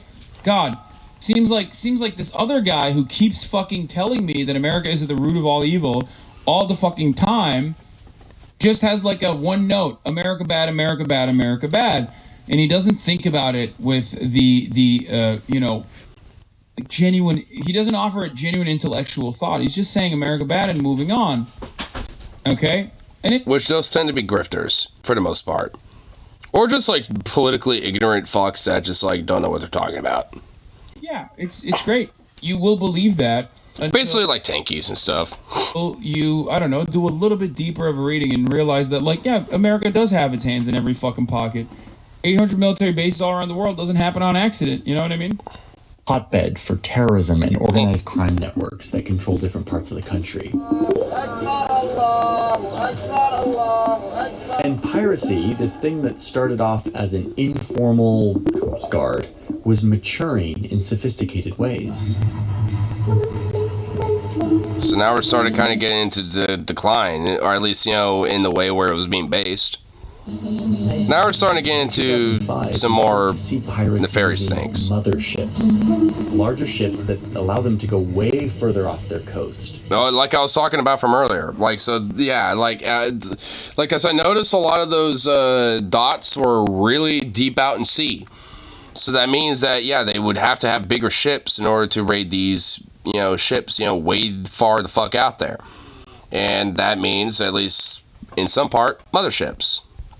Like little tugboats. To attack like they did to this cargo ship. This was a huge level up. It's kind of sick, not gonna lie, dude. I mean, it is a little sick, though. It is kind of like, you know, the upgrade, you know, because, you know, like, you gather enough, you know, resources, you do the objectives, and then the reward from completing that quest is like you get a mothership, and then, you know, you can, you know, do extra shit and stuff, you know, in the game. It's like, you know, it's like, hey. It's like they're just leveling up, you know? It's like bullshit, but... For Somali pirates. Oh. These motherships started to be equipped with radar, which allowed the pirates to have new ways of detecting their prey. You start to see them have GPS systems or satellite phones to communicate. Pirates start looking at shipping industry blogs and databases to locate and track shipping vessels. I mean, okay, like, alright, I'm just gonna say this right now. Look, Somalia is definitely, you know, like, you know, been broken down in a lot of ways and all this other shit, but, like, look, they're not dumb. Like, yeah, there's going to be a lot of them that have internet access and, you know how to operate things like GPS. Like, I mean, come on. Like, I mean, they're not dumb. This was turning from basic subsistence piracy to something more sophisticated. Pirates started to realize just how much money and value was flowing through this corridor, headed towards the Suez Canal, like one of the busiest highways of international trade in the world. And with these new and improved tactics came more profitable business models that would change everything for pirates. Police in Finland say the owner of the missing freighter Arctic Sea has received a demand for a ransom. It was the early 2000s, and it was the beginning of the era of ransoms. You were kidnapped. Bro, they literally... Oh god, Joe Rogan, oh no.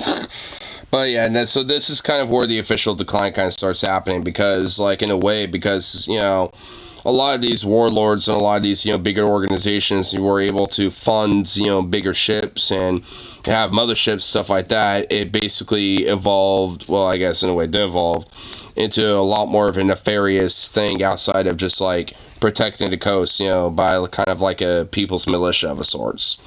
Like, at this point, now we're going to get to the point where it's gone totally downhill, basically. Like, we're getting to the point where a lot of these warlords and major, like, organized crime syndicate, groups in Somalia and shit have, like, basically started to take the reins. They leveled up. They leveled up. They got a mothership. Of course. Yeah, it's like all the warlords and, the syndicates and shit. They're all like, you know what? We all leveled up. We got the prestige now. So thus we get the mothership unlock. We got the mothership patch, bitch. By Somali pirates, and you were held hostage for more than 2 years. Hey Michael, it's Johnny Harris. Johnny, good to hear from you. How are you? So we had a really interesting conversation with this American journalist named Michael Scott Moore. He was kidnapped by Somali pirates and held for almost 3 years before being released for a $1.6 million ransom. The people say, oh, but they're just frustrated fishermen. They're not. They were in the 90s, but it was a much bigger deal than just fishermen turning to piracy. Ransoms changed everything.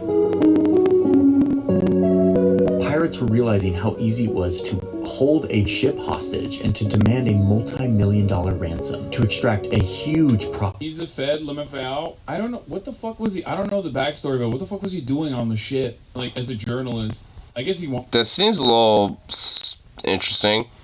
I'm assuming maybe just because it was like an easy way to travel for cheap or something. I mean, like, seems odd. I don't know anything about that guy, but seems interesting. In bed with them so he could like link up with the pirates or something. Which attracted the attention of warlords who saw a business opportunity. I don't know about this. I mean, that could be honestly an interesting theory. Maybe this all might be right. Maybe he kind of like was a journalist, tagging along with the ships, maybe to document like, hey, what's your life with dealing with pirates and stuff, and maybe in the back of my mind thinking, well, hey, if I'm maybe caught, or some shit, then maybe I can maybe get some inside information about it. I mean, I don't know. I mean, honestly, if that's the case, then the guy got balls. But, I mean, I don't know, man. I don't know if that's totally credible. Maybe. Warlords now wanted to fund hijackings, like this one, where pirates were hijacking a Ukrainian coal ship. I doubt he's traveling from South Africa. I doubt he was a Fed, though. I think you guys are being ridiculous. Like, they would... they did apprehend people and demand ransoms. So Africa to Turkey.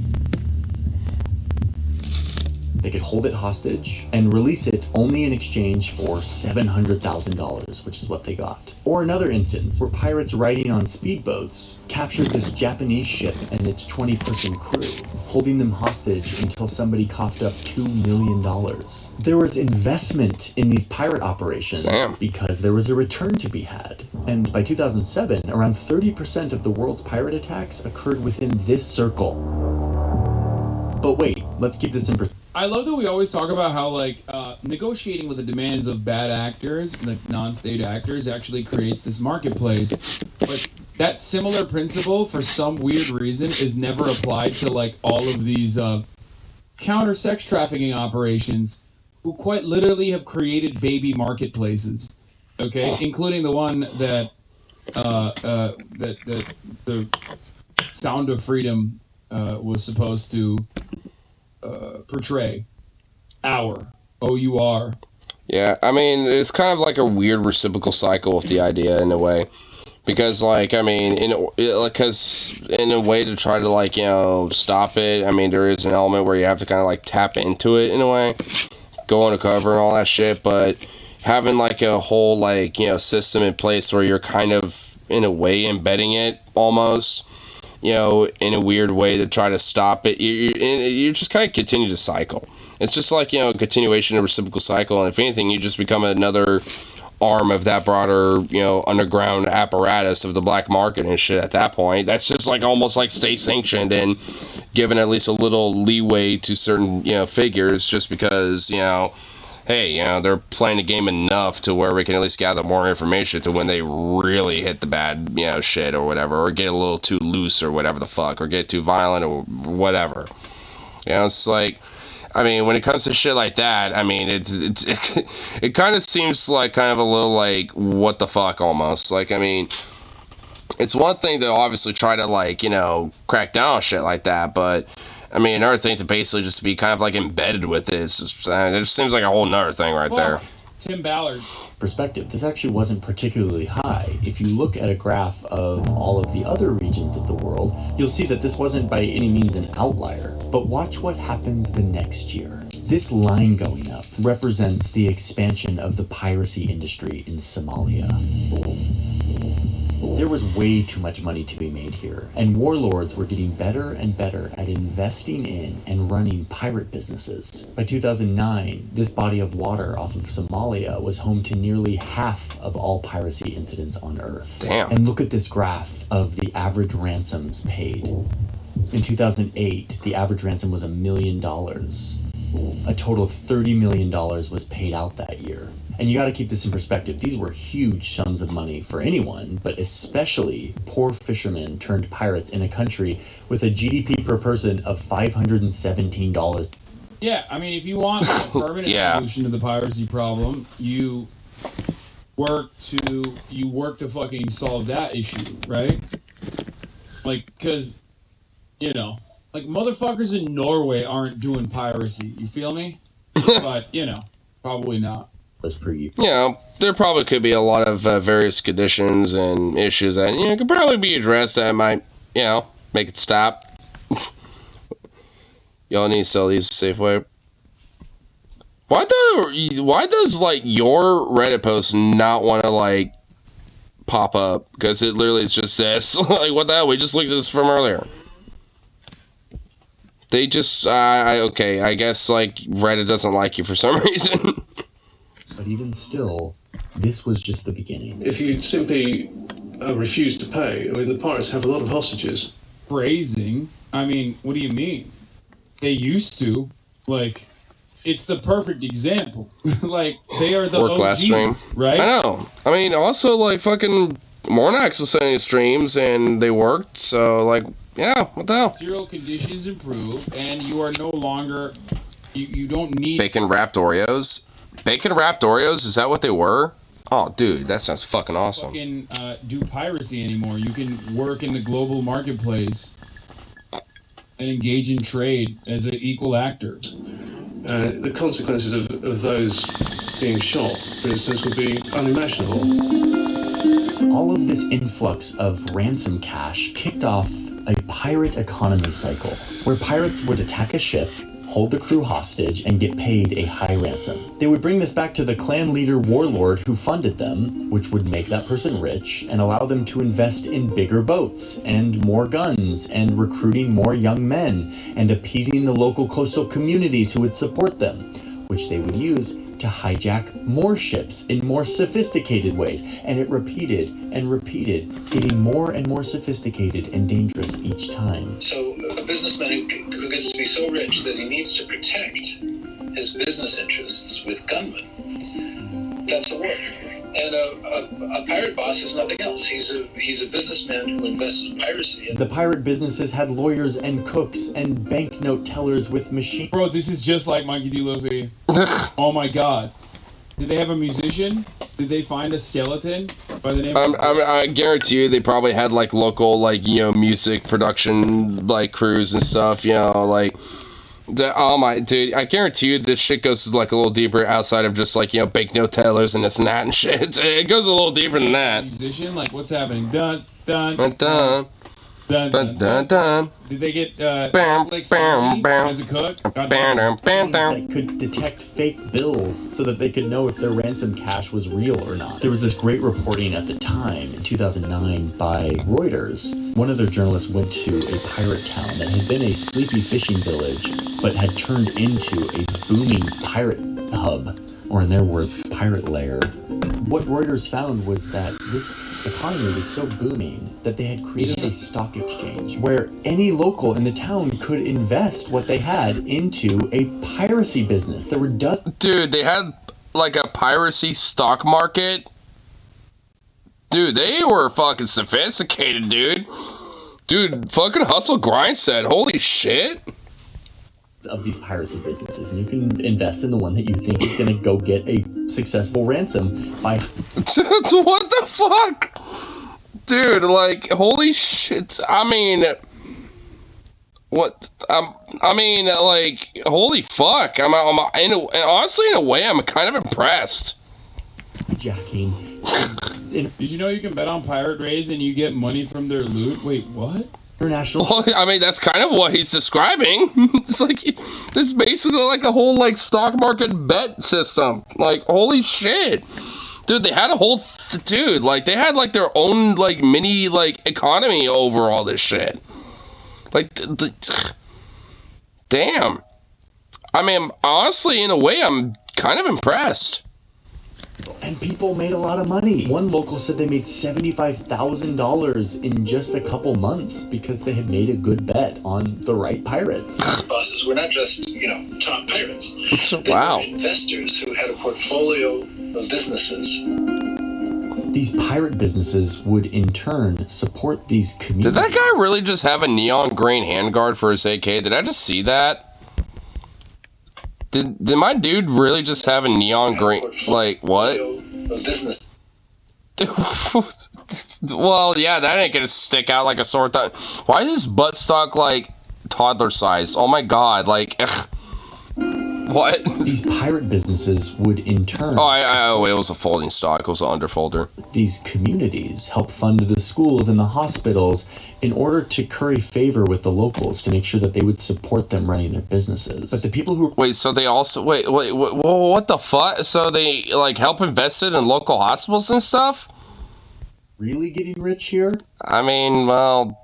Shit. Were mostly the clan leaders, the warlords, who were building massive villas and buying luxury cars and throwing lavish drug-laden... I like that. But, we'll give them we'll upgrade a hospital here and there and stuff, yeah.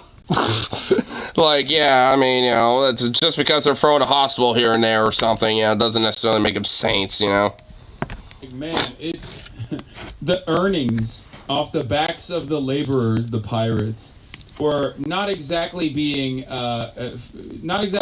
used to generate like even development.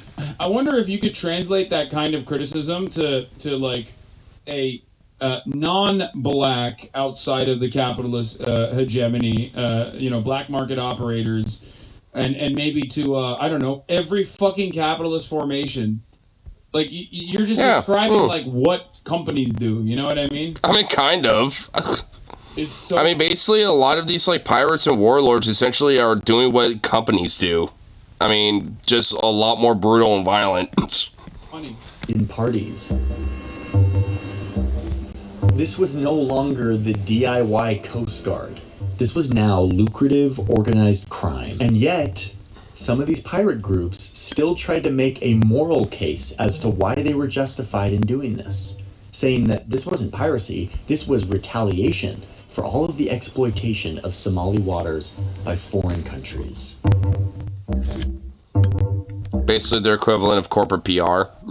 You see this in a 2008 hijacking of a Ukrainian vessel when these pirates demand $8 million, claiming that they would use the money to clean up the toxic waste that European companies had dumped in their waters. Yes, European companies have dumped toxic waste in Somalia. Were these pirates actually going to use the $8 million to clean that up? No. Probably not. At least that's what we found in our reporting. A lot of the moralistic, like Robin Hood narrative, really thin once warlords got involved and once they demanded a return for their investment. And you just start to see how thin this moral argument is when pirates start boarding ships and just shooting crew at random to show how serious they were and to increase the likelihood of getting a high ransom payout. Unfortunately, which is what a lot of warlords and organized crime syndicates tend to do. Like a DIY Coast Guard, like People's Militia thing, they're nowhere near remotely close to, willing to do shit like that, unless they were attacked. Like, I mean, they're gonna be doing the piracy shit, but they're gonna, but they're just being like, hey, we're gonna be like the highwaymen and like the People's Militia and say, hey, fuck off and either go away or pay a fine, and give us some of the fucking fish they keep overfishing us and shit like that. But now that the warlords and these organized crime syndicates gotten, in place, that's essentially where this decline really happened. Because a lot of them really took a hardcore advantage over that shit. Sukov, hey. Hey, Zooks, get back over here.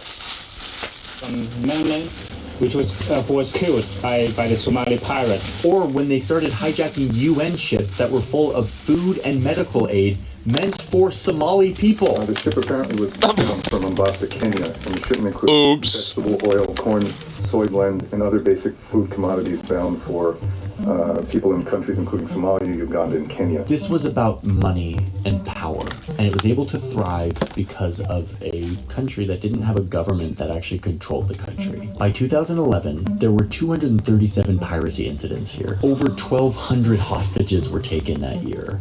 35 of them died while in captivity. This was becoming more and more deadly and more lucrative. Let's go back to that graph of the average. Why didn't the company clean it up, Johnny? You want to fucking talk shit about thin moral justifications? Yeah, I know. Like, we're awfully quiet about what the Western corporations were doing, you know what I mean? Whether it be overfishing in... I mean, a little bit. Somali, seashore, on the... I mean, it seems like it's just like literally a reciprocal cycle that continues to happen. Like, Somalia continues to be exploited by various different, you know, like, well, just really sadly, like a lot of these fucking countries, you know, by various different, you know, foreign governmental powers and shit. And a lot of, you know, the destabilization from that, you know, tends to reciprocate back at that and has created this very deadly, dangerous cycle of, like, you know, these warlords, you know, making this very lucrative business out of, you know, doing this whole thing. Like, I mean, that's essentially what it's devolved into. Somali coast, or... It went from something that was based to just like, damn, just oof. Waste, and then not doing anything, not being, like, pushed by the international community to engage. Like, what are they supposed to fucking do? You know what I mean? What are they supposed to do? People don't act this way if they have options. You know what I mean? It's not like they're like, oh man, I'm gonna go to school and fucking work at a tech company or some shit. Oh, Jesus. Ransoms that were paid. You can see it grow up to around $5 million for the average ransom. The total number of ransoms paid in 2011, $150 million. Damn. It was getting out of hand. But it would take a few key events for the world to really take notice. Ladies and gentlemen, all ships stay inside, stay inside, stay inside. We are trying to stay shut. Try to run away from them now. Stay inside, everybody. This is a real alarm. Please stay inside. There's this funny thing in international news where Big moolah. In order for the world to take notice of something... Big fucking moolah, baby. God damn. A cruise ship? They hit the big one. Okay, now I feel like this fucking fly is, like, antagonizing me. Like, it's... Oh, are you not know how I feel, Hassan, where you have a fly that buzzes around your fucking head? Doing it to piss me off. It keeps flying directly in my fucking face. It sort of has to affect, like, Westerners. And that's no different with pirates. There was this one incident in fall of 2005 where a group of pirates showed up to a luxury cruise ship. It was full of Western tourists. They hit us with rocket grenades, RPGs, and there was a woman in her cabin, and she was fortunately in her bathroom, but a rocket grenade went right through and blew the whole cabin out. The cruise ship escaped, but it still led to global news coverage. Another incident was in 2008 when a Ukrainian ship was hijacked by these pirates. Little did these pirates... A lot of Ukrainian ships. Oh, they had just stumbled upon a shipment of tanks and grenades and ammunition bound for Sudan. They were demanding $30 million to give it back, holding the crew and the ship hostage. The US and Russia both freaked out here, and they sent in their navies to, like, monitor the situation to make sure the pirates weren't going to take the weapons off the boat. In the end... I feel like there's a lot more going on than what a Ukrainian ship full of fucking weapons going to Sudan, and America and Russia's navies are like, hold the fuck up, man. Like, wait, huh? What? Pirates agreed to a $3.2 million Wait, what? Why is Ukraine sending weapons? Wait, what? Yeah, what? Yeah, that's what I'm saying. Yeah, wait, hold up. Like, wait. Dollars to give it back. Like, what? Oh, fuck? In the crew and the ship hostage. The US and Russia both freaked out here, and they sent in their navies to like monitor the situation to make sure the pirates weren't going to take the weapons off the boat.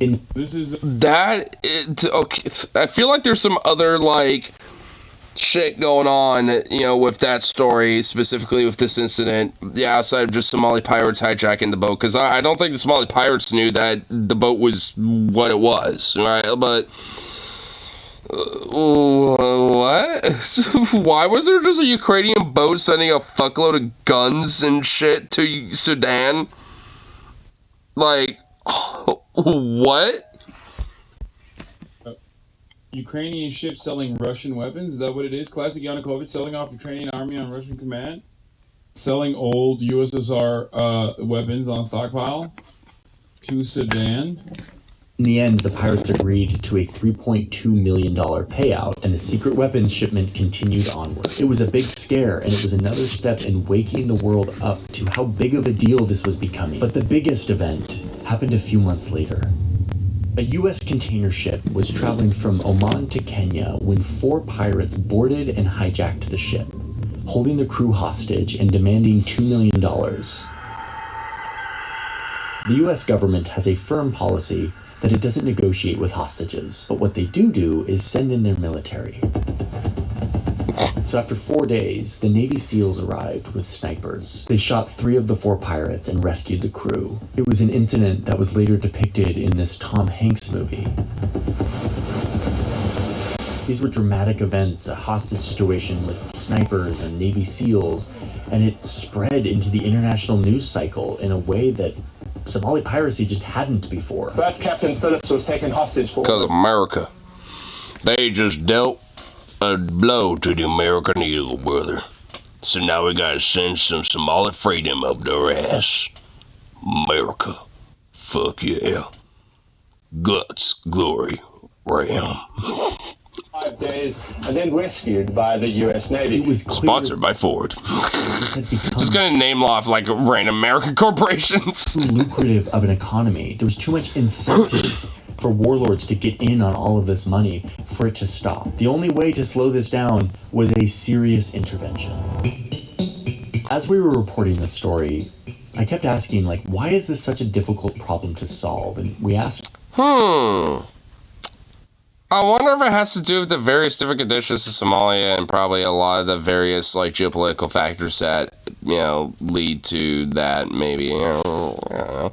Seems like a very complicated execution to the answer, but the answer is pretty simple. I would think. Interviewed, and we have a pretty good idea now why this is way more complicated than expected. First off, guns. You can't really carry... Well, duh! Yeah, I'm sure that has nothing to do with that at all. Guns on international shipping vessels. Yeah. Partly because there's international gun laws that are complicated. Yeah, because, like, the rest of the world are a bunch of fucking pussies, dog. You know what I mean? They're not like, America! Fuck you! Oh, God. International law dictates we can't have fucking guns. It's like... International laws? Well, here in America, brother, we just think those are suggestions. Brother. Geneva Convention's more like Geneva suggestions. America, baby. Brother, you know what I'm saying? Fuck you! Hey! Oh shit! Oh shit! Whoa! Some pulls out the AR, dude. That fucking thing on me. It's a prop gun. It's not real. I'll shoot at the fucking woke ass ocean. Come at me, motherfucker. You know what I'm saying? Better not fuck with me, ocean. You know what? It definitely isn't California compliant. So yes, it is a prop. Keep that He is a California boy, after all. thing on me at all times. I don't want no orcas coming into my ship, bro. Get the fuck out of here. Those communist Marxist orcas. partly because shipping companies don't want guns on boats because it can be a weird liability thing. You can't just have like a gun in a safe box somewhere. Why not? Second, it's hard to send the Navy's... Yeah, exactly. You don't need a gun in a safe box. You need a gun outside, in the wild. That's right. Don't put that shit in a safety box anyway. I personally weld out the safety from all my weapons. Whenever a weapon of mine comes with a fucking safety pin, I take that shit out. To patrol these waters because pirates often don't look like pirates until it's too late, at which point they're prone to use their victims as human shields against any threatening navy. So unless you've got like the best snipers in the world, like the Navy SEALs, it's actually really hard to use just like military force against these pirates. And lastly, you have to remember what we're talking about. We're talking about... Wow, you mean to tell me Aiden... Like I was just wielding this thing around. Big Kim Jong-un impersonator, and he didn't actually get the fucking leader of the Democratic People's Republic of Korea? That's crazy, man. I'm so shocked, chat. Yeah, I'm so shocked. I'm 12 years old, and I really thought he was... Is he really back on the Aiden's Ross thing because someone in his chat's fucking obsessing about it? Oh my god. Swaths of water. It's really challenging to monitor and control this in an effective way. It's one reason why piracy has always thrived on the open sea. But even despite all these challenges, governments and businesses put their heads together and they figured something. To the first one born. It's this report that this international shipping organization put out that basically teaches ships and captains and companies how to protect themselves. Calm down. Oh my god, Kaya. Hey. They just make sure my dog ain't going off. High-pressure hose that allows them to just like spray water at the pirates. They started recommending putting bound in your doors, increase your surveillance. Yeah, because like a lock on the door is gonna protect you from an AK. Basic stuff. Create a safe room or a citadel where you can like lock yourself in. Do any people in Hoscore believe it was real? No, man. They just literally think that... They think it's a meme. There's no way they believe it's real. I don't want to believe that they believe it's real. I'm sorry. If you get hijacked. But one of the big things they did was create this internationally recognized corridor where ships could all travel together like in a caravan, sometimes escorted by a Navy ship from one of these countries, helping them navigate this really busy but very vulnerable part of the international shipping highway. And another huge step was, in spite of all the complicated gun laws, vessels were now allowed to employ armed guards to stand watch as they navigate these waters. So now you've got like security guards with guns on the ship who have nothing else to do but like protect the boat. And guess what? All of these strategies totally worked. I mean, look at this graph. After its all-time high in 2011, hijacking incidents plummeted because of these interventions. But this leaves us with kind of a complicated... So, I mean, at this point, I mean, if that's the case, then, I guess what's Somalia now, then, when it comes to these pirates? This is why you've fallen off. You can't even get the Taliban on stream. Yeah, I know, the Taliban.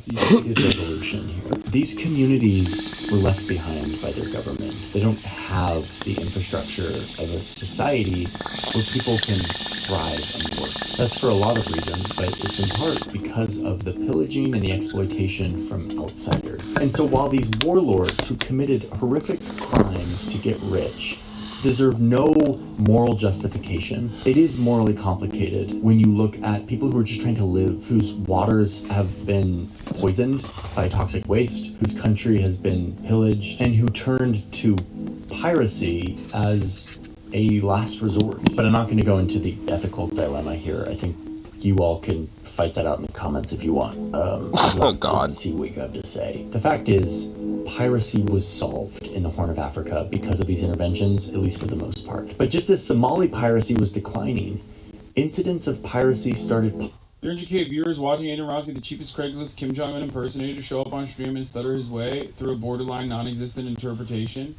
My friend, 1, a lot of those numbers are fake. 2, there are a lot more stupid people, especially on Twitter and especially online, than there are...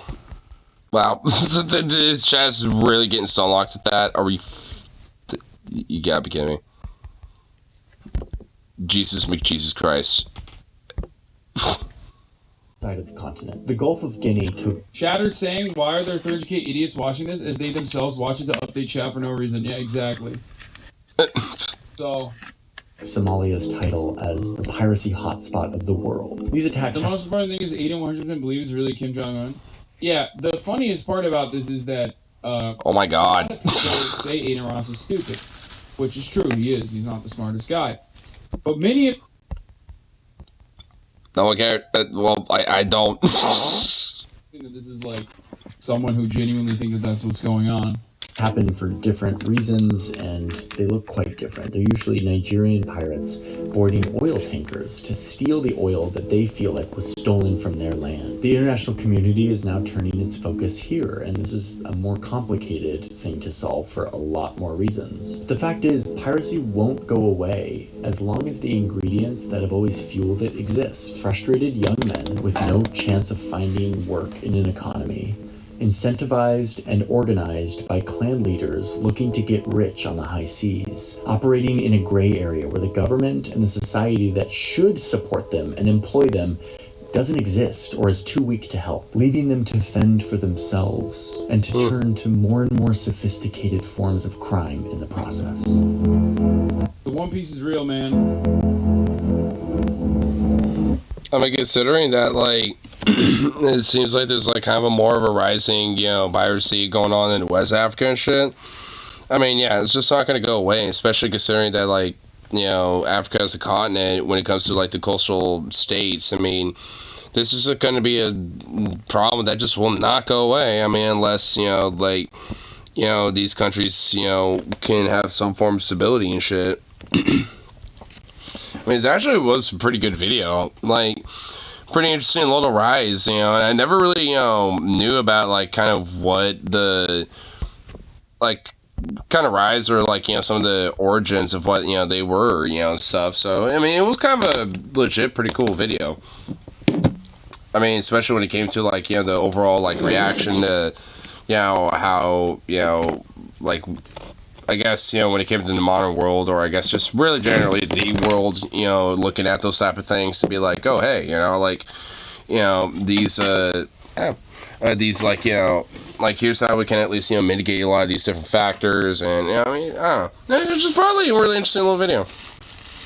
Definitely thought it was pretty cool. I mean, I will say, like, I mean, I just do find it interesting that, like, I mean, when it comes to a lot of piracy historically and contemporarily, I mean, there does seem to be kind of like a little linchpin of commonality. And it's that you got, like, a lot of, you know, people that tend to come from very, like, you know, poor and desperate, you know, upbringings and shit, or outcomes, you know, in their lives, and, you know, basically go to, like, the most, you know, albeit, you know, more of an extreme form of, like, you know, freeing themselves in a way. And obviously that, you know, ends up being very sophisticated when it comes to, you know, these elements, like when it comes to, like, you know, life of crime and shit like that. So, and especially when it comes to, like, you know, a lot of these more modern contemporary elements, when it comes to, like, a lot of these, you know, warlords and criminal syndicates, you know, that, especially in places like in Africa, that, you know, tend to hold a lot of power, you know, over these different communities and shit too. Because they're just doing more, you know, domestic forms of exploitation, you know, against these people in comparison to just, like, more geopolitical, national, or, well, international factors of it. But, nonetheless, pretty cool. Pretty good vid. I likes it. I likes it, Holmes. But, get this little ass bowl smoked up and all that stuff.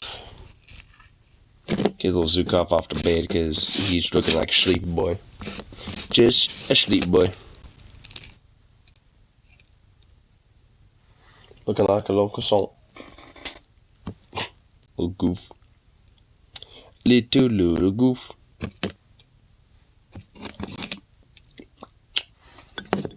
Spada-boom.